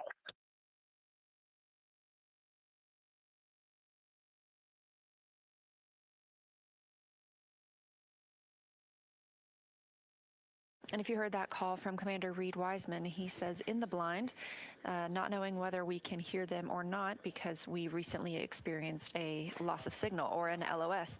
Obviously, we did hear that call from the crew.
This is Artemis Mission Control here at Johnson Space Center in Houston, Texas. The crew aboard Orion conducting their CPR demo, learning how they would offer CPR to a crew member in need if the need ever arose on the spacecraft. Of course, this is just a demonstration and will be used for future training for future flyers.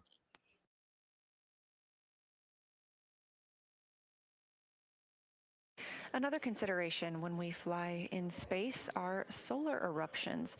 Between the Apollo 16 and 17 missions, the solar eruptions were a near miss for our lunar explorers. Today, those Apollo-era flares serve as a reminder of the threat of radiation exposure for astronauts in space, as well as technology. So understanding and predicting these solar eruptions is crucial for our safe exploration. We now have data, technology, and resources available that have improved, which enable advancements towards space weather forecasts and astronaut protection. These are all key to NASA's Artemis program to return human astronauts to the moon.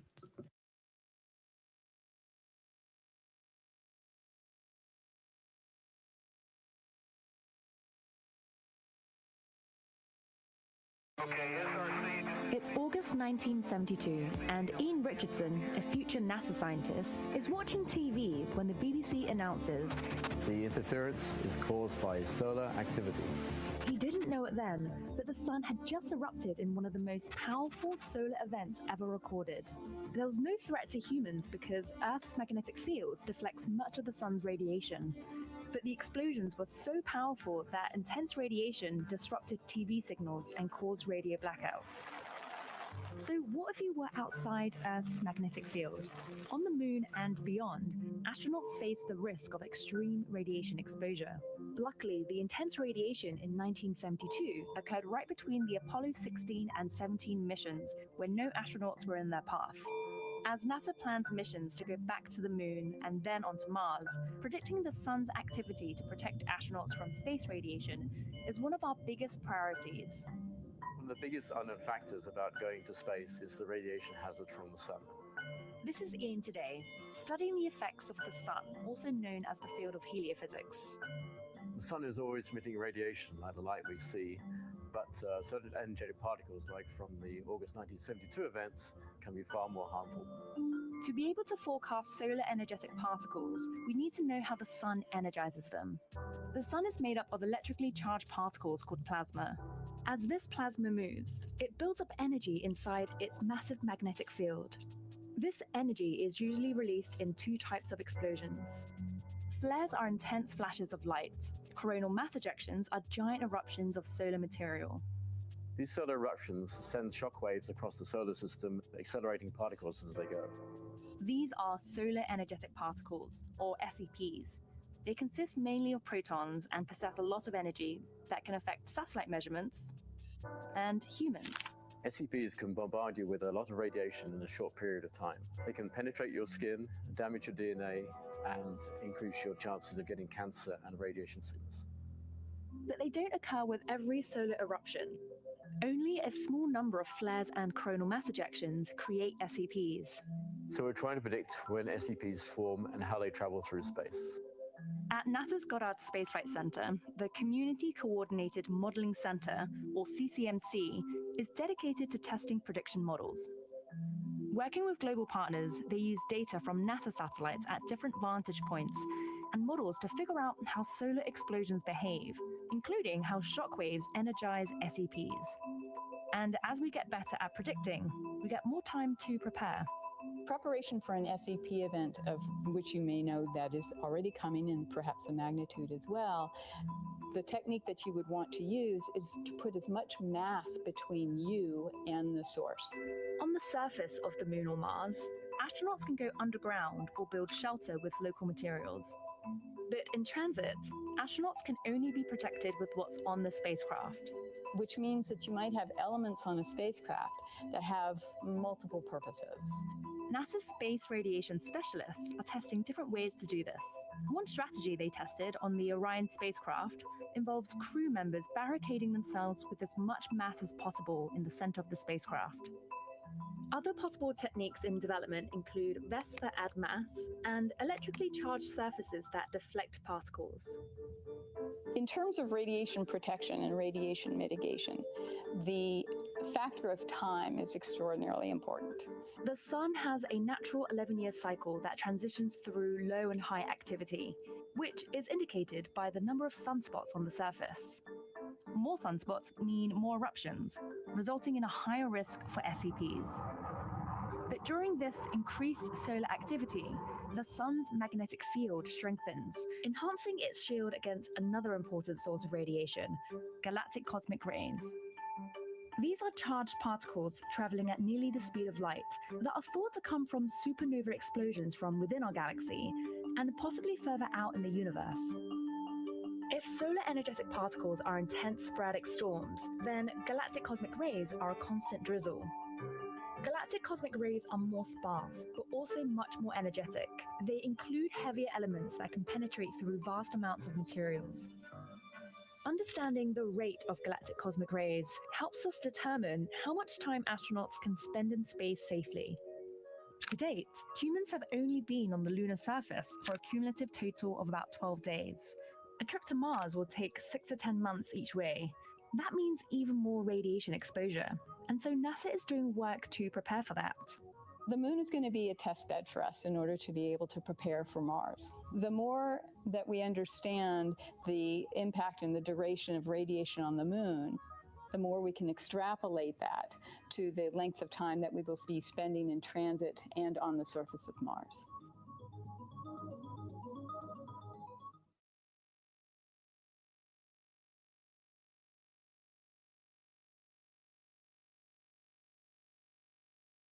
You're looking at a live view of the outside of the Orion spacecraft. Specifically in this frame, you can see the European Service Module and the Orbital Maneuvering Service engine.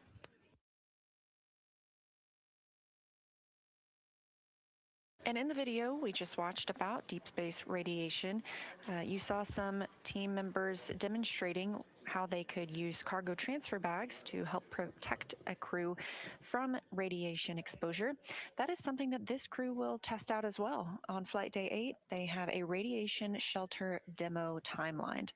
During that time, the crew will build a makeshift radiation shelter within the cabin and prepare the lockers on the spacecraft for ingress. Of course, this is just a demonstration and practice in case it were to be needed for a future mission.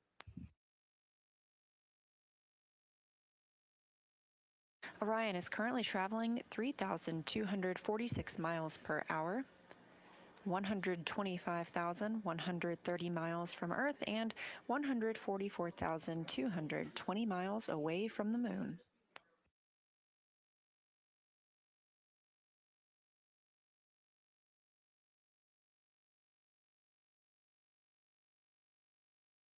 If you're just tuning in with us today, we were expecting to have the outbound trajectory correction burn this afternoon. However, that burn was canceled as it was deemed unnecessary following such a precise translunar injection burn yesterday.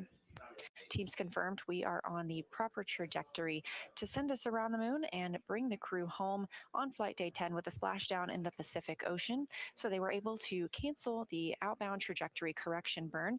And according to Christina Cook, the crew was able to enjoy a snow day.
This is Artemis Mission Control at NASA's Johnson Space Center in Houston, Texas. The Orbit 1 team is currently on console, but you'll see a lot of activity happening in the room as the Orbit 2 team comes in to begin their shift.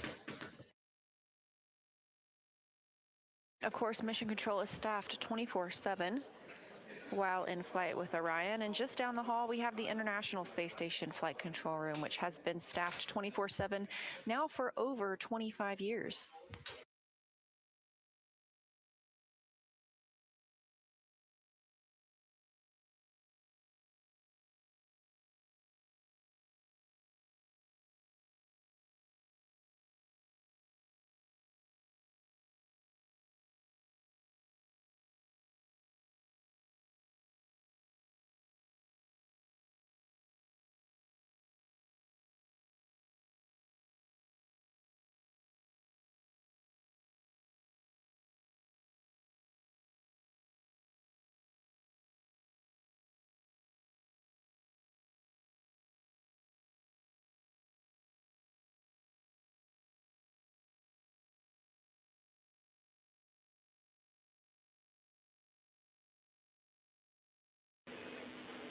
Integrity Houston, comm check, back with you on DSN.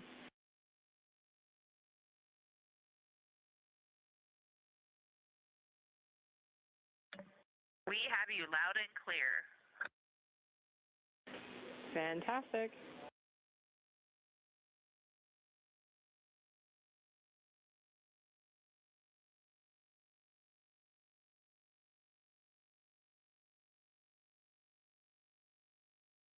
And Houston, we are complete with CPR demo if you want to get everything back to normal after that.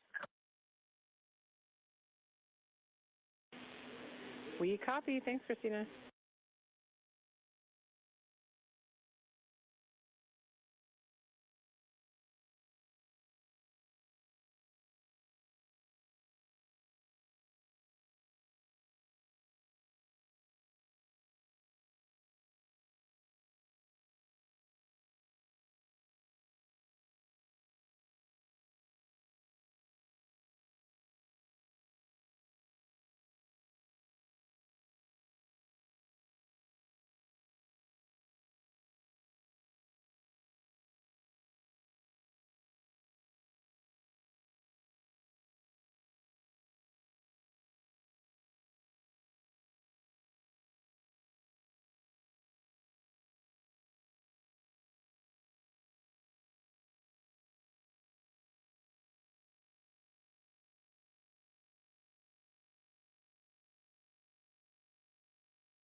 This is Artemis Mission Control here at Johnson Space Center in Houston, Texas. We have reestablished communications with the crew after an unexpected loss of communication through the Deep Space Network. We are now back in full communication with them.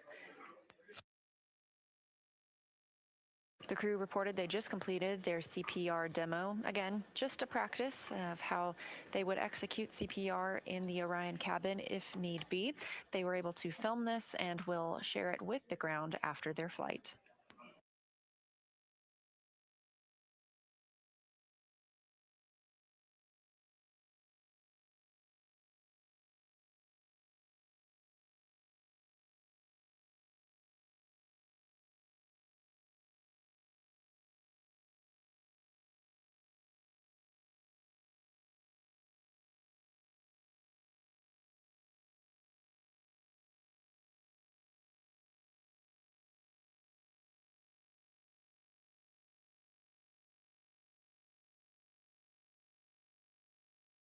And this view on your screen coming from a camera mounted on one of Orion's 4 solar arrays. Each solar array wing has its own camera, and this one is currently pointed back to see all of us on Earth. Wave hello, you look great today.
And Houston, we're just curious about toilet. Is it off, hands off right now?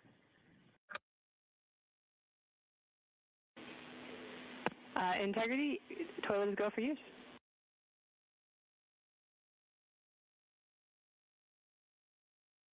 Okay, integrity copies.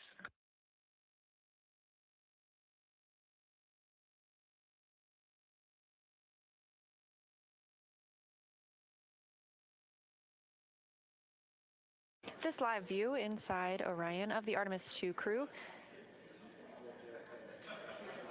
Integrity feedback on your camera position. For your information, the top third of the flags is not visible.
And now where you're placing the flags, I can see all of them. On the bottom part of the image, I can see about midway on Christina's calves, and I can see Victor's head and the camera to the in the right side of the field of view from the perspective of this camera.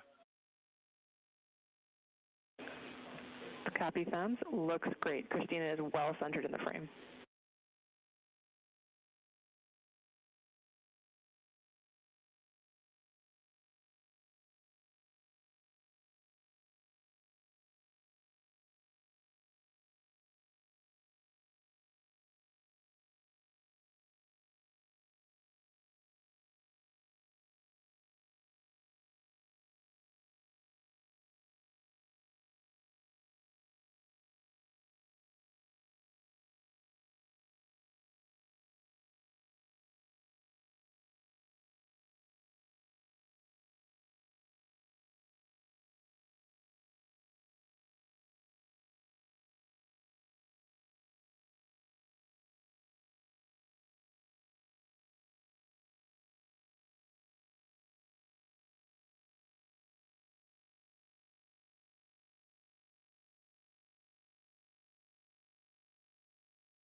This is Artemis Mission Control.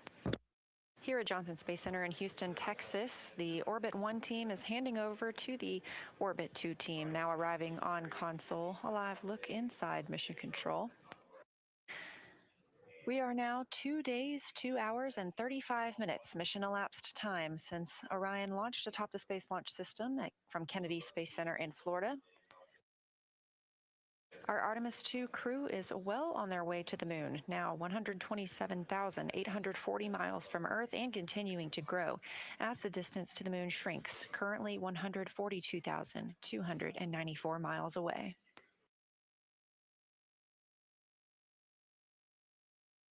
This a live view from a camera on the solar array wing on Orion, looking back at the spacecraft, and over there on the right side of your screen, home sweet home, our planet Earth.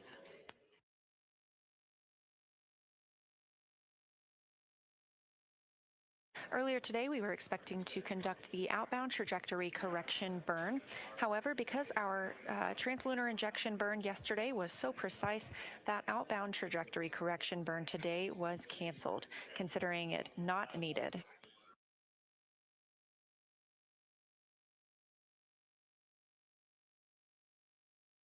As the Orbit 1 and Orbit 2 teams hand over, I am also handing over the Public Affairs console to my friend and colleague, Anna Schneider. She'll be continuing our live coverage. Again, we're here 24/7 throughout the mission, all the way through splashdown and recovery of our astronauts.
Houston Integrity, can you please verify toilet is available?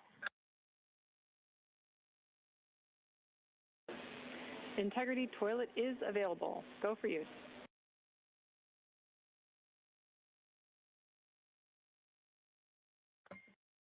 Thank you.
Integrity Houston, just wanting to let you know that we are going through our flight control room handover. I am bidding you farewell and appreciate getting the opportunity to support you thus far. And I'm leaving you in the amazing, capable hands of your favorite CTO. Have a good night.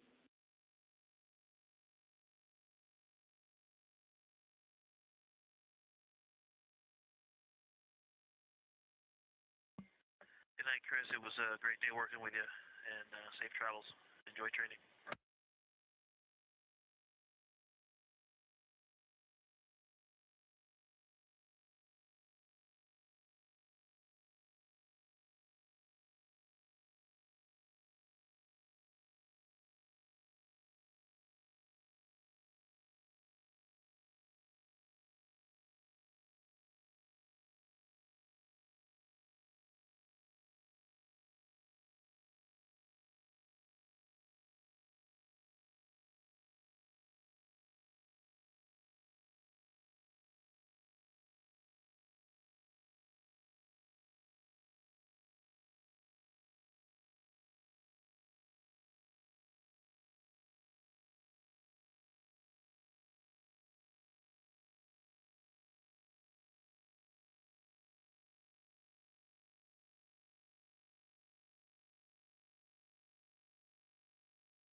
Integrity Houston, voice check on 1. We're setting up for S-band DFQ.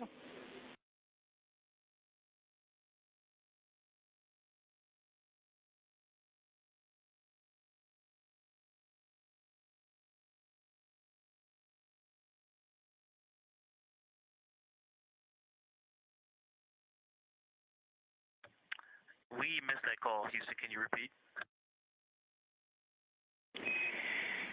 Yeah, we were doing some setup in prep for the sat mode DFTO and needed to do a quick voice check, and we had you loud and clear.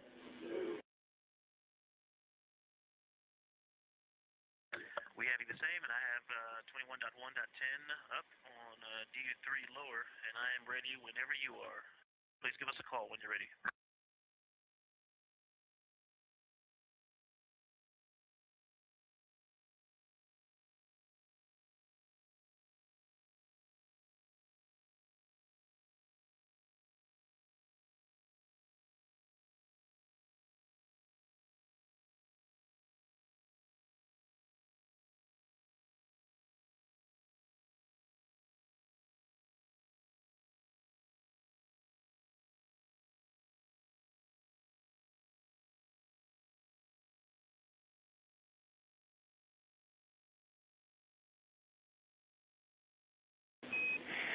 And Victor, we copy you are ready for the DFTO. As we mentioned earlier, we'll delay it about 30 minutes from the start. So 20 minutes from now, you can expect a call up that we're ready to get going.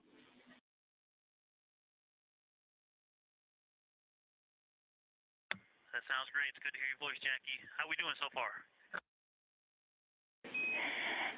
It's great to talk with you and doing great. Keep it up.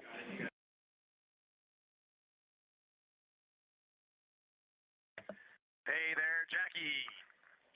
Hey, Jackie, it's so good to hear your voice. Mojave!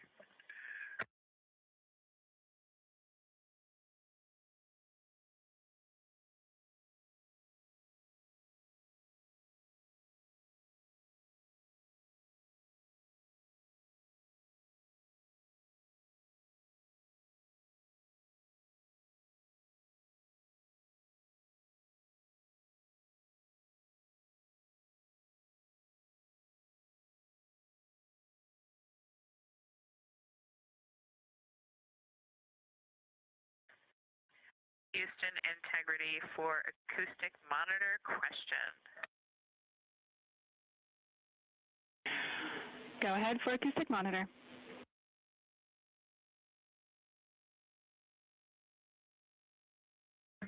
Hey, Jackie, I am doing my activity for the DFTO of the toilet acoustic monitoring. It's from earlier today, and the acoustic monitor is acting strangely. The battery was not indicating low. It was a yellow outline with a green interior. However, the acoustic monitor turns itself off often. It's hard to get past even the first menu or into the recording. I think I'll go ahead and try changing out the batteries just in case, but I wanted to let you know in case you have any ideas.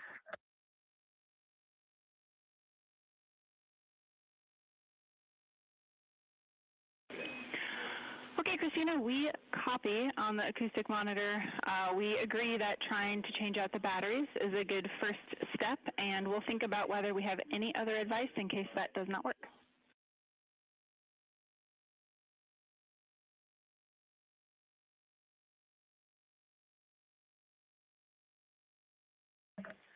Copy, thanks.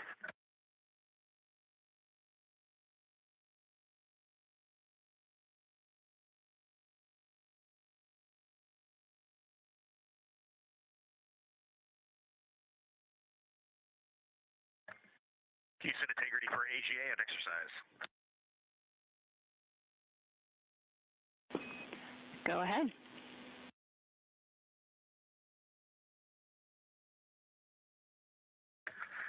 Hey, Jackie, confirm you all are ready for Jeremy to start his exercise block.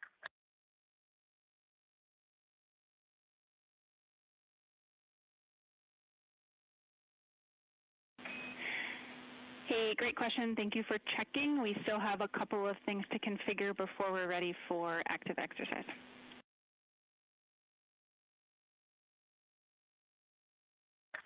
Okay, if you're ready, I'll give you AGA readings, and then you can call us when it's time for exercise. Send it.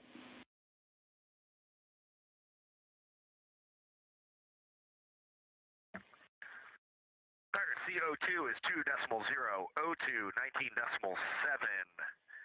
Cabin pressure is 14.1, and temp is 76.1.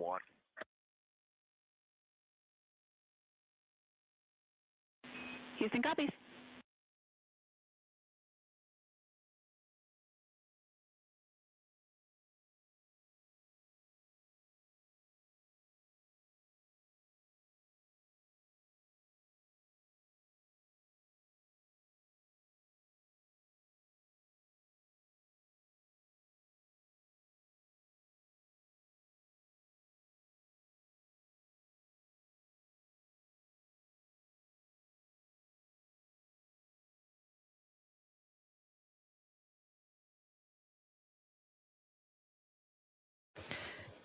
Good evening from Mission Control Houston inside the Artemis Flight Control Room.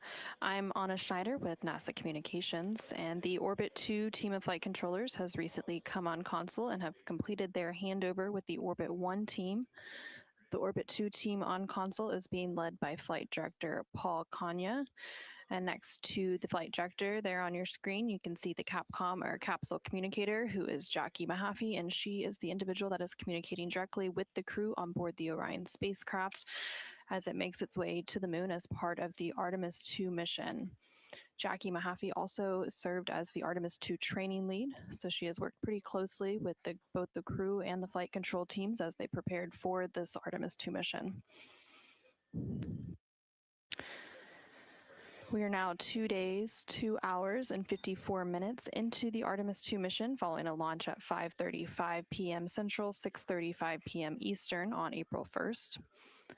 The Orion spacecraft, which was named Integrity by its crew, is currently about 128,000 miles away from Earth and has about 141,000 miles between it and the moon. HHP views Jeremy is about to start exercise. He's okay with that. Up to you, though.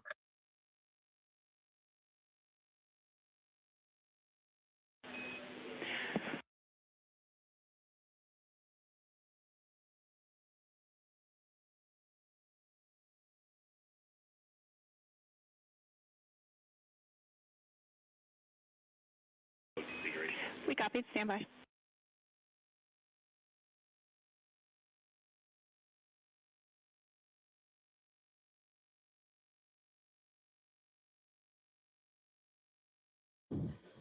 And you just heard some communication there from NASA astronaut Reed Wiseman, who is the commander of the Orion spacecraft, down to the team here in Mission Control Houston. They have been discussing some upcoming exercise activities. So on the timeline, CSA or Canadian Space Agency astronaut Jeremy Hansen is scheduled to complete his daily exercise, and then Christina will complete her exercise as well.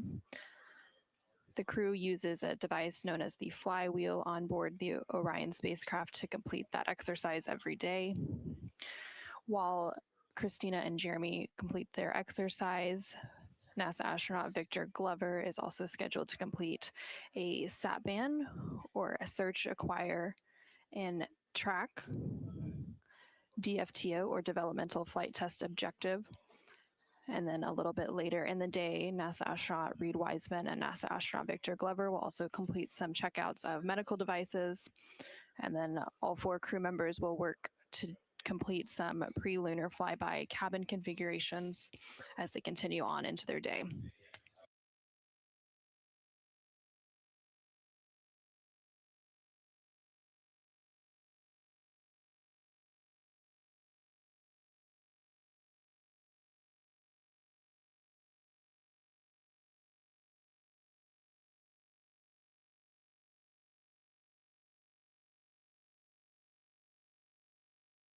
And currently on your screen, you are seeing a look at the Artemis Real-Time Orbit website, or AROW, A-R-O-W. This website is available to the public at all times at nasa.gov/trackartemis. And we provide this view when we don't have live views from the Orion spacecraft itself, but using this view, you can see the real-time data and telemetry coming from the spacecraft.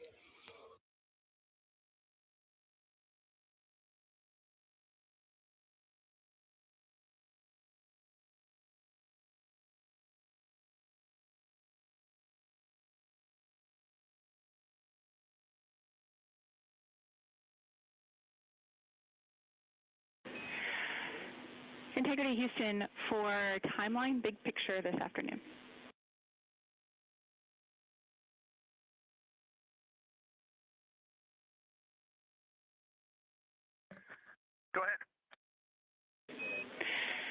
Hey, we are wrapping our arms around some of the different DFTOs, the maneuvers that they require, the solar array configs that they require, and the fact that we've shifted the S-band DFTO a little bit relative to the planned exercise.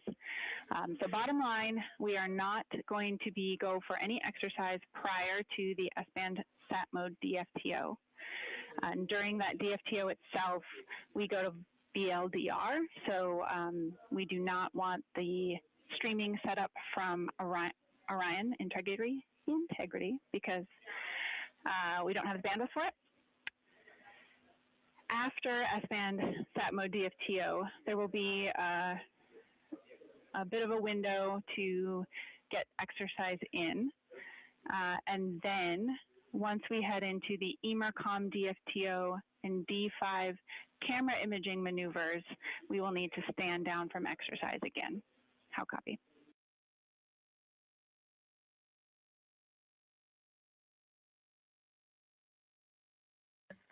Copy all.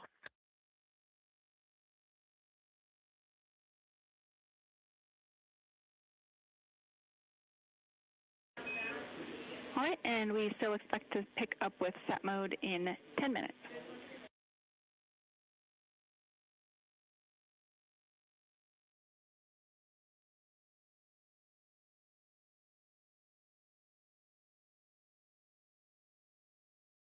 Okay, we copy. Standing by for sat pointing mode DFTO in 10 minutes.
Integrity Houston for Victor and the SAT mode DFTO.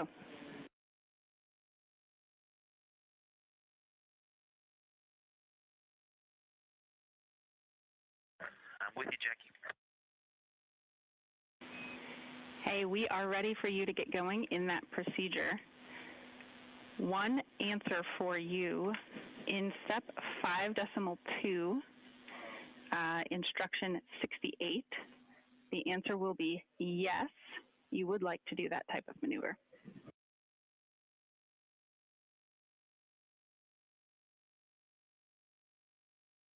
Yeah, Jackie, I'm sorry. We're sharing PCDs up here, and so I currently don't have one. I'm operating off of DU3 only. But Weed has one and a pencil out now. Can you just repeat that whole transmission? Yep, and I think this is one we should have comms, so we could also remind you right beforehand. But in instruction 68, the question is, will maneuver be a rotation around the biased tail to sun vector? And the answer is yes.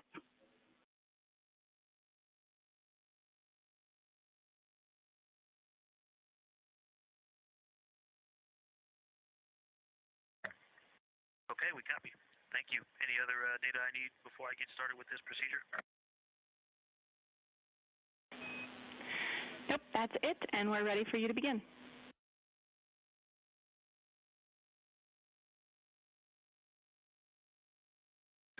Copy and confirm you have step 1. Concur, step 1 is complete, and we're ready for you in 2.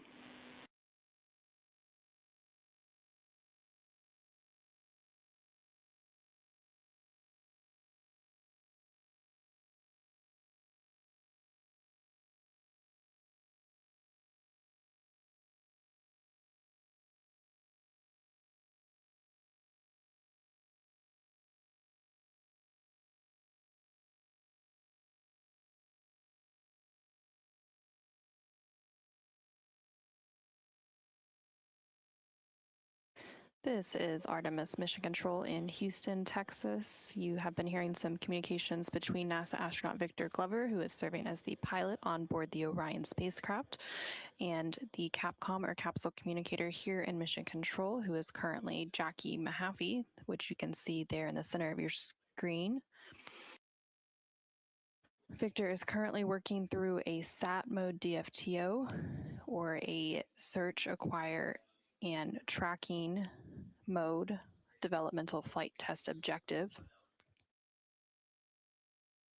During this DFTO, Victor is working to reconfigure the S-band communication system on board the Orion spacecraft.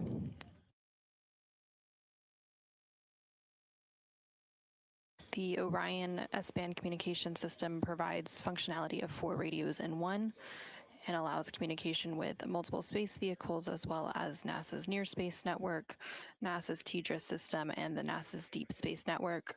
Currently, the Orion spacecraft is working off of the Deep Space Network. Houston Integrity commanding S-band to SAT encrypted pointing mode. Houston copies, we're ready.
instruction 46, ping, good.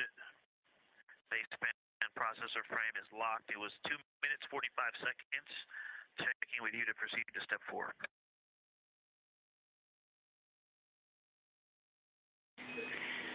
Houston, we have you loud and clear. We're ready for step 4. And Victor, could you read the instruction number of your step 4, please?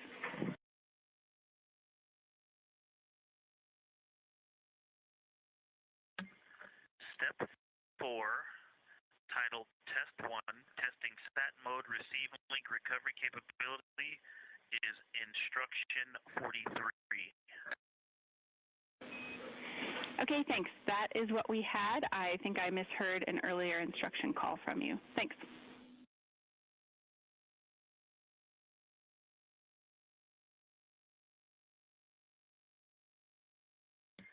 That may have been just me telling you I was on the instruction that said to check with MCC, and that was a couple of instructions back.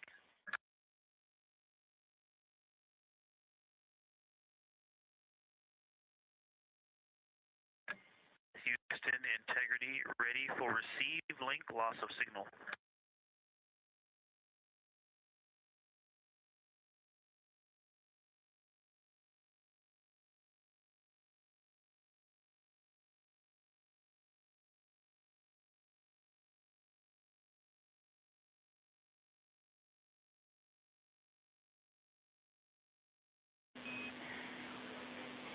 Integrity, we copy from the ground. We will implement the loss of signal. You can expect a 5 to 10 minute LOS and expect you may see your antennas cycling through looking for the signal.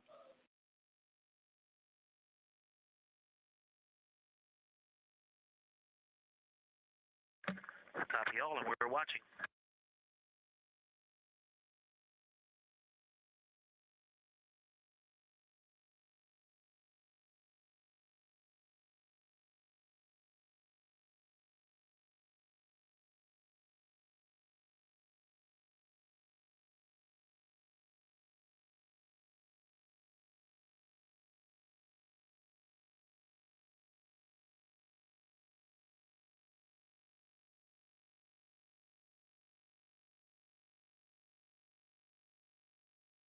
This is Artemis Mission Control in Houston, Texas. On board the Orion spacecraft named Integrity, NASA astronaut Victor Glover continues to work through the SAT mode DFTO, or the Search, Acquire, and Tracking Developmental Flight Test Objective. And he has been coordinating the steps and procedures between the team here in Mission Control Houston, namely the CAPCOM, or Capsule Communicator, who is currently Jackie Mahaffey.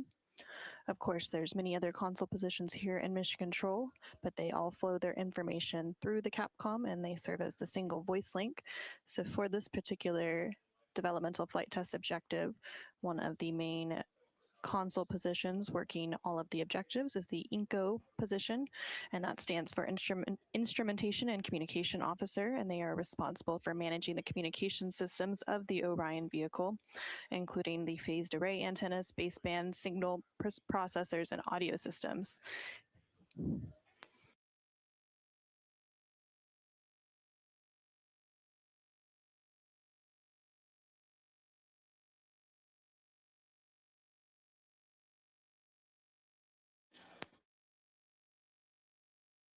Working alongside the INCO console position for this developmental flight test objective is the GC, or Ground Control Officer.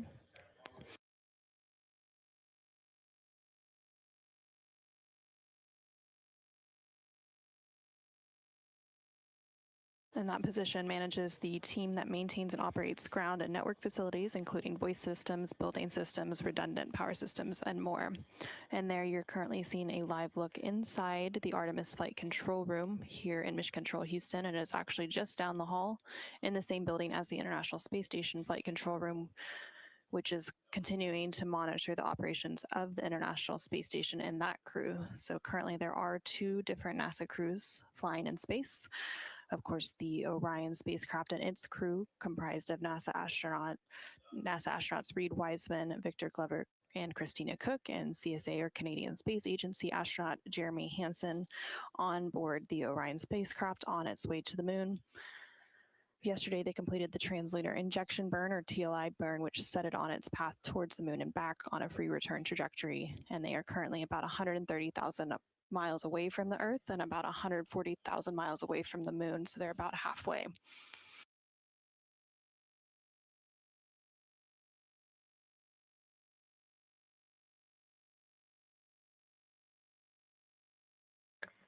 Houston integrity. I am holding in instruction 59. Checking with you to proceed to step 5. We are good and locked at about 2 minutes 30 seconds.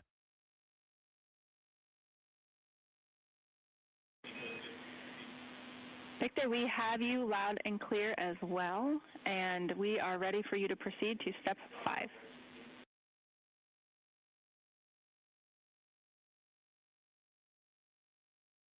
Copy, picking up step 5, instruction 62, test 2, testing sat mode, tracking through maneuver.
Taxi 1 is 07 to go to step 595.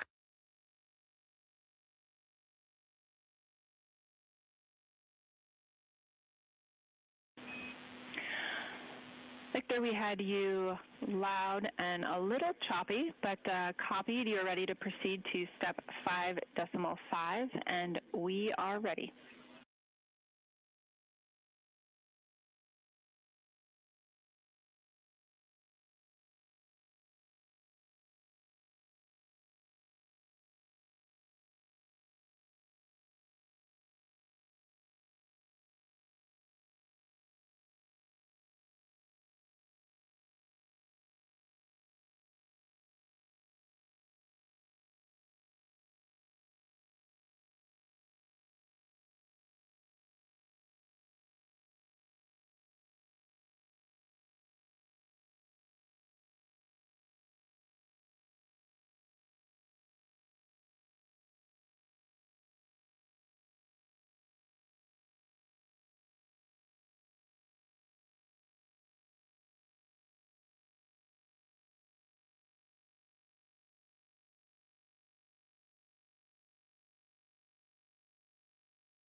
Houston Integrity Com check.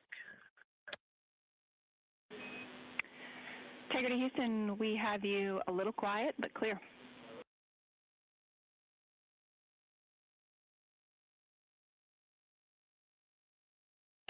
Awesome, and that one, it was only, it went back to locked and ping good in just seconds. It was definitely not minutes.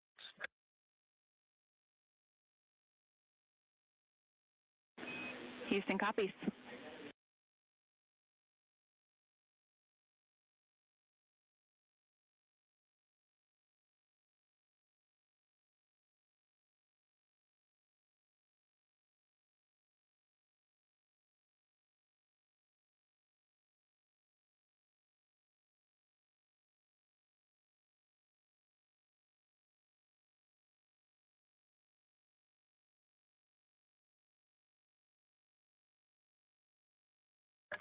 And Houston Integrity Instruction 136, desire to exit sat mode early.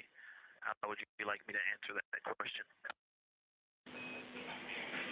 Yep, we would like you to answer yes.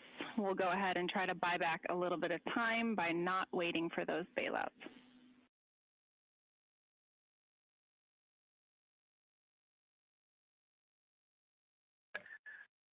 You broke up right when you gave me the important data, yes or no? Yes, yes.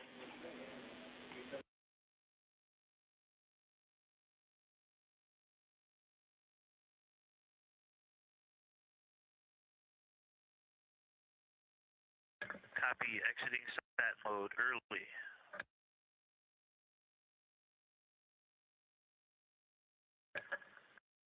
Houston Integrity commanding SD pointing.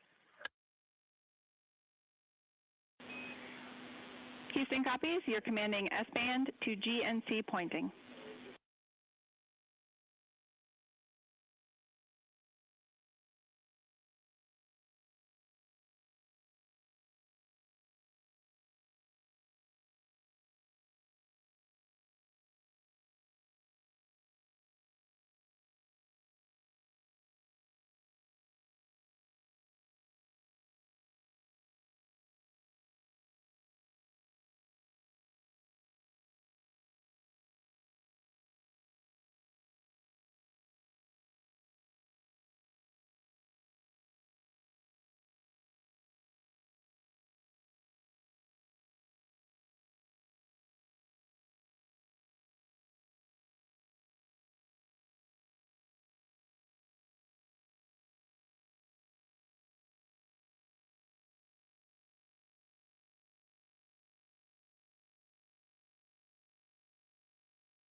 Houston integrity, sat pointing mode DFTO is complete.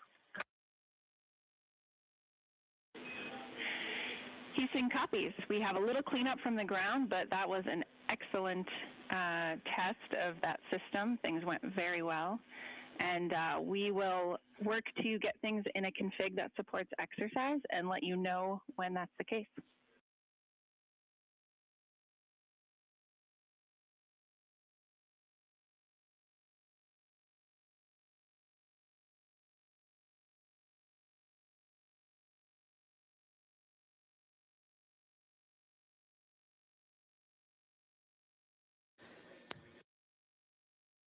This is Artemis Mission Control in Houston, Texas.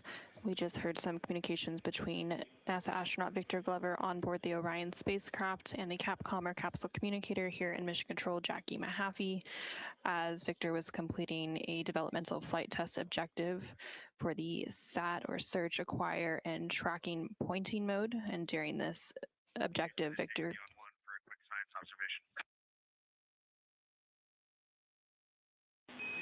Go ahead.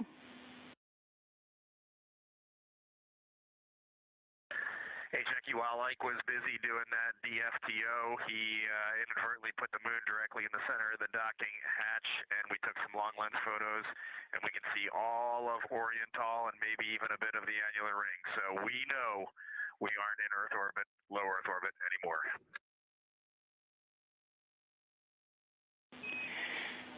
Some faces just lit up at the science console, and we appreciate the call and look forward to the photos.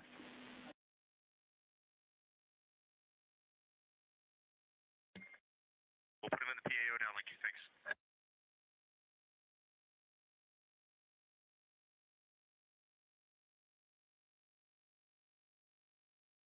And Houston integrity, just finalizing the DFTO.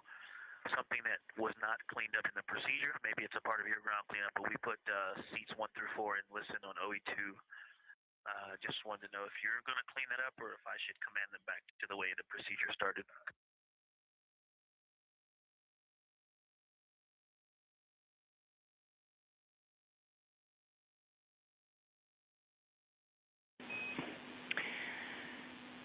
Victor, we think seats 1 through 4 were in listen on OE2 to start with. Was that what you were asking about?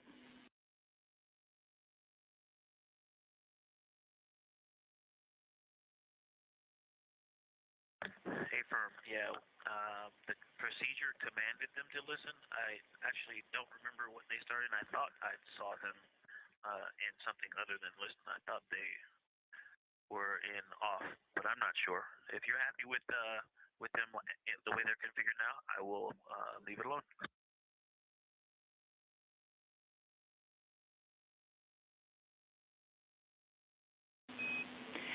Yep, we are happy with the current config. Thanks for checking.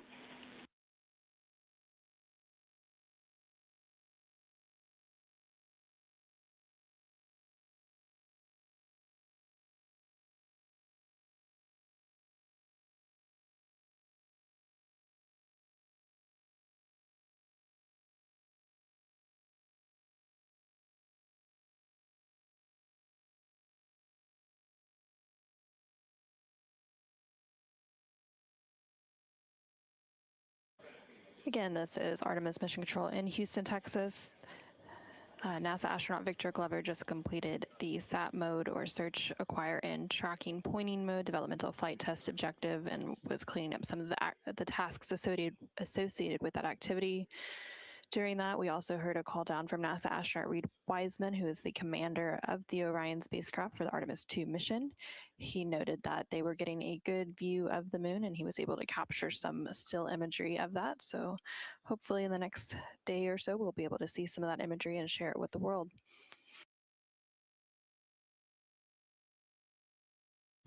The team here in Mission Control is also working to reconfigure some of the spacecraft so that CSA or Canadian Space Agency astronaut Jeremy Hansen can complete his scheduled daily exercise using the flywheel device.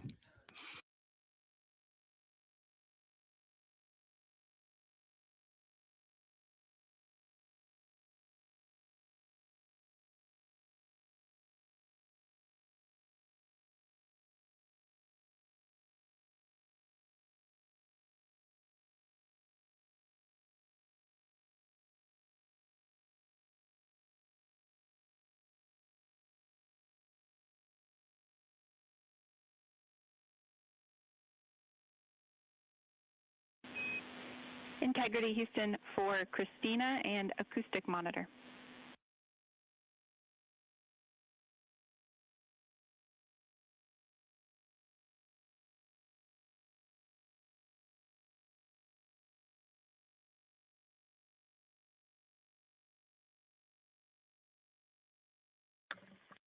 Go ahead.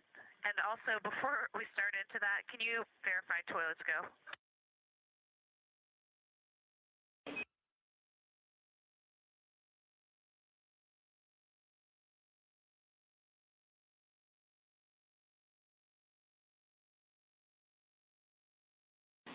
Checking.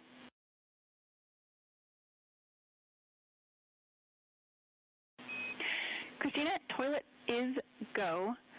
We are okay giving you a blanket go for the toilet at this point. We will call you if we need you to have a period of stand down.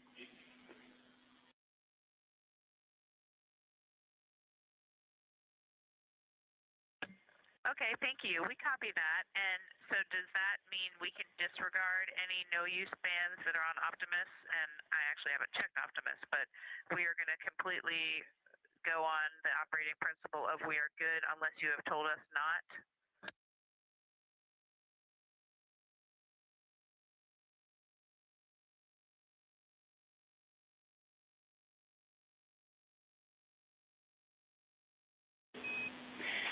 Christina, A firm, you can ignore the toilet unavailable for wastewater dumps in the crew band, and we'll try to have a little better story for you tomorrow morning on the rationale and what the plan will be going forward.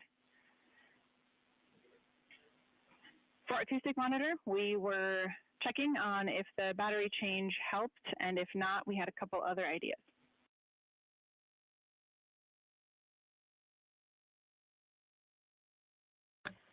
Yes, Jackie, I was just waiting on that DFTO to be over to give you a call about it. Changed out the batteries, had the same issue, but kind of persisted, and what was happening was it was just turning off randomly at different times, but usually very early on in the record process, and never actually was successful recording. I continued to try, did a couple hard restarts, taking out batteries, putting them back, and eventually was able to get all 5 sample locations recorded.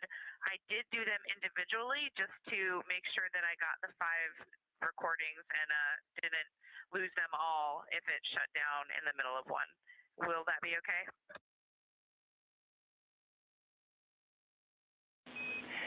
Christina, that sounds great. Thank you for wrangling the batteries. And a little bit of intel we had was that sometimes those batteries do have difficulty seating. So maybe one of the swap outs helped a little. But if in future activities it continues to be a struggle, there is an option to power via the PCD. So just let us know.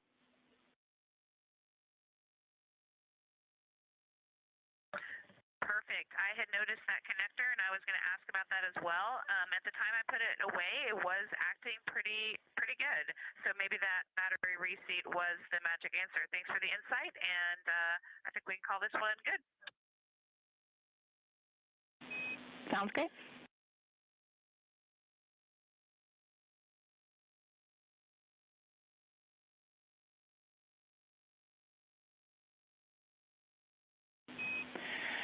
Christina, one more follow-up on the acoustic monitor. When you recorded the toilet, did you do it by opening the lid or pulling the funnel off?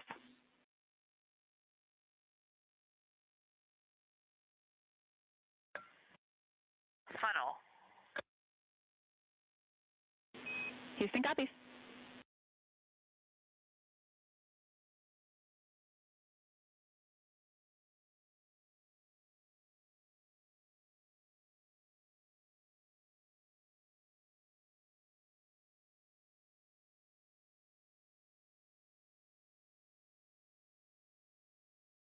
This is Artemis Mission Control in Houston, Texas. We just heard some communication there between NASA astronaut Christina Cook, who is one of the mission specialists aboard the Orion spacecraft, and the Capcom or capsule communicator, which you can see there on the center of your screen, Jackie Mahaffey. Christina is currently working through another developmental flight test objective related to the toilet acoustics. So as part of this objective, they're collecting some acoustic or sound data related to the toilet on board the Orion spacecraft to evaluate the operational sound levels.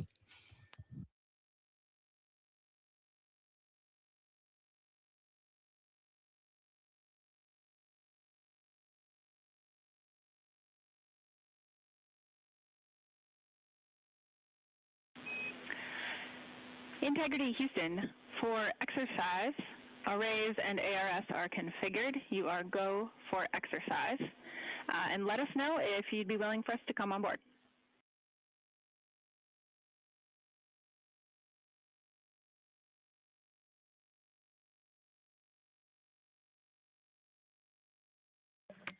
Okay, Jackie. Yeah, you're welcome on board. We did go ahead and set up the Z9 for the T-shirt shroud activity, but I think we can put something back together for you.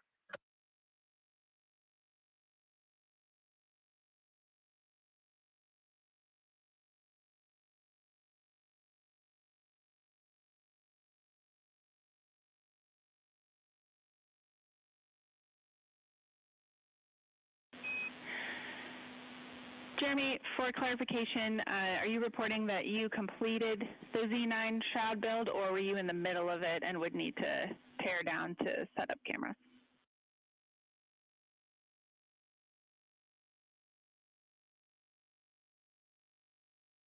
No, it's just that I took down the HHP camera to use the articulating arm for the Z9, and I wasn't sure, that wasn't a pink activity, a flexible activity, so I wasn't sure if we were going to have something in that window during that period to test this out or not.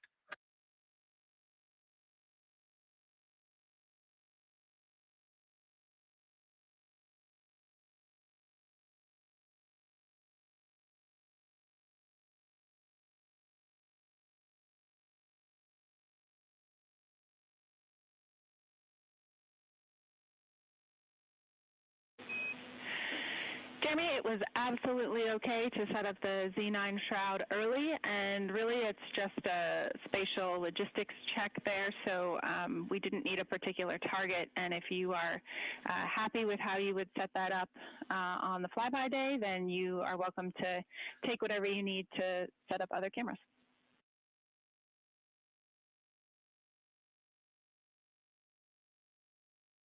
Okay, understood. It's a little bit hard to test how effective the shroud is, and if the shroud gets in the way of the lens, that's a short lens, the 35 millimeter lens, and so until we have a target to take a picture or two of, it's going to be a bit tricky to know.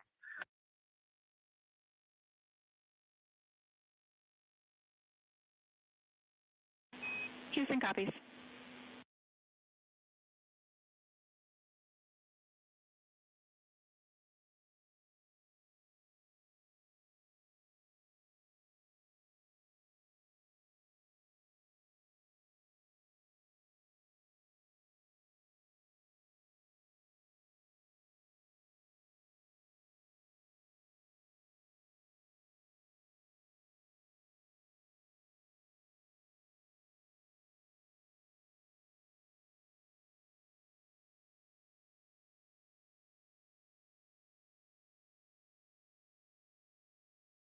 And this is Artemis Mission Control in Houston, Texas.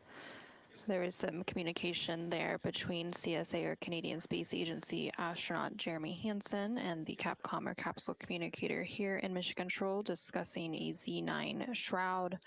That was a timelined activity for the day where Jeremy was assessing a makeshift shroud setup for the upcoming lunar flyby scheduled for flight day 6 to help capture better sunrise and sunset imagery and avoid some glares on the window.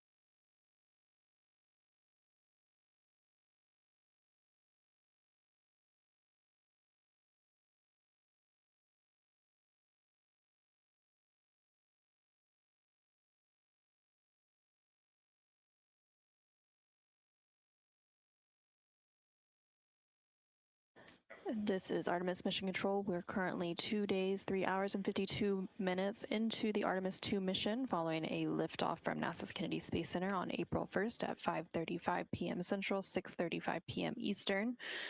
The crew has, of course, been capturing a ton of imagery during their mission, and this image there on your screen is a recent image that was uploaded and shared publicly. It was captured by the crew on the second flight day of the mission, and it shows the Orion spacecraft there in the foreground with the moon in its distance, and it was captured by a camera on the tip of one of its solar array wings, or SAW.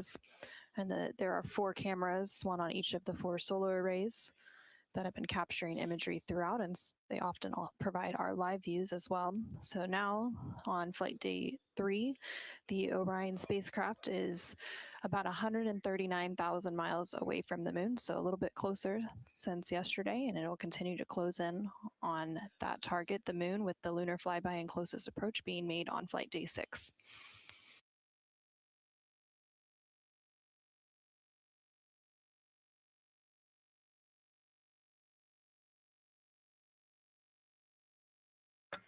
Houston, please confirm good video.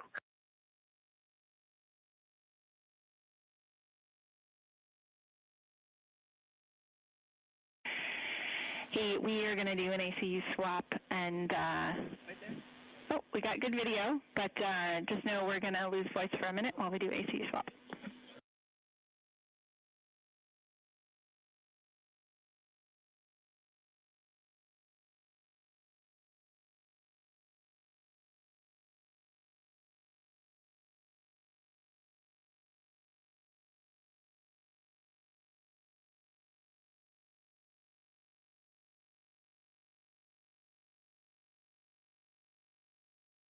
And there on your screen, you're now seeing a live look inside the cabin of the Orion spacecraft. Again, that spacecraft was named Integrity by its crew. And so you can see a live look as the 4 crew members, NASA astronaut Reed Wiseman, Victor Glover, and Christina Cook, along with CSA, or Canadian Space Agency astronaut Jeremy Hansen, work through the remainder of their activities for their day as they are starting to round out flight day 3. On the left-hand side of your screen, you can see NASA astronaut Victor Glover there. Integrity, Houston, voice check after ACU config.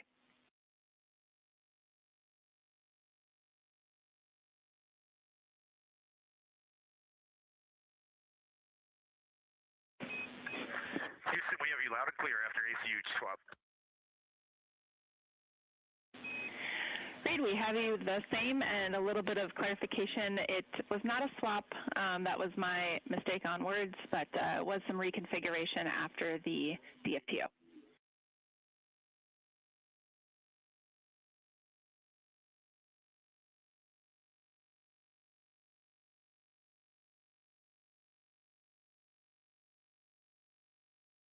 And there you can see NASA astronaut Jeremy Hansen giving a thumbs up to the screen, acknowledging the words that just came up from Capcomer capsule communicator Jackie Mahaffey here in the room, who you can see on the bottom right-hand corner of your screen.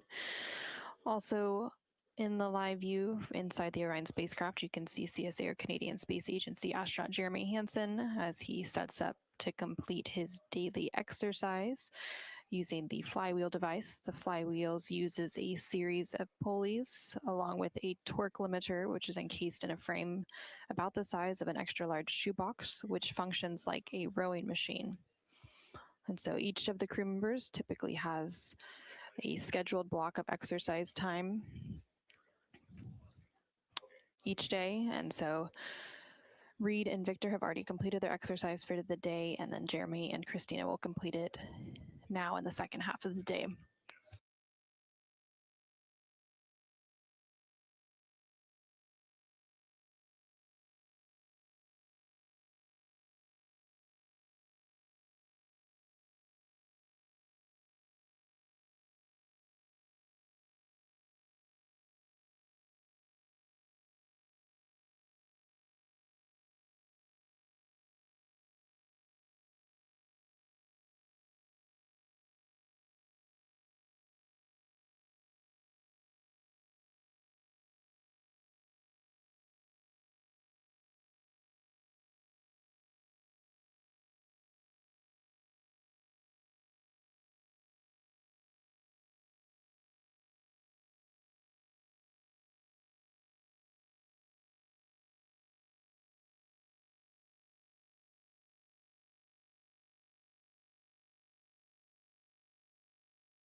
again, Houston, from integrity, just since it's been a while, the CO2 reading is 1.2 at the start of exercise.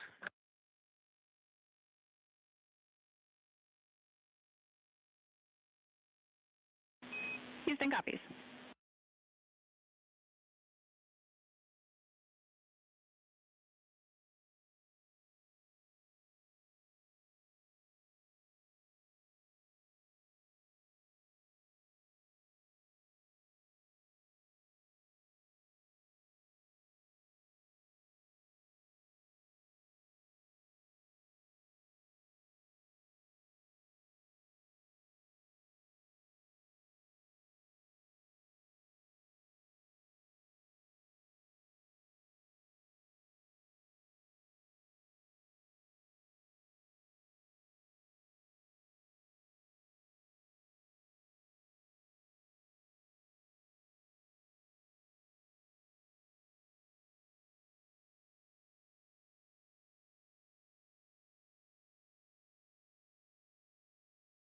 And this is Artemis Mission Control. There on your screen, you can see NASA astronaut Christina Cook floating into view and now disappearing out of view again.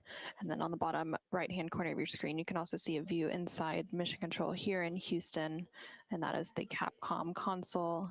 And next to that is the flight director console. So the flight director for the Orbit 2 ship, which is currently on console, is Flight Director Paul Kanya. The Capcom or capsule communicator is Jackie Mahaffey. And then also joining Jackie on the Capcom console is NASA astronaut Tracy Dyson.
There on the center of your screen, you can see Canadian Space Agency astronaut Jeremy Hansen as he uses the flywheel exercise device.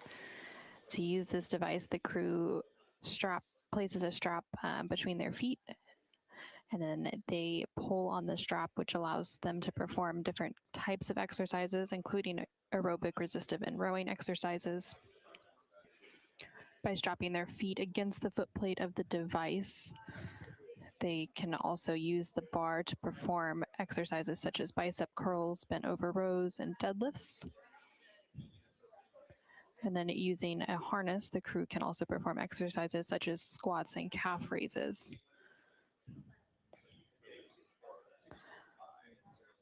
Each of the crew members completes daily exercise, and it's an essential requirement for human spaceflight missions because without consistent exercise routines, the zero gravity environments can cause a reduction in muscle mass and bone density.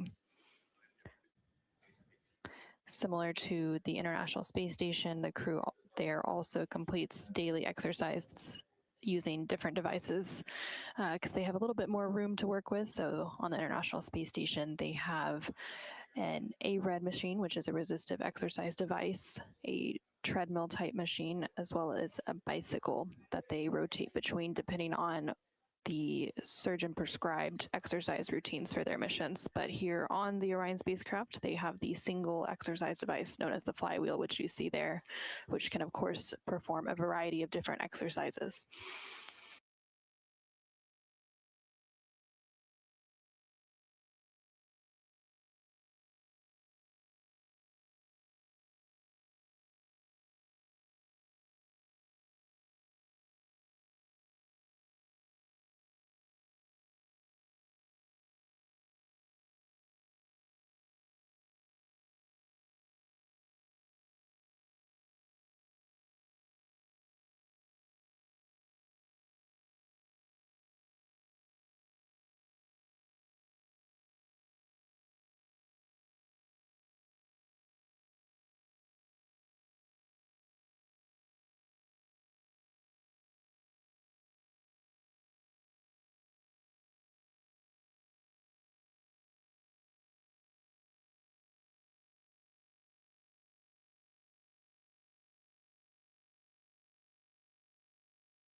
What was your flight number?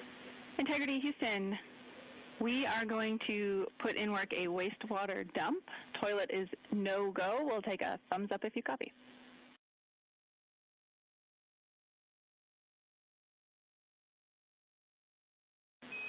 Copy thumbs.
This is Artemis Mission Control in Houston, Texas. We are currently 2 days, 4 hours, and 23 minutes into the Artemis II mission, following a liftoff at 5:35 p.m. Central, 6:35 p.m. Eastern from NASA's Kennedy Space Center in Florida. The crew is currently awake and working through their timelined activities for the day. Canadian Space Agency, or CSA, astronaut Jeremy Hansen is currently completing his daily exercise. There's also some checkouts of medical devices taking place. And then earlier in the day, the crew also completed a CPR demonstration. And then originally planned for today was an outbound trajectory correction burn, but it was determined that that burn was no longer needed due to the accuracy of the TLI, or translunar injection burn, which took place yesterday, April 2nd. The next burn on this outbound journey to the moon is scheduled for flight day 4, and that will be the outbound trajectory correction 2 burn. Coming up, the crew will also complete some lunar cabin configurations, and then they will have a public affairs event before they have some private medical conferences, as well as a private conference with the flight director here in Mission Control, which is currently Paul Kanya leading the Orbit 2 team, and then they will get ready for their pre-sleep and sleep activities and then head into their sleep time. Currently on your screen, you can see a view of the Artemis Real-Time Orbit website, or ARO. This website is available at nasa.gov/trackartemis, and you can continuously monitor Orion's data and telemetry on its way to the moon. So the Orion spacecraft is currently about 133,000 miles away from Earth and about 138,000 miles away from the moon, so about halfway between both.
Integrity on 1 for hygiene towel quantities.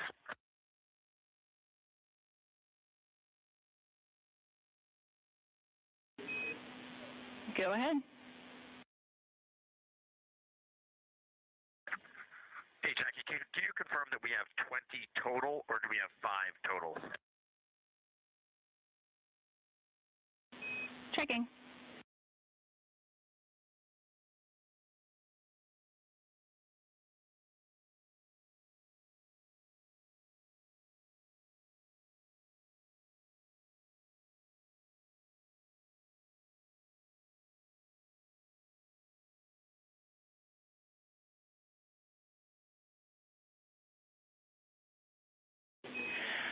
Integrity Houston, no action on the enabled ECLIS caution related to the wastewater dump, and we'll look at it from the ground. Copy that.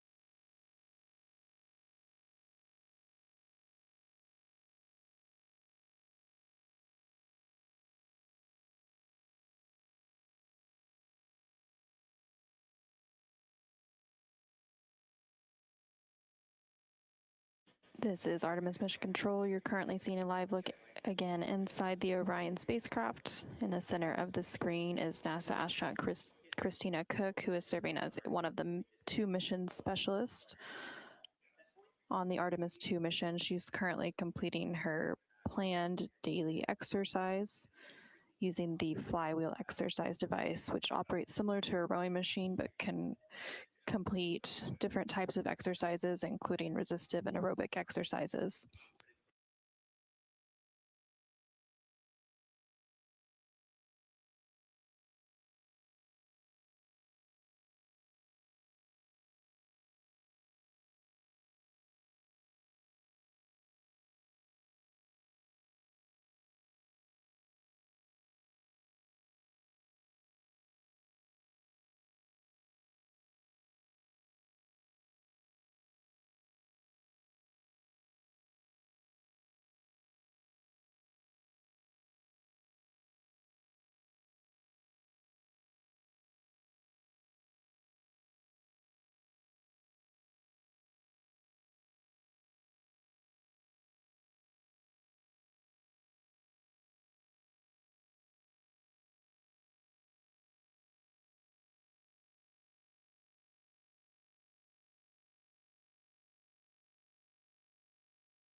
Integrity Houston for a hygiene towel answer.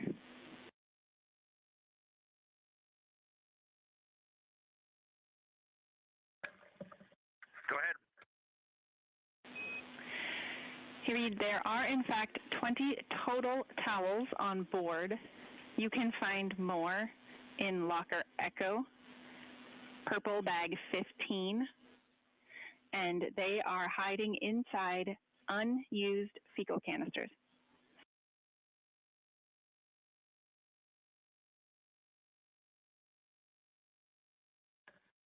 Okay, outstanding. Thanks, Jackie.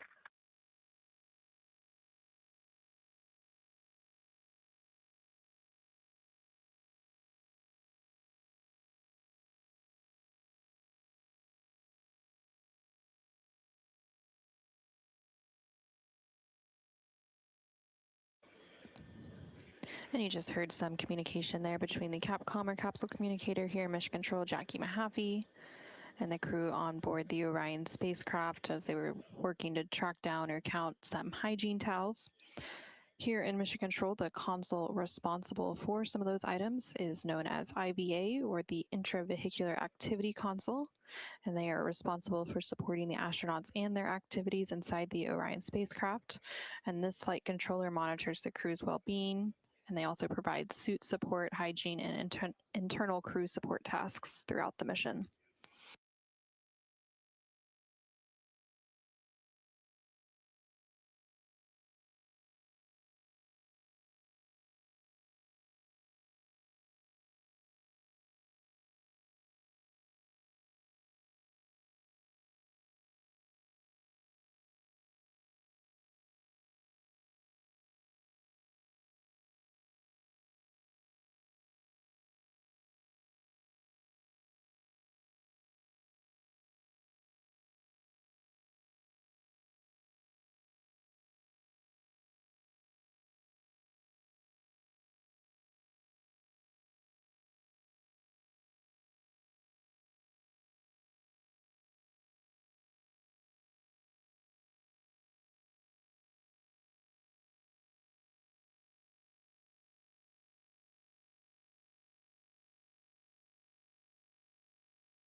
Houston integrity timeline question for lunar cabin config. Go ahead. Hey, with the delays to exercise, curious if you have thoughts on how we handle the pre-lunar flyby cabin config, or we can make a suggestion if you need one.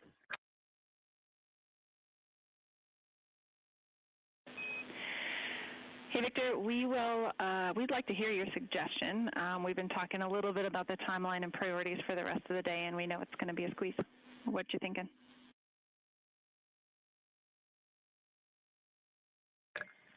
We'd like to finish the exercise and delay starting that cabin config, if that's okay with the science team.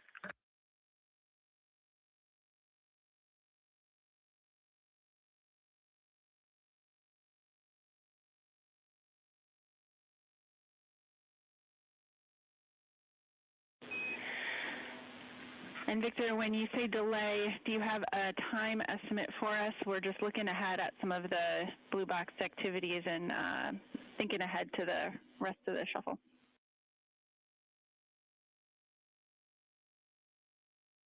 Yeah, we were thinking 10 minutes, but that's why if you have a recommendation, we will take your recommendation.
Integrity Houston, for timeline, we are okay with sliding the lunar flyby cabin config about 10 minutes to the right. We do want to aim to give you that full duration of that activity, but we'd like it to be complete by the start of the DSN EMERCOM DFTO. It's going to be most useful to do that activity together.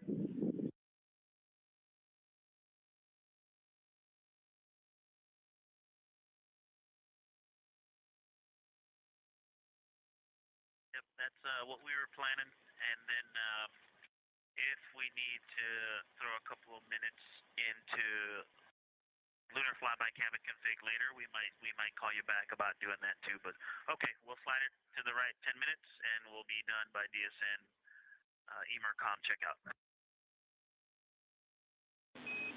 Sounds like a plan.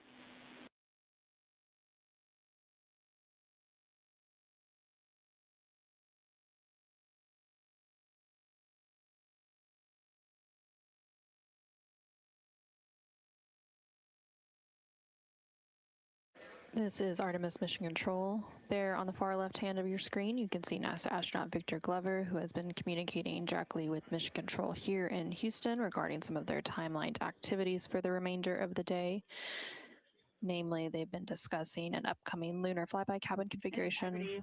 A couple more pieces of data for you on the timeline shuffle. The avatar photo and toilet maintenance are flexible, so we don't have a concern with you pushing into that time. You could pull the avatar forward. The second person does not necessarily have to be Christina.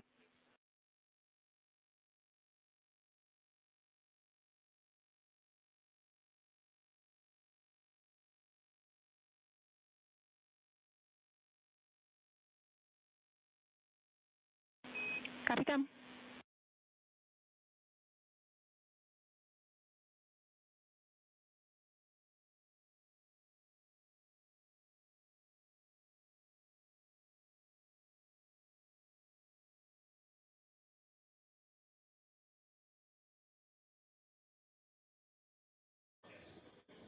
And they were discussing moving the lunar flyby cabin configuration. During this particular activity, the crew will develop and document an ideal configuration of the Orion spacecraft internal cabin for the lunar flyby observation period, which will take place on flight day 6.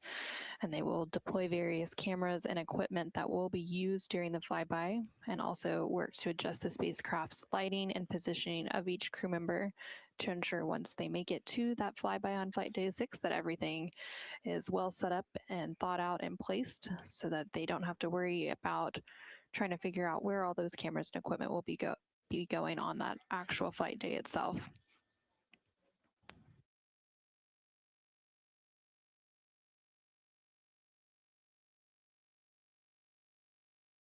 There was also mention of some activities related to Avatar, and this refers to a science investigation flying on Artemis II.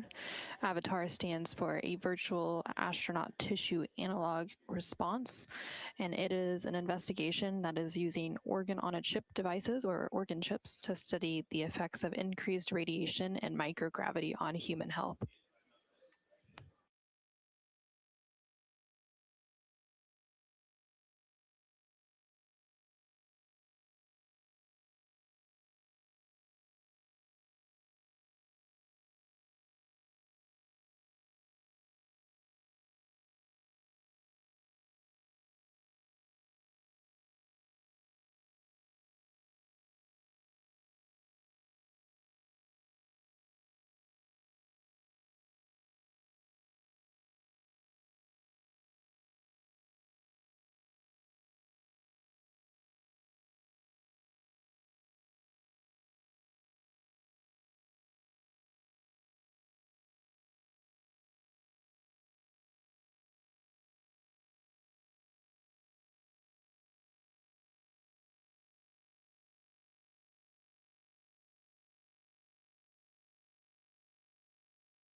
Houston integrity for AGA. We're ready.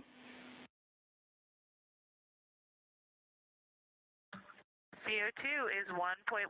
Do you need anything else?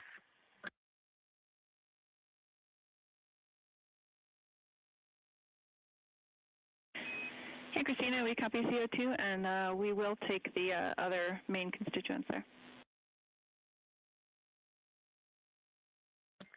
Okay, everything is off scale low. Otherwise, oxygen 19.7, pressure 14.05, temperature 75.7 Fahrenheit.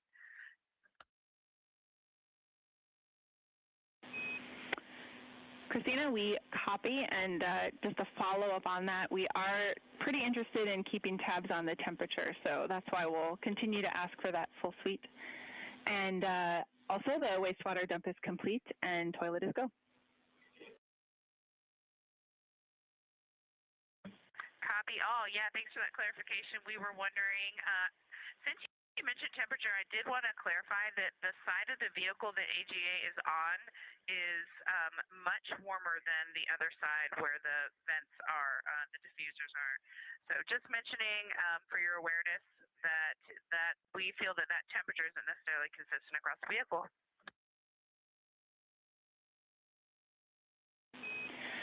All right, Christina, thank you for that insight. That is really helpful.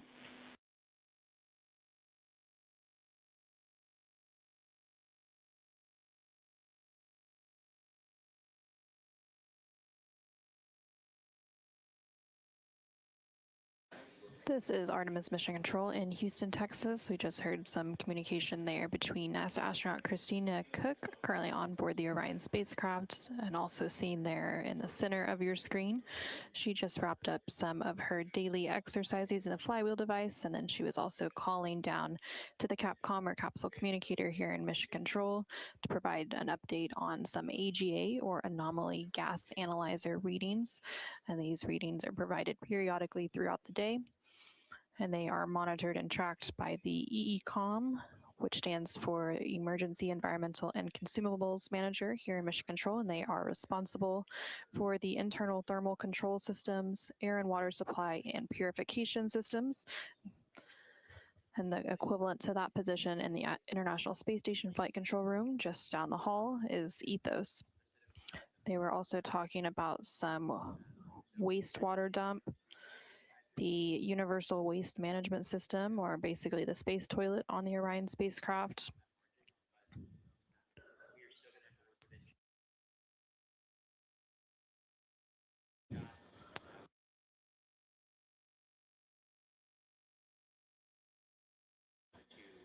And the space toilet, or the Universal Waste Management System, typically dumps that wastewater every day overboard. It's vented overboard, much like what happened during the space shuttle era. Now the crew is going to start working on their pre-lunar flyby cabin configuration activity. So they're going to be deploying some cameras and other equipment that they plan to use during the flyby on flight day 6 to just ensure that they know where everything should be set up, where it should go, and where each crew member should be stationed for that observation period. And we're currently about 2 days, 4 hours, and 51 minutes into the Artemis II mission. The Orion spacecraft carrying the 4 crew members who you currently see on your screen are about 134,000 miles away from Earth, and they have about 137,000 miles between them and the moon. So pretty soon they will actually be closer to the moon than they are to Earth, and we do expect them to pass that milestone in about 31 minutes.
Houston, integrity on 1 for lunar flyby setup.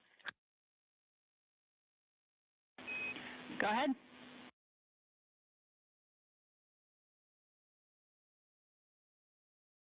If you still have the HHP, we're wondering, in Jeremy's position, if he's looking out the window there, will the moon be right side up or upside down? We have a great view. We'll checking.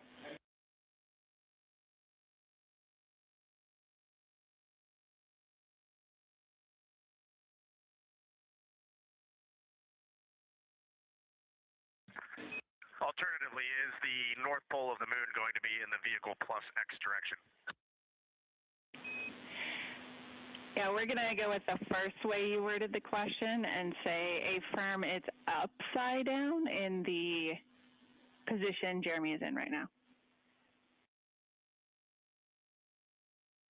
So if he flips over, it'll be right side up.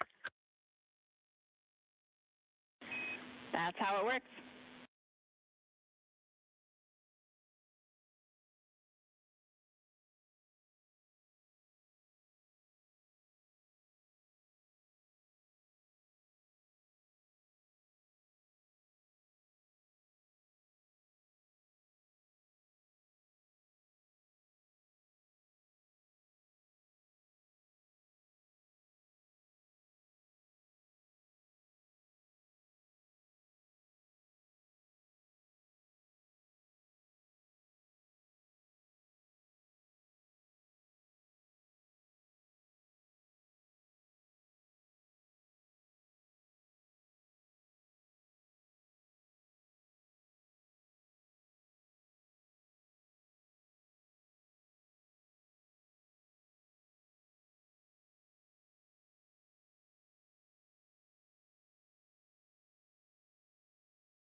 This is Artemis Mission Control.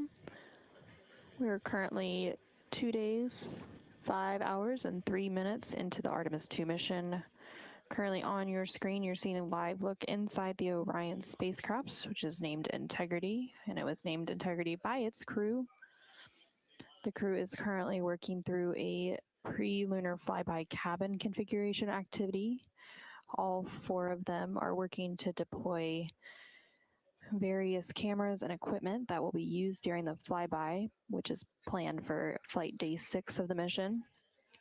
They'll also be adjusting the spacecraft's lighting and positioning of each crew member to ensure that all of the equipment, cameras, as well as the individual placement of each of them works and will be seamless during the flyby observation period.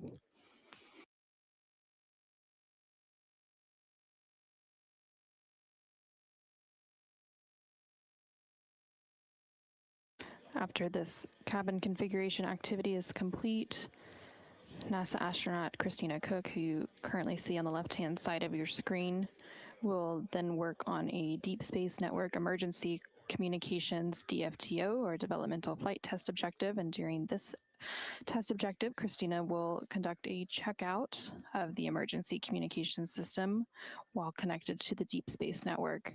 The Deep Space Network, or DSN, is NASA's international array of giant radio antennas that support interplanetary spacecraft missions, plus a few that orbit Earth, and it provides radar and radio astronomy observations that can improve our understanding of the solar system and the larger universe. And there you can see on your screen that the crew just turned out the lights on the Orion spacecraft. So now it's quite dark. And again, they are adjusting the lighting as part of that lunar flyby cabin configuration activity so that they can test the lighting as well as all of the camera equipment that will be used during the lunar flyby.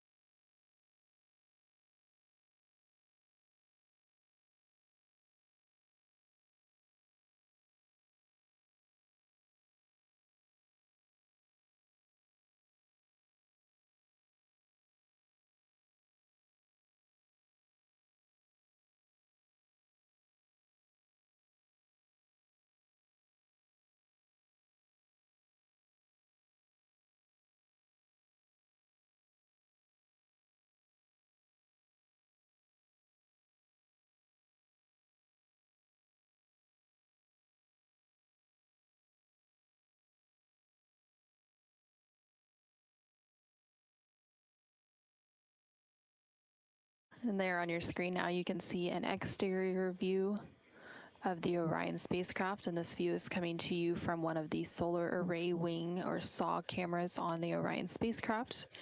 The Orion spacecraft has 4 solar array wings, and each of those wings has its own camera that provides various views throughout the mission.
Houston Integrity, just one note for PCDs. We're going to need to route power cables since we're down to 3 PCDs. So just keep that as a tracking item that we're going to need to do in the next day.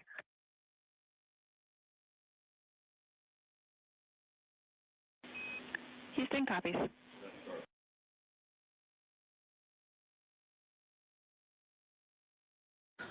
This is Artemis Mission Control. You just heard some communication related to a PCD. That stands for Portable Computing Devices, which are basically the tablets that each of the crew members uses to track their timeline and other various activities throughout the mission.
Integrity Houston, we know you're having some important conversations there. I wanted to let you know we're a couple minutes from the official start of the EMERCOM DFTO, but we could probably push that by 5 minutes or maybe up to 10 if you need it.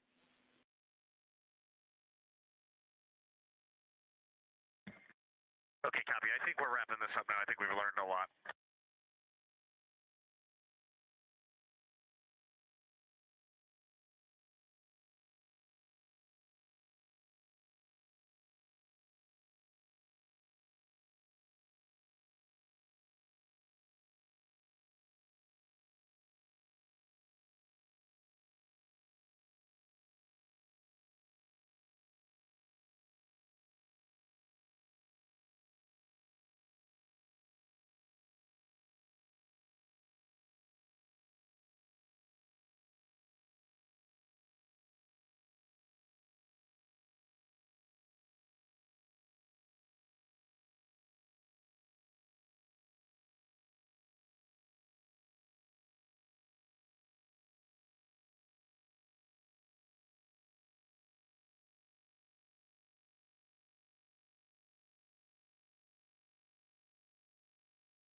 This is Artemis Mission Control. You're once again seeing a live look inside the cabin of the Orion spacecraft. There in the center of your screen is NASA astronaut Christina Cook, and to the left is NASA astronaut Victor Glover.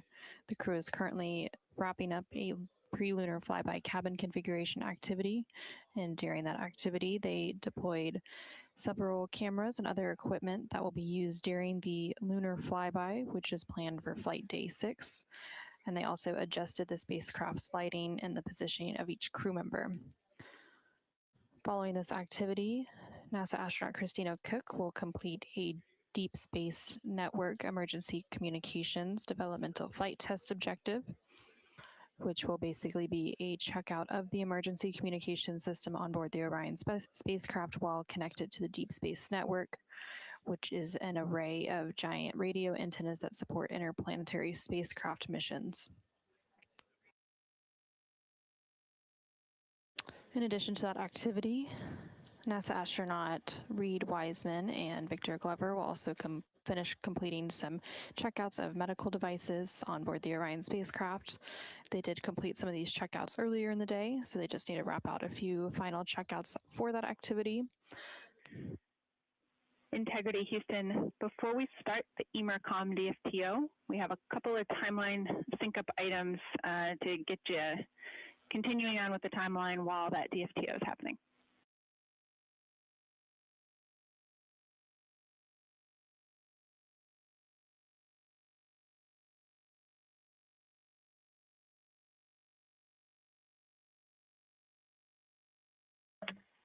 Go ahead.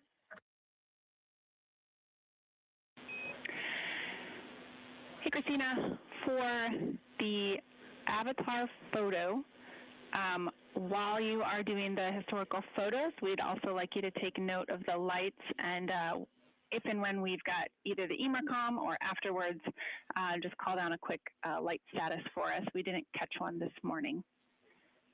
And then second, I think we'd be interested in status on if folks got to the med device checkout at all yet. And with the trouble with the ECG this morning, we have uplinked message 3.03.06 ECG troubleshooting, and we would like that prioritized ahead of any remaining medical device checkout.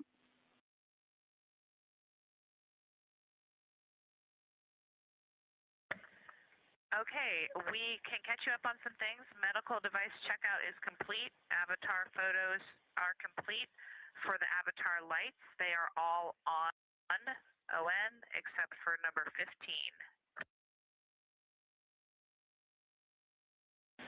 We copy. And in that case, then the only other thing we'd be looking for is that message 3.3.6.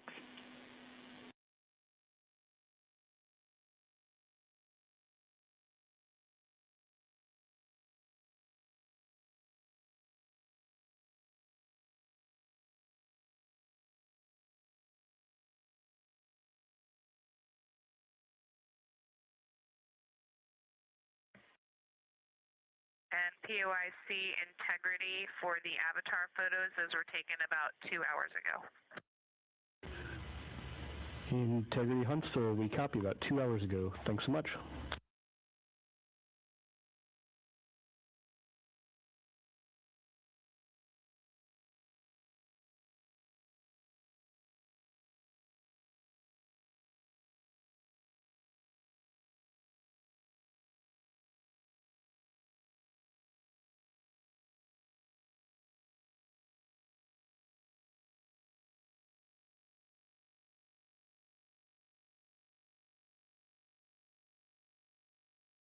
And this is Artemis Mission Control here in Houston, Texas. There was some communication there between NASA astronaut Christina Cook and the Capcom or capsule communicator here on the ground, discussing some of the remainder of the activities for the day. And so Christina will be supporting a Deep Space Network emergency communications test. Integrity Houston, our team on the ground is ready to step into the emergency comm DFTO when you are. And for your information, a few minutes ago, we put in a EPS cross tie just to cover us for some of the different attitudes we'll be in for the next couple of hours.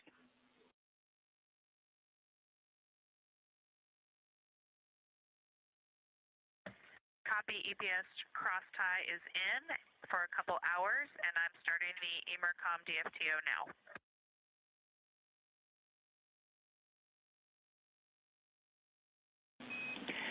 Copy. And Christina, I've got a couple of notes for you on the procedure when you're ready to copy.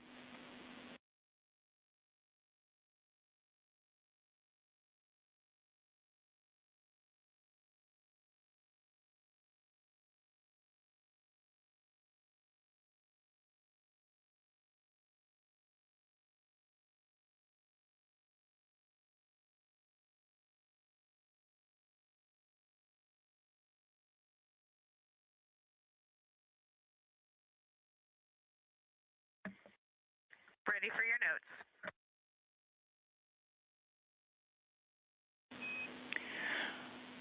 All right, a couple of nominal things to give you in the procedure itself. In instruction 15.1.5, you will want antenna 3. And in instruction 17.1.7, the answer is yes, we do want an attitude maneuver.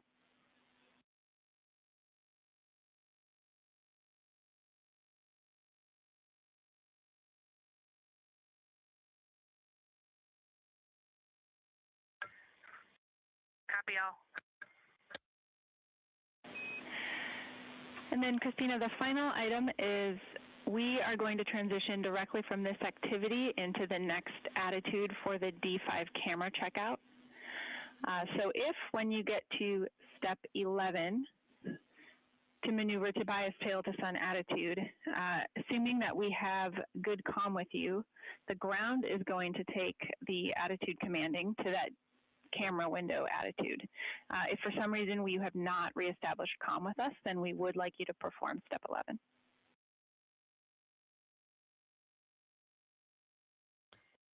Copy. I will stop in step 11 and talk with you if we have comm. Otherwise, I will continue the procedure as written. Good, read back. And we are ready for you in step 2.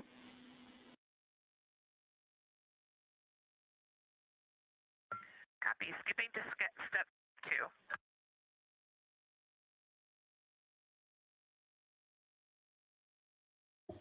2. And this is Artemis Mission Control. NASA astronaut Christina Cook is currently working through the Deep Space Network Emergency Communications Developmental Flight Test Objective, during which she's basically conducting a checkout of that emergency communication system on Orion while connected to that Deep Space Network.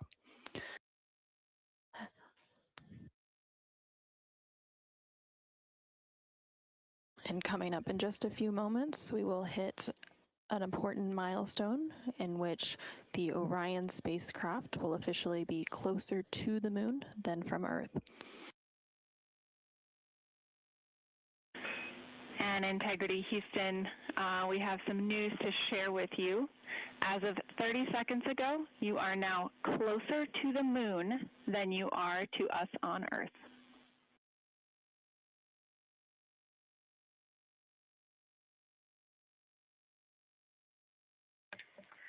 Wow, Jackie, thank you for sharing that with us.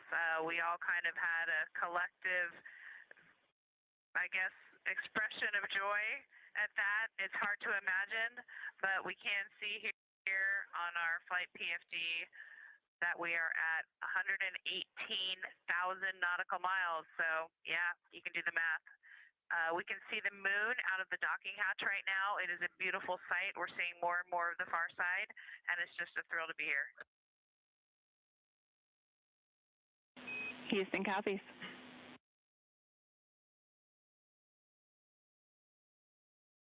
And there we just had that confirmation called up to the crew that the Orion spacecraft named Integrity and its crew, which you can currently see on your screen, are now officially closer to the moon than they are to Earth. This comes about 2 days, 5 hours, and 24 minutes following a liftoff from NASA's Kennedy Space Center on April 1st at 5:35 p.m. Central, 6:35 p.m. Eastern. Now, while they are officially closer to the moon than they are to Earth, they have not entered what is known as the lunar sphere of influence yet. That milestone will come on flight day 5. And when that milestone happens, that is when the moon, instead of the Earth, becomes the main gravitational force acting on the Orion spacecraft.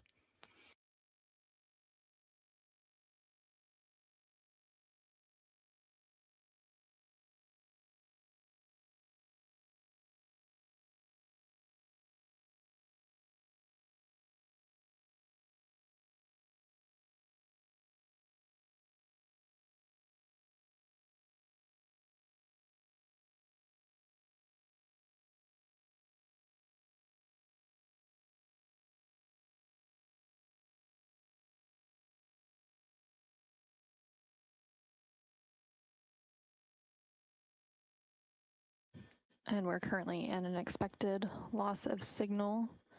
So right now you're seeing a live look inside the Artemis flight control room here in Mission Control, Houston.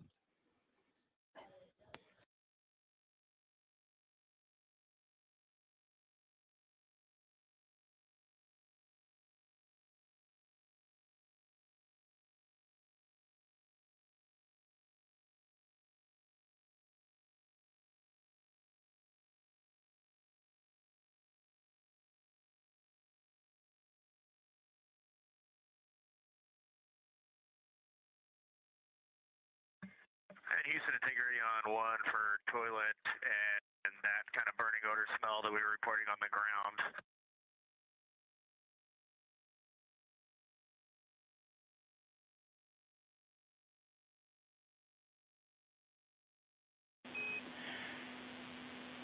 Integrity Houston, we're having a little bit of a choppy comm. Can you repeat?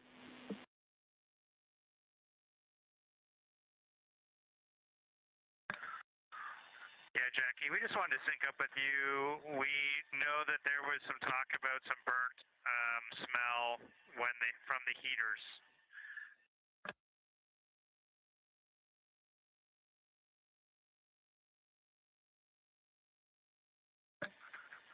Just stand by 1.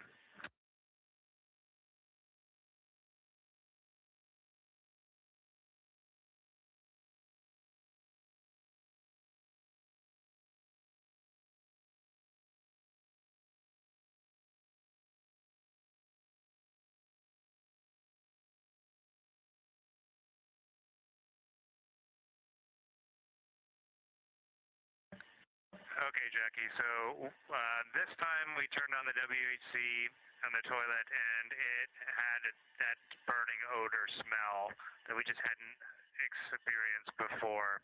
And so we just wanted to talk to you about it. We know we had a briefing on that.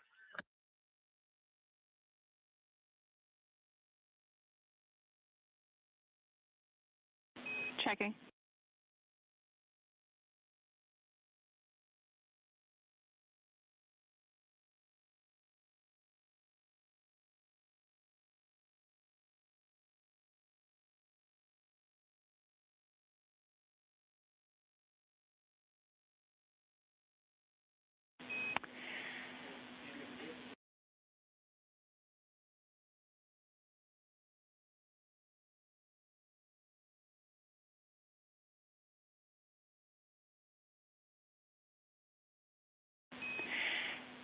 Hey, Jeremy, on the toilet, we're actually scratching our heads a little bit down here tonight on the odor that you are referencing.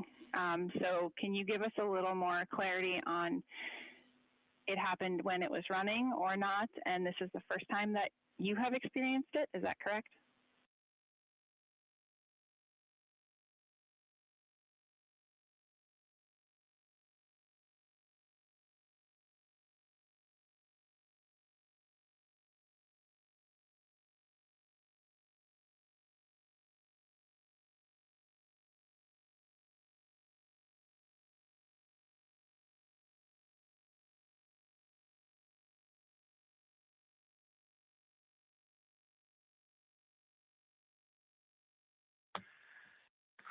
So the crew has smelt it once or twice before, but this time was stronger and was different. And we opened the door, everybody in the cabin could smell it.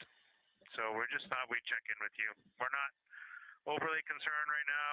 It's probably related to what we're told to expect, but we just wanted to have a quick conversation.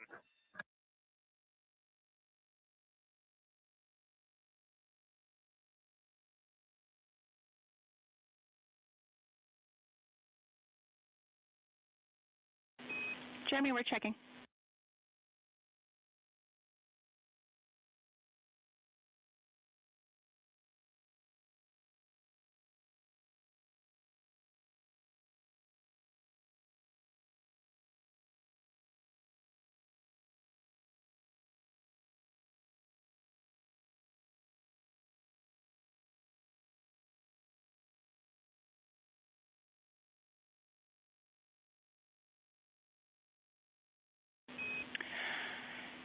Integrity Houston, we are pulling together the minds here to recall exactly what the pre-flight expectations were.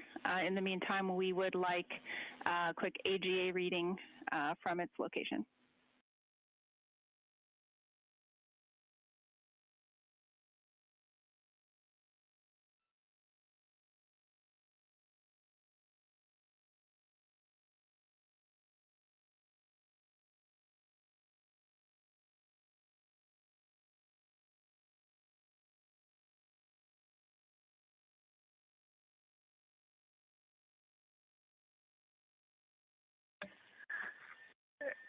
And Jackie, all AGA readings are off scale low.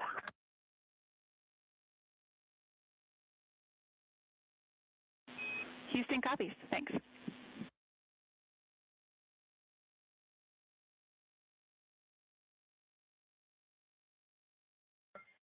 Jackie, for the EMERCOM DFTO, I am ready for your go in instruction 76. I understand we might be pausing to address this issue.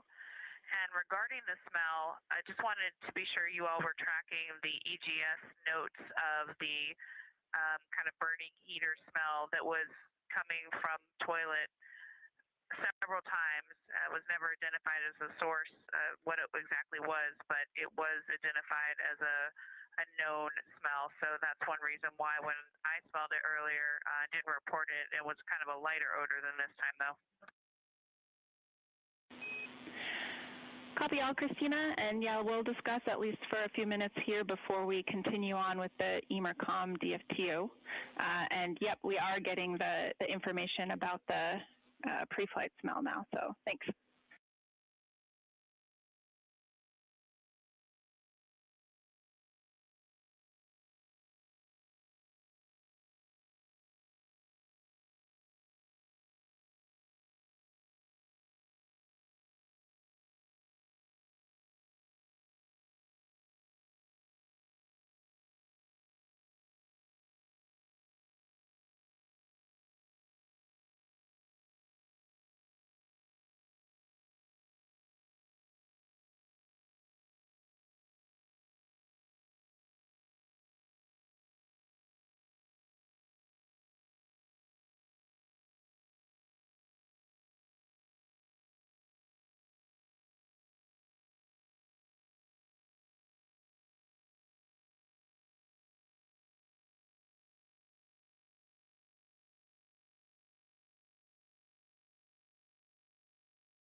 Integrity Houston on Orion to Earth 1 for the toilet. We've discussed, based on the pre-flight reports and the AGA readings, we're going to continue discussing on the ground, but we are comfortable continuing with the emergency comm DFTO, and we are comfortable with you continuing to use the toilet.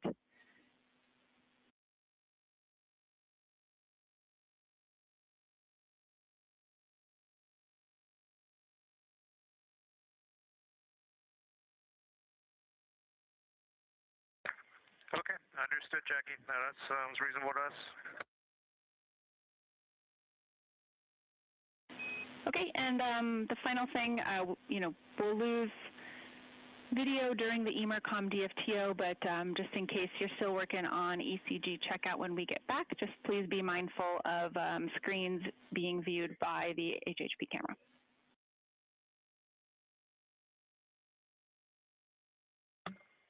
We copy, and with that, do I understand I have a go in instruction 76? Christina, affirm, you are go in 76, and when you unpower S-band, expect a caution, pry S-band fail.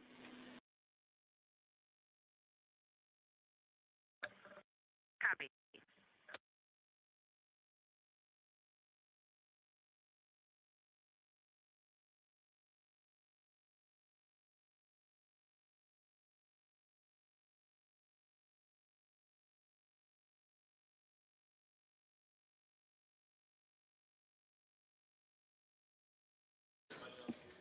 This is Artemis Mission Control here in Houston, Texas. There is quite a bit of communication between the crew currently on board the Orion spacecraft, who you can see there on your screen, and the ground, namely the Capcom or capsule communicator position. They were discussing some odors, possibly related to the toilet system and some motors. And then they were also discussing resuming the Deep Space Network Emergency Communications Development Flight Test objective. So Christina continues to work on that.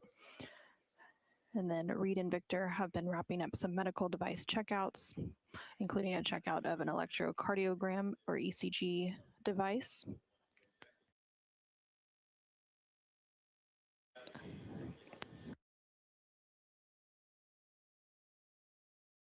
And right now we're in an expected loss of signal. So you're seeing a live look inside the Artemis Flight Control Room here in Mission Control Houston. And this flight control room is just down the hallway from the International Space Station Flight Control Room. And currently on console is the Orbit 2 team of flight controllers. And during the mission, there are 3 shifts, which are known as orbits, that monitor the crew and its systems 24/7. The Orbit 2 team of flight controllers is being led by NASA Flight Director Paul Kanya, who you can see there on the upper right-hand side of your screen, and he is sitting next to the Capcom or capsule communicator for this shift, who is Jackie Mahaffey there in the center of your screen, and next to her is NASA astronaut Tracy Dyson, also sitting at the Capcom console.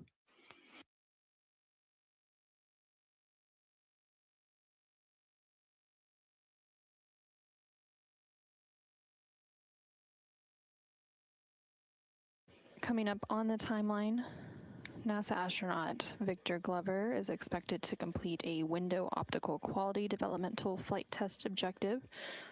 And during this objective, Victor will take out a D5 camera and take some images at different focal lengths of various subjects out of the windows, such as the Earth or Moon, to evaluate the optical effects of the windows on the Orion spacecraft on imagery.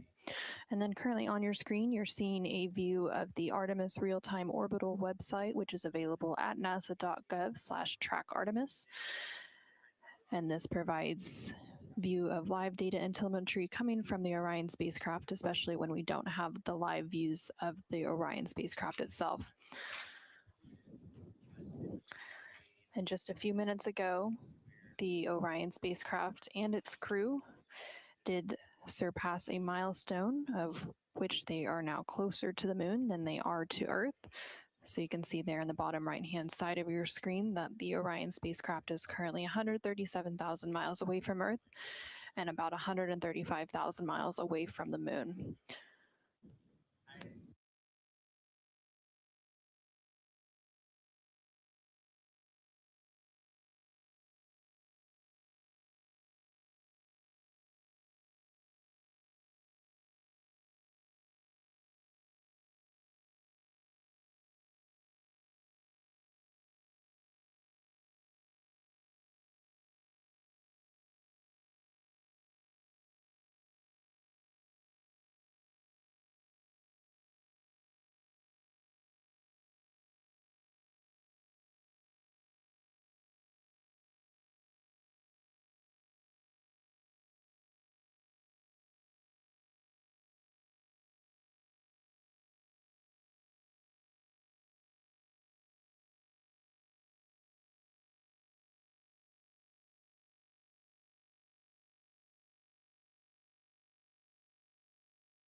This is Artemis Mission Control in Houston, Texas. You're currently seeing a view of the Artemis real-time orbit website on the left-hand side of your screen, which provides live real-time data and telemetry from the Orion spacecraft when we don't have live views from the spacecraft itself. We are currently in an expected loss of signal.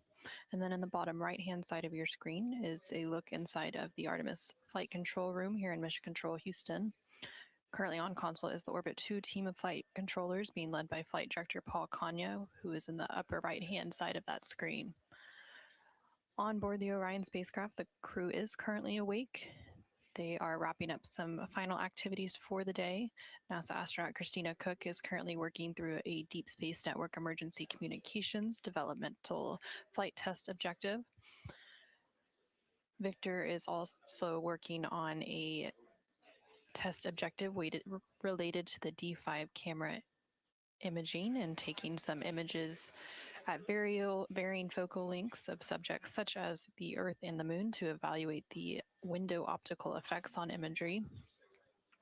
And then NASA astronaut Reed Wiseman is working to transfer some data from the flywheel, which is the exercise device on board the Orion spacecraft. And then coming up here in a little bit, CSA, or Canadian Space Agency astronaut Jeremy Hansen, will support a public affairs downlink event for the Canadian Space Agency. We are currently 2 days, 6 hours, and 1 minute into the mission following a liftoff at 5:35 p.m. Central, 6:35 p.m. Eastern on April 1st. And the Orion spacecraft did recently pass a milestone where the crew and the spacecraft are now closer to the moon than they are to Earth. As of right now, they are about 138,000 miles away from the Earth and almost 134,000 miles away from the moon.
Houston integrity in instruction 10 of S-band string swap.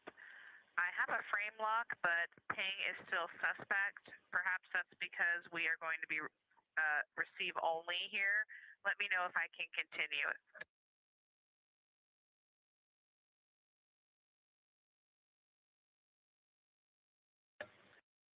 And Houston integrity disregard, I now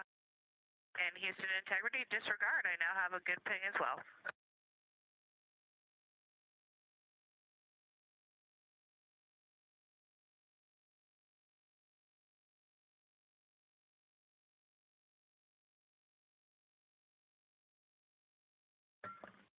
I have you loud and clear on EMERCOM.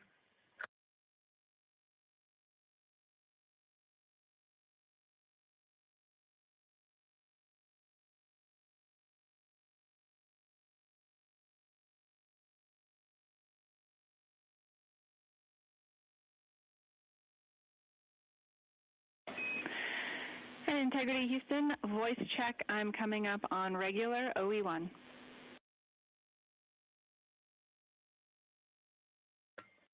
Also loud and clear on OE1. Actually, both radios sound very close to each other. No big difference between either.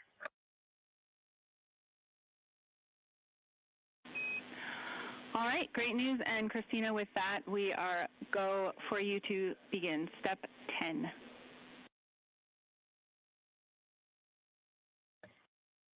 In work.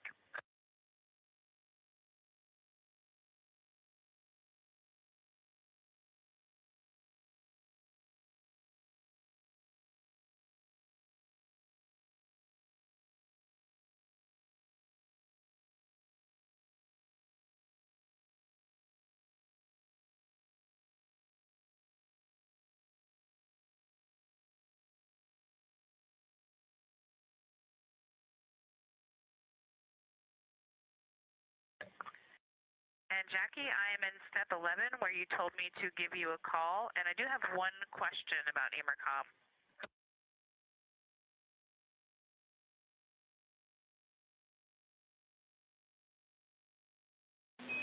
We'll take your question.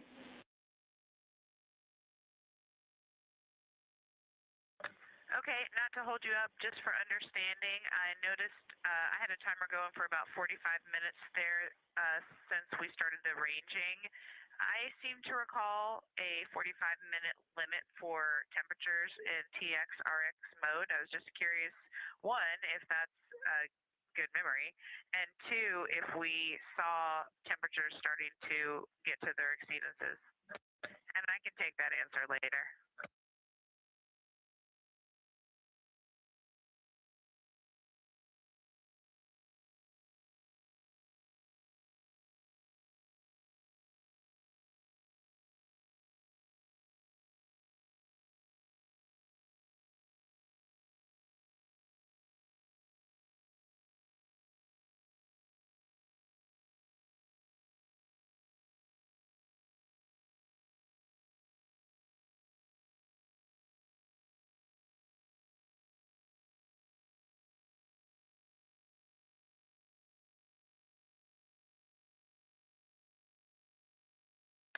And Houston integrity, just wanted to check with you. I assume we can't do the PAO test until Christina's done. Jeremy, we are in a good config to start the PAO test.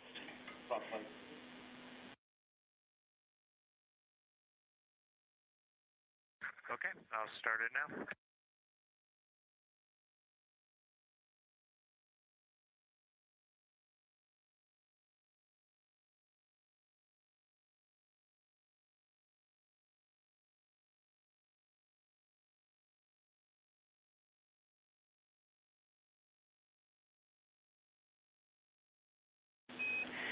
Integrity Houston, the attitude maneuver to the docking window attitude is impending.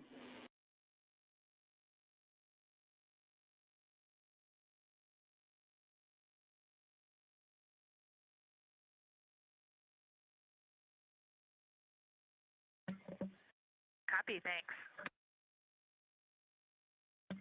Jackie, can I go ahead and close the EMERCOM procedure and consider that complete on my end?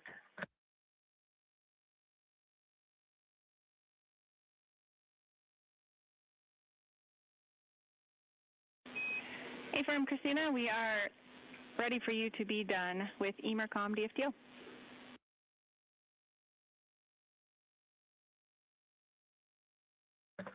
Copy.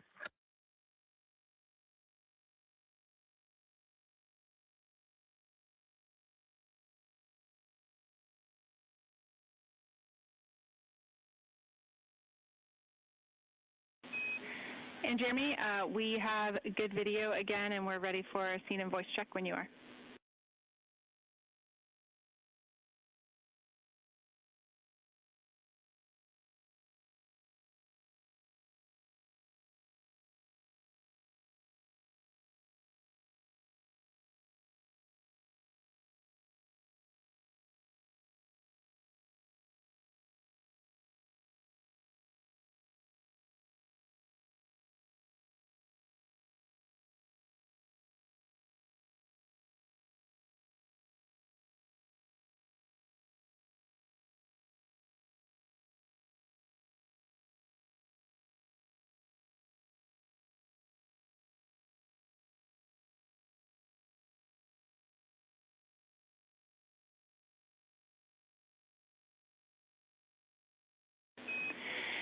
Hey, Jeremy, you look great, but we did not hear that audio via the microphone.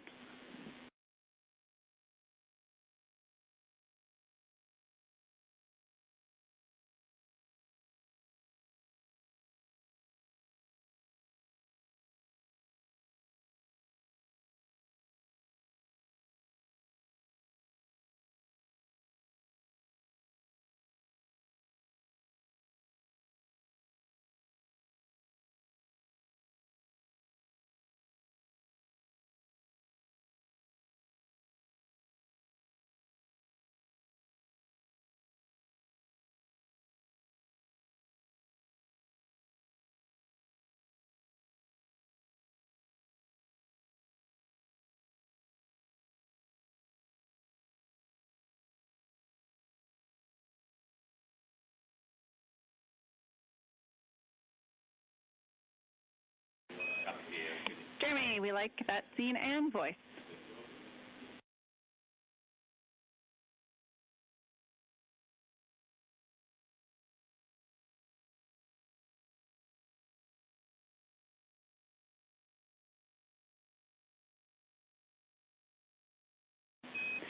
Jeremy, we expect to be ready for an on-time start.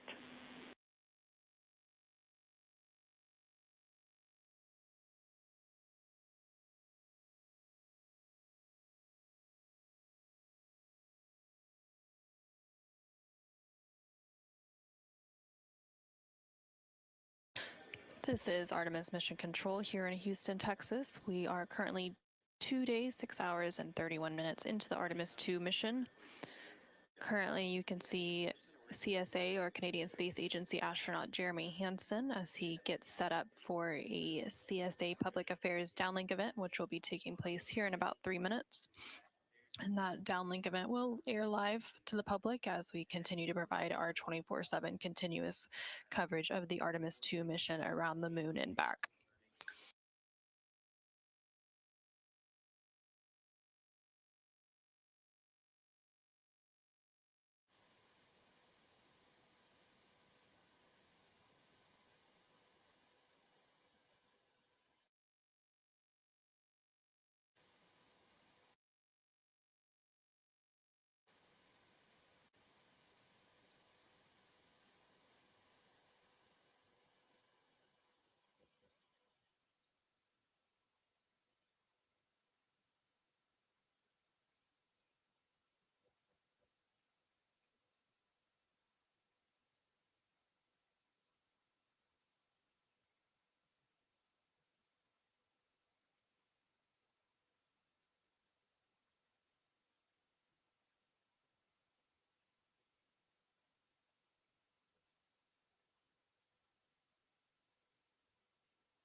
Integrity, this is Houston. Are you ready for the event?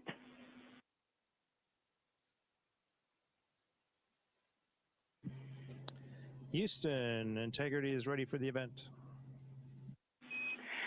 Canadian Space Agency, this is Mission Control Houston. Please call Integrity for a voice check.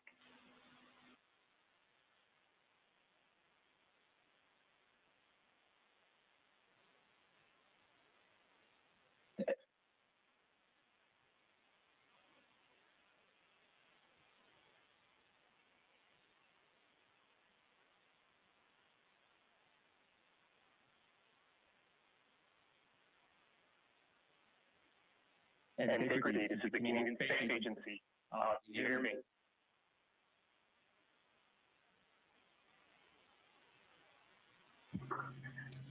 We hear you loud and clear. We're a long ways away. There's probably a bit of a delay, but great to chat with you.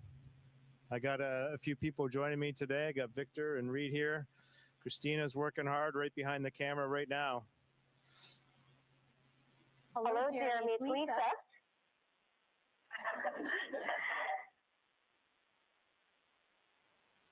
Hi there, Jeremy. It's Genevieve Boschman from CTV News here on Earth. Great to talk to you en route to the moon.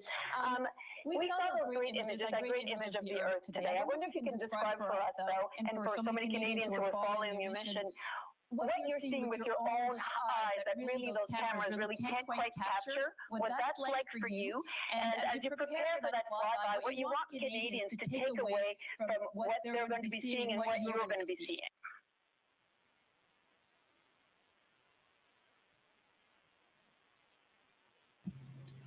Well, first off, hello to you too, Lisa. As far as the images go, we see those exact things, but the difference for us is just how we see them and like how much of the window they take up. And so, gosh, in our first day in space, we just saw some extraordinary things. The Earth up close, and then by the time we had a bit of a nap and got up, the Earth was just so far away again. And then to come in for that translunar injection, we came all the way back to Earth again. We were out there at 60,000 kilometers. We came back to within 200 kilometers of the planet. And it just felt like we were falling out of the sky back to Earth. And I said to Reed, it feels like we're going to hit it. It's amazing that we're actually going to go around and miss this thing. It was just so close. And so to take all of that in was really phenomenal. I don't know. What do you think, Reed? Jeremy said it, you just said it so well, and it's so fun to watch you as a first-time flyer up here running circles around all of us. You're doing a great job. But going from 38,000 miles above the Earth yesterday down to 100 miles above the Earth, and then Christina and Jeremy did our translunar injection just 100 miles off the surface of the planet. We were screaming right above the clouds, and now here we are well over 100,000 miles away from Earth and closer to the moon than we are to the Earth right now.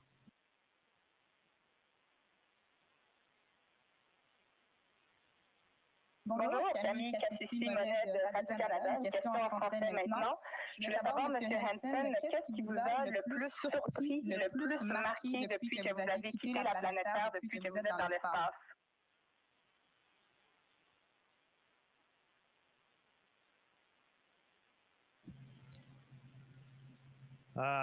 The most awe-inspiring thing for me, pour moi, il y avait trop de choses, mais d'être sur la fusée et toutes les sensations de la fusée, c'était quelque chose d'incroyable. J'ai eu le sens d'être un enfant encore et bien sûr la vue que j'ai parlé de la Terre et aussi la Lune. Les choses changent avec la Terre aussi. On voit pour nous, ici dans la capsule, c'est comme la Lune et les phases de la Lune, mais c'est la Terre. Et c'est juste quelque chose d'extrêmement extraordinaire pour nous ici. So some of the things that are riding the rocket for us has just been extraordinary, and we have all these simulations, but it felt so different for us in real life. And then the views of the Earth and the crescent Earth is really incredible. Hi, Jeremy. This is Ivan Semenik from the Globe and Mail. Congratulations to you and Reed and Victor and Christina for everything you've achieved. The pictures look great. I wanted to turn the view around, and maybe you can tell us a little bit about what you're seeing of the moon already. Is it looking bigger to you? And how are you planning to observe? I know you're only going to have a partly illuminated far side. What are you planning to focus on when you're around the back side of the moon?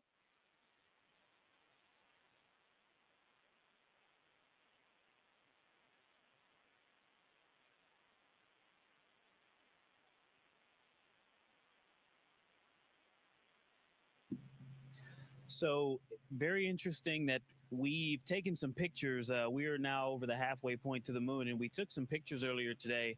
And then after putting them on the computer to look closer, we found a feature, you know, the Grand Canyon of the moon is called Oriental Basin, and we were able to see the entire thing. Stand by.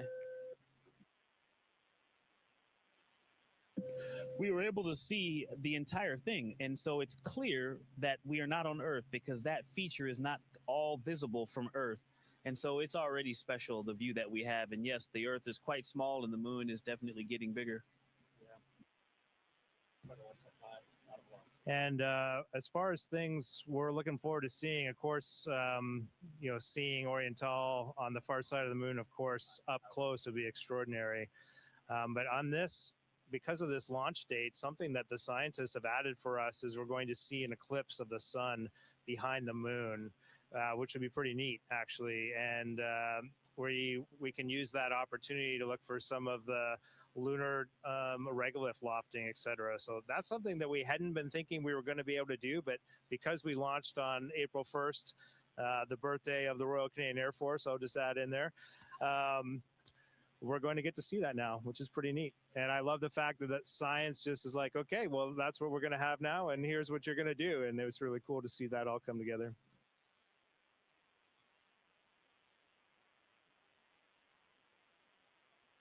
Suggestion de TVA Nouvelle. Bonjour, Monsieur Hanson. Alors, question en français, encore une fois, il y a beaucoup de jeunes Québécois, de jeunes Canadiens qui vous regardent aujourd'hui. Qu'est-ce que vous aimeriez dire à tous ces enfants qui vous regardent et qui sont inspirés de vous voir aller?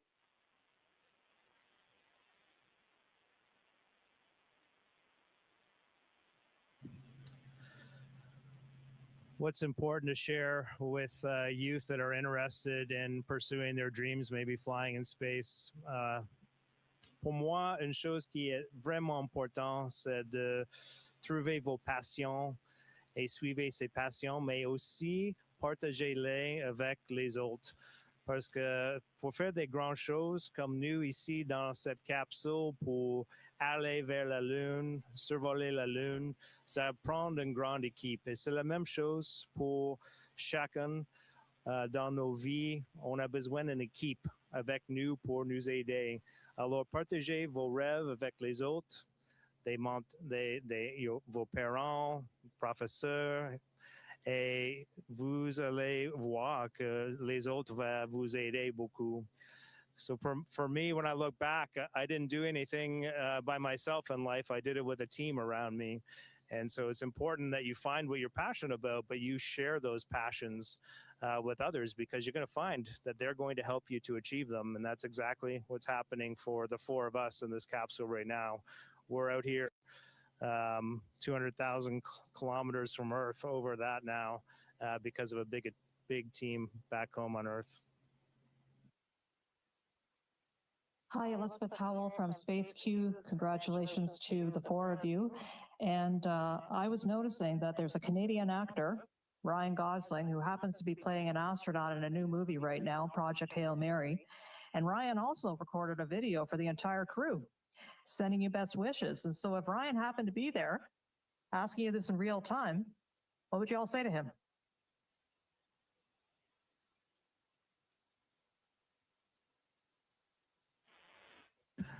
That's super cool. We are all really lucky. We got to watch Hail Mary when we were in quarantine. That was a real treat that they sent us a link to view that at home with our families, getting us ready to go on our own space adventure. I would just say to Ryan, you know, it's art imitates science and vice versa, it seems. And he did a great job in that movie. And it's wonderful to see people really leaning into those roles. I thought it was just such an inspirational example. And somebody who goes out there and just gets what was done to save humanity, it's a pretty extraordinary example that we can all follow. We all thought that movie was really uplifting and inspiring. Hi, Jeremy. This is Harry North with the Montreal Gazette. Congratulations on your voyage so far. What's the camaraderie been like with your fellow American astronauts? Have they teased you much about being the lone Canadian?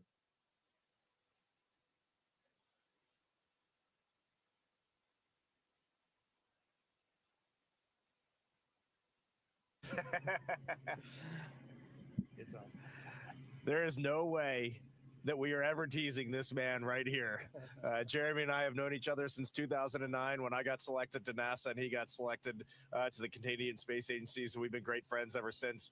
It's impossible not to be good friends with this guy, though. It's just his demeanor, his care for others, the way he goes about life, the way he cares about his family. We might joke around together, but we're not teasing him. And Ike, anything you want to add to that? You know, similar to our countries physically, this crew is very close, and you know, it's been tough to make fun of him because he got up here, and even though he's Canadian and a first-time flyer, he's making it look easy. He's been doing great so far, so not a whole lot to make fun of.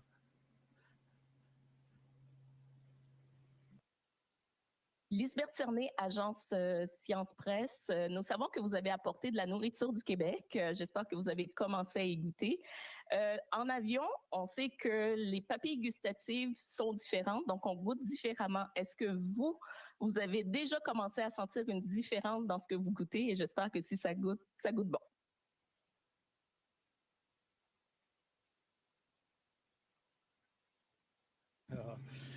Je suis désolé, mais j'ai manqué la dernière partie de cette question. Alors, encore une fois, s'il vous plaît. Donc, la question, Jérémy, était de savoir si le goût était modifié dans l'espace et si ça goûtait bon au niveau de la nourriture que vous mangez.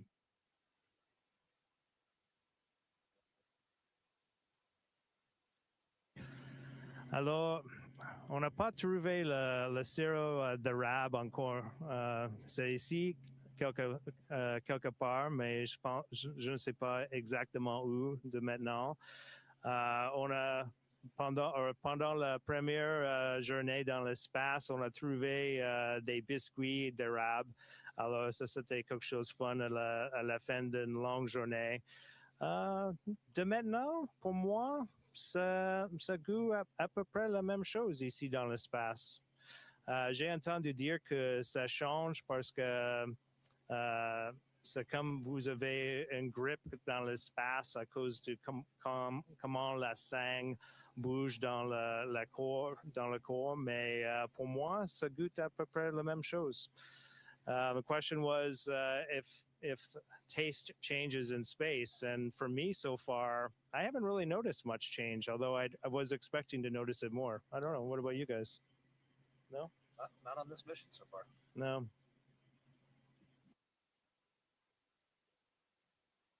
Jeremy, Sean Costello from Skies Plus magazine and RCAF Today.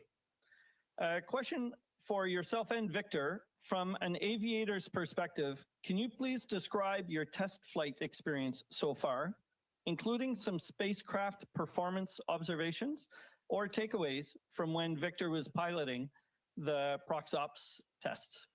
Thank you.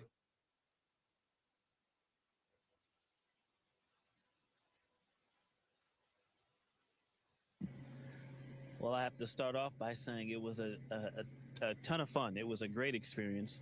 My favorite thing about the whole evolution was that the entire crew participated. All four of us worked together. And I do love to fly or drive, you know, and operate machinery. And this spacecraft flew marvelously. It was actually in every way better than the simulator. It was, you know, the weightlessness, the sound and feel of the thrusters was very different than what we simulated, and all in a positive direction. And it flies very nice.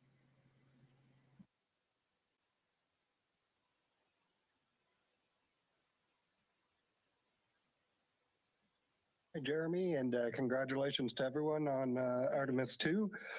Jeremy, you've spoken of the importance of the Air Cadet's influence on your young life. Did you know you wanted to be an astronaut when you were an Air Cadet? And now that you are in space, what transferable skills and experience from your time in the cadets have served you in space?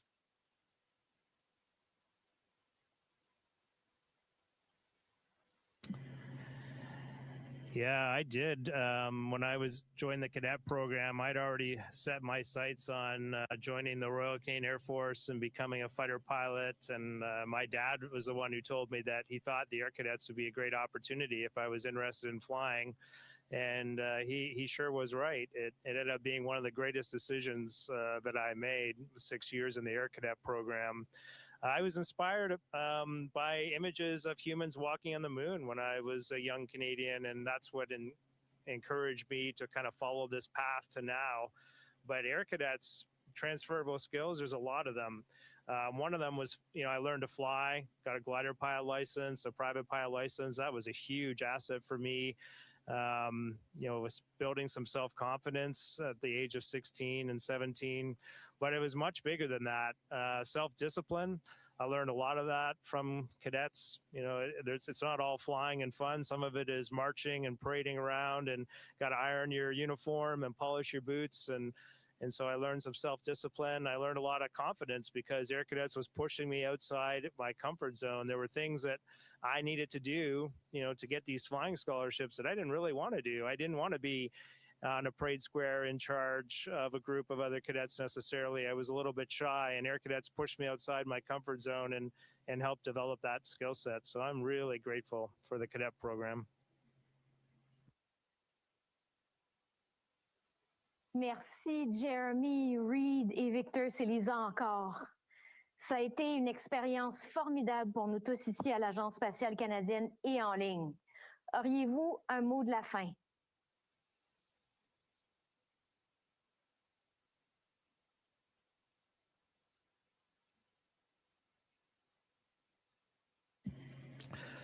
Oh oui, pour moi, comme un Canadien, je suis absolument fier de notre pays.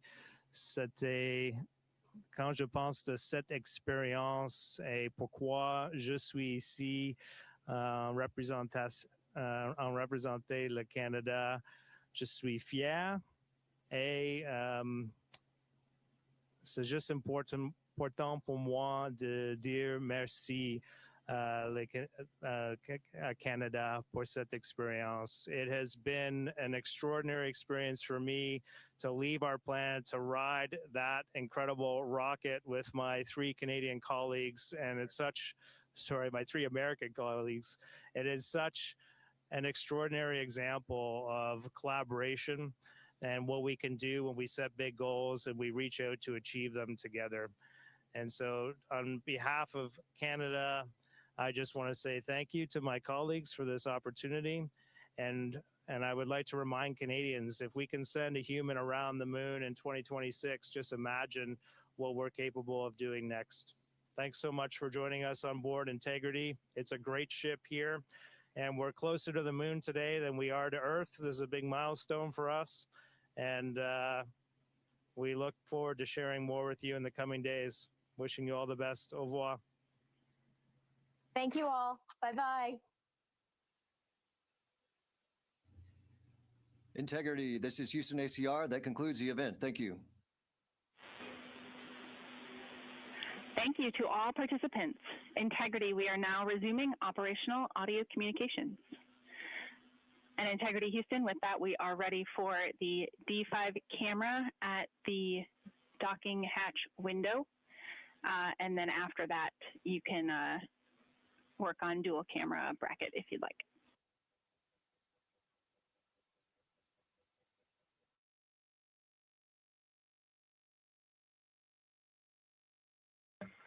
And Houston, Integrity, the docking hatch windows are already, the images are already complete.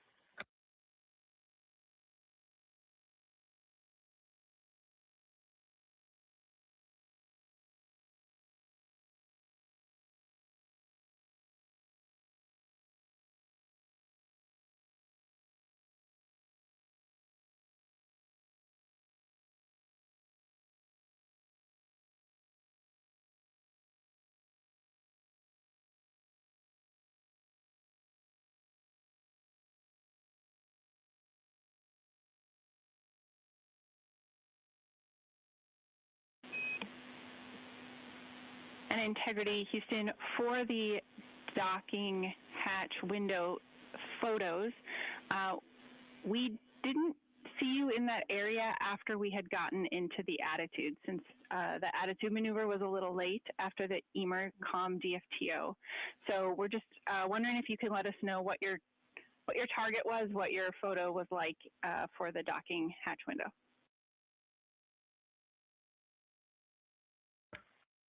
The target was the same Earth I photoed in window 3.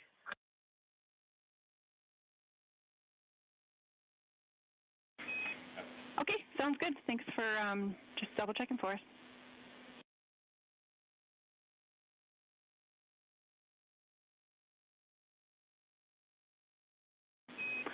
And Integrity, with that, we will, from the ground, send a maneuver back to the Earth in window 2.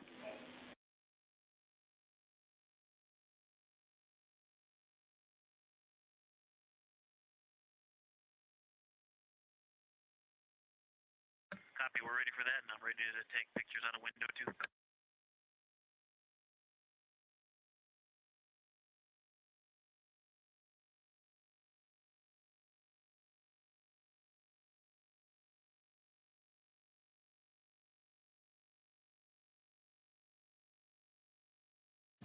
This is Artemis Mission Control in Houston, Texas. We just saw CSA, or Canadian Space Agency astronaut Jeremy Hansen, complete a public affairs event with various Canadian media outlets. And now the crew is currently working on some D5 camera photos as part of a window optical quality developmental flight test objective. Integrity for flywheel accelerometer battery. We're ready to copy. Two quick things. First, the battery for the accelerometer on the hull of the vehicle is 55%. And when I downloaded the accelerometer data on the flywheel itself, I think all the data transferred, but I did get a very odd error at the end that just said out of memory error on my PCD, but it looked like everything transferred over, so I reinitialized that. If you guys downlink that data tonight, you can let me know tomorrow if it went well.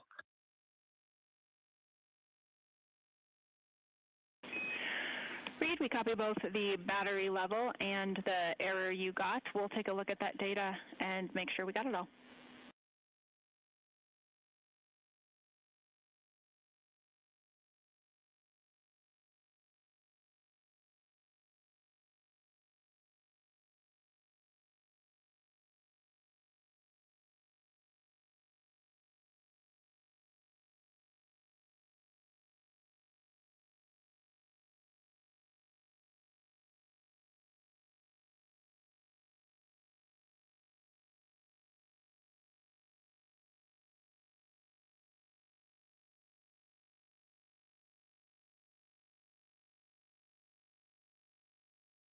And we just heard a call there from NASA astronaut Reed Wiseman, who is working on transferring some data from the flywheel exercise device, specifically data related to an accelerometer.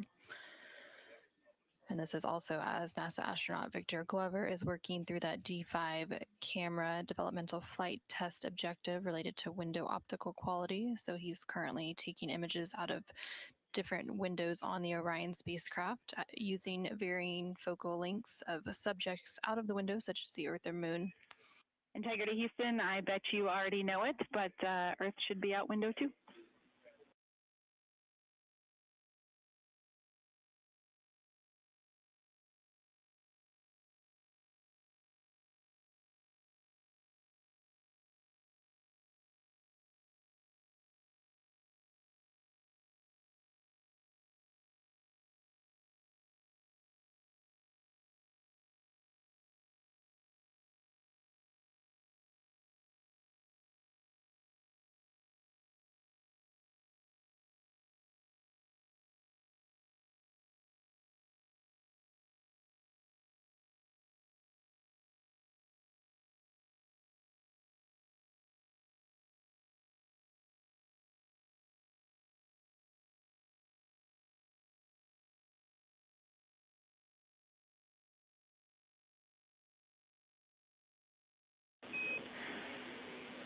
Integrity Houston, for a quick end of the day sync, I've got 2 items for you, and we can take any items from you.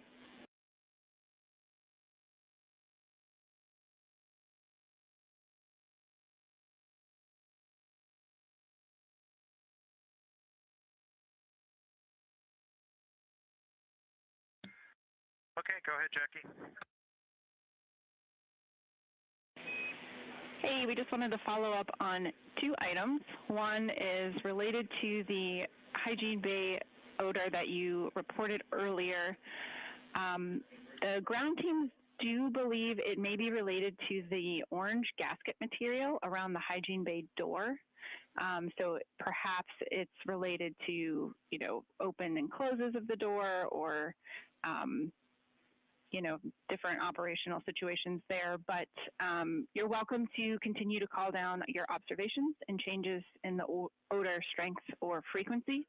But overall, we don't have any major concerns. I'm sure some folks will continue to talk about it, but I just wanted to kind of close that topic out. And then second, Christina had a question about Emercom thermal. You made Ink O'Brien smile over here, remembering your training. It is a 60-minute transmission limit with a 45-minute recovery, but it only applies if all of the vehicle cooling is lost.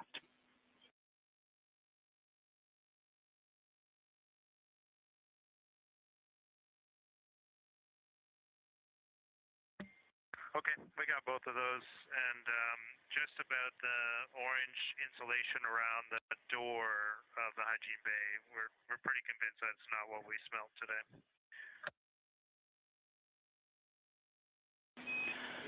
All right, thanks for that data.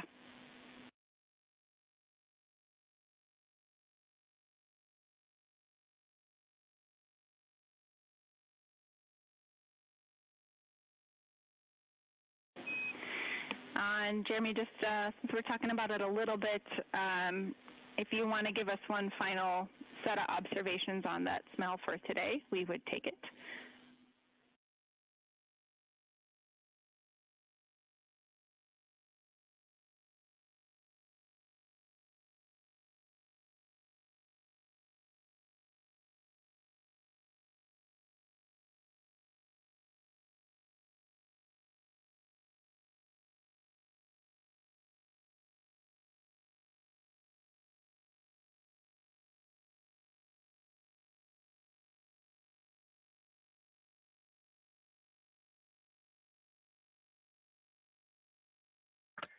Yeah, I'm not sure what else we can tell you, Jackie. You know, it was described before as when you turn on, you know, before we flew, what we might expect is when you turn on a heater that's been sitting for a while and you feel that sort of burnt, or you smell that burnt smell that comes from that. And I do think it smelled similar to that.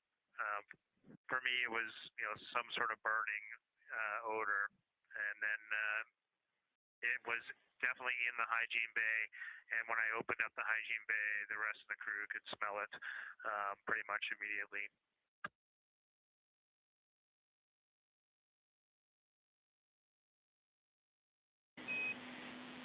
We copy, Jeremy, and is that... Yeah, 2 things out there.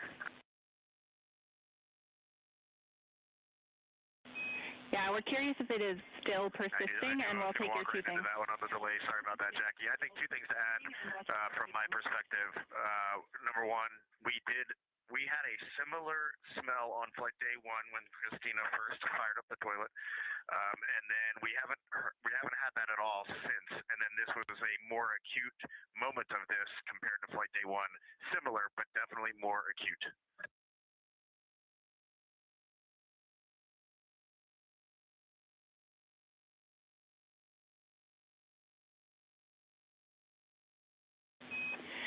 Okay, we copy, and is it still actively have that odor today, or has it dissipated?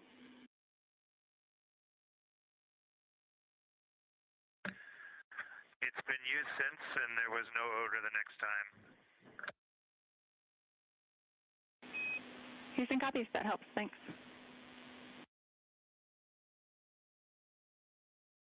Okay, thanks, Jackie, and window 2 photos are complete. but feel free to leave the Earth and the windows.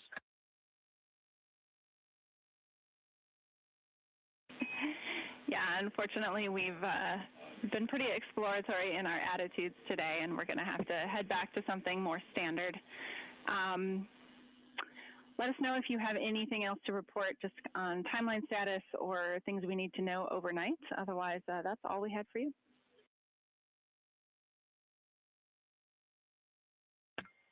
Hey Jackie, Christina here. A couple small things from me. One is I have AGA readings when you're ready. Go for it. CO2, 1.5, O2, 19.7. We're at 14.0 PSI and 76 degrees Fahrenheit. Also, we have the low battery yellow LED lit. I did not see the bit startup message indicating the level of the low battery. I would propose that we can just maybe wait till next time, see what it is, and then make the decision on changing the battery, if you agree. Houston concurs.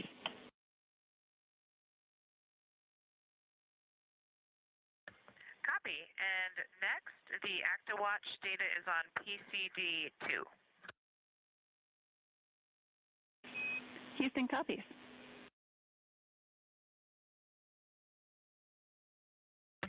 And last question for you, are you planning to play wake-up music at the start of post-sleep tomorrow morning? Affirm, that is the plan.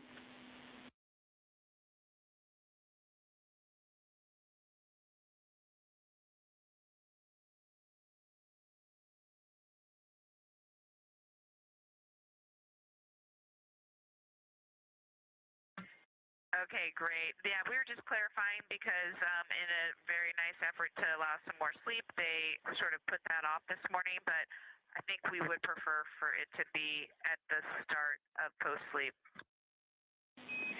Yep, we are tracking Christina, and that is our plan. Appreciate you.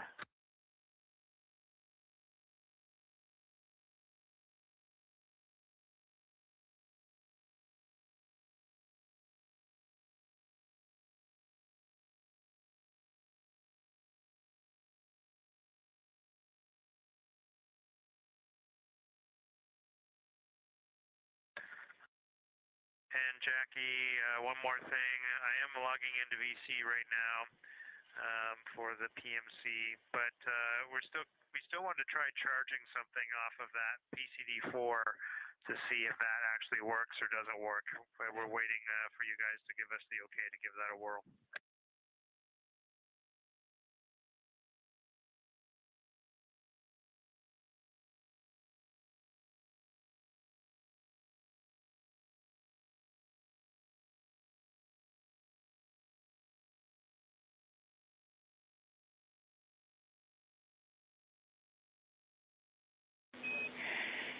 Jeremy, for PCD4, we don't think that the PCD will actually help something charge when it is powered off, but you are certainly welcome to try.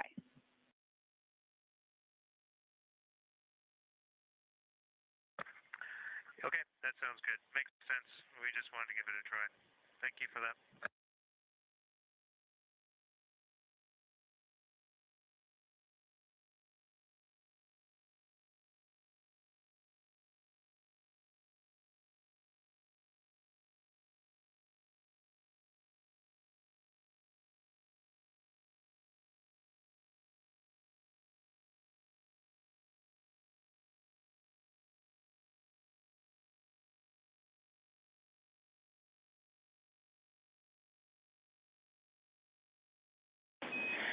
And Integrity Houston, sorry, one last question. Can you confirm for us which PCD has some of those great science images you took today?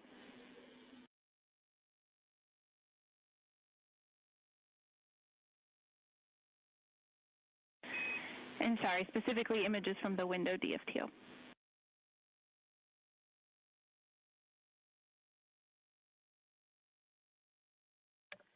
PCD-2. Copy.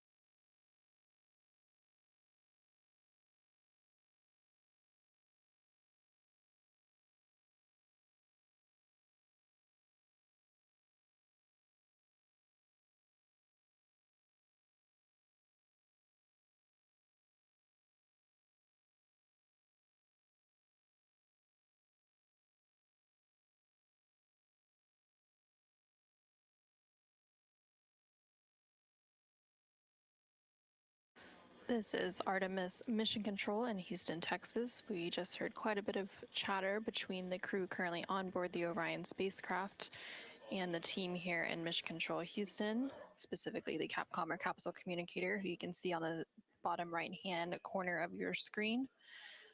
The crew is wrapping up some of their final activities for the day before they head into their pre-sleep and sleep period. So they have wrapped up the optical window imaging developmental flight test objective, where they were taking some images out of the different windows on the Orion spacecraft to test the quality of those images and make any adjustments as needed. They also finished transferring some flywheel accelerometer data. They completed a Deep Space Network emergency communications developmental flight test objective.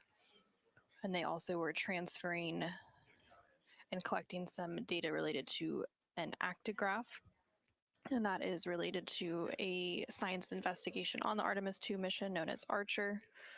And that particular study is measuring astronauts' well-being, activity, sleep patterns, and interactions during the Artemis mission.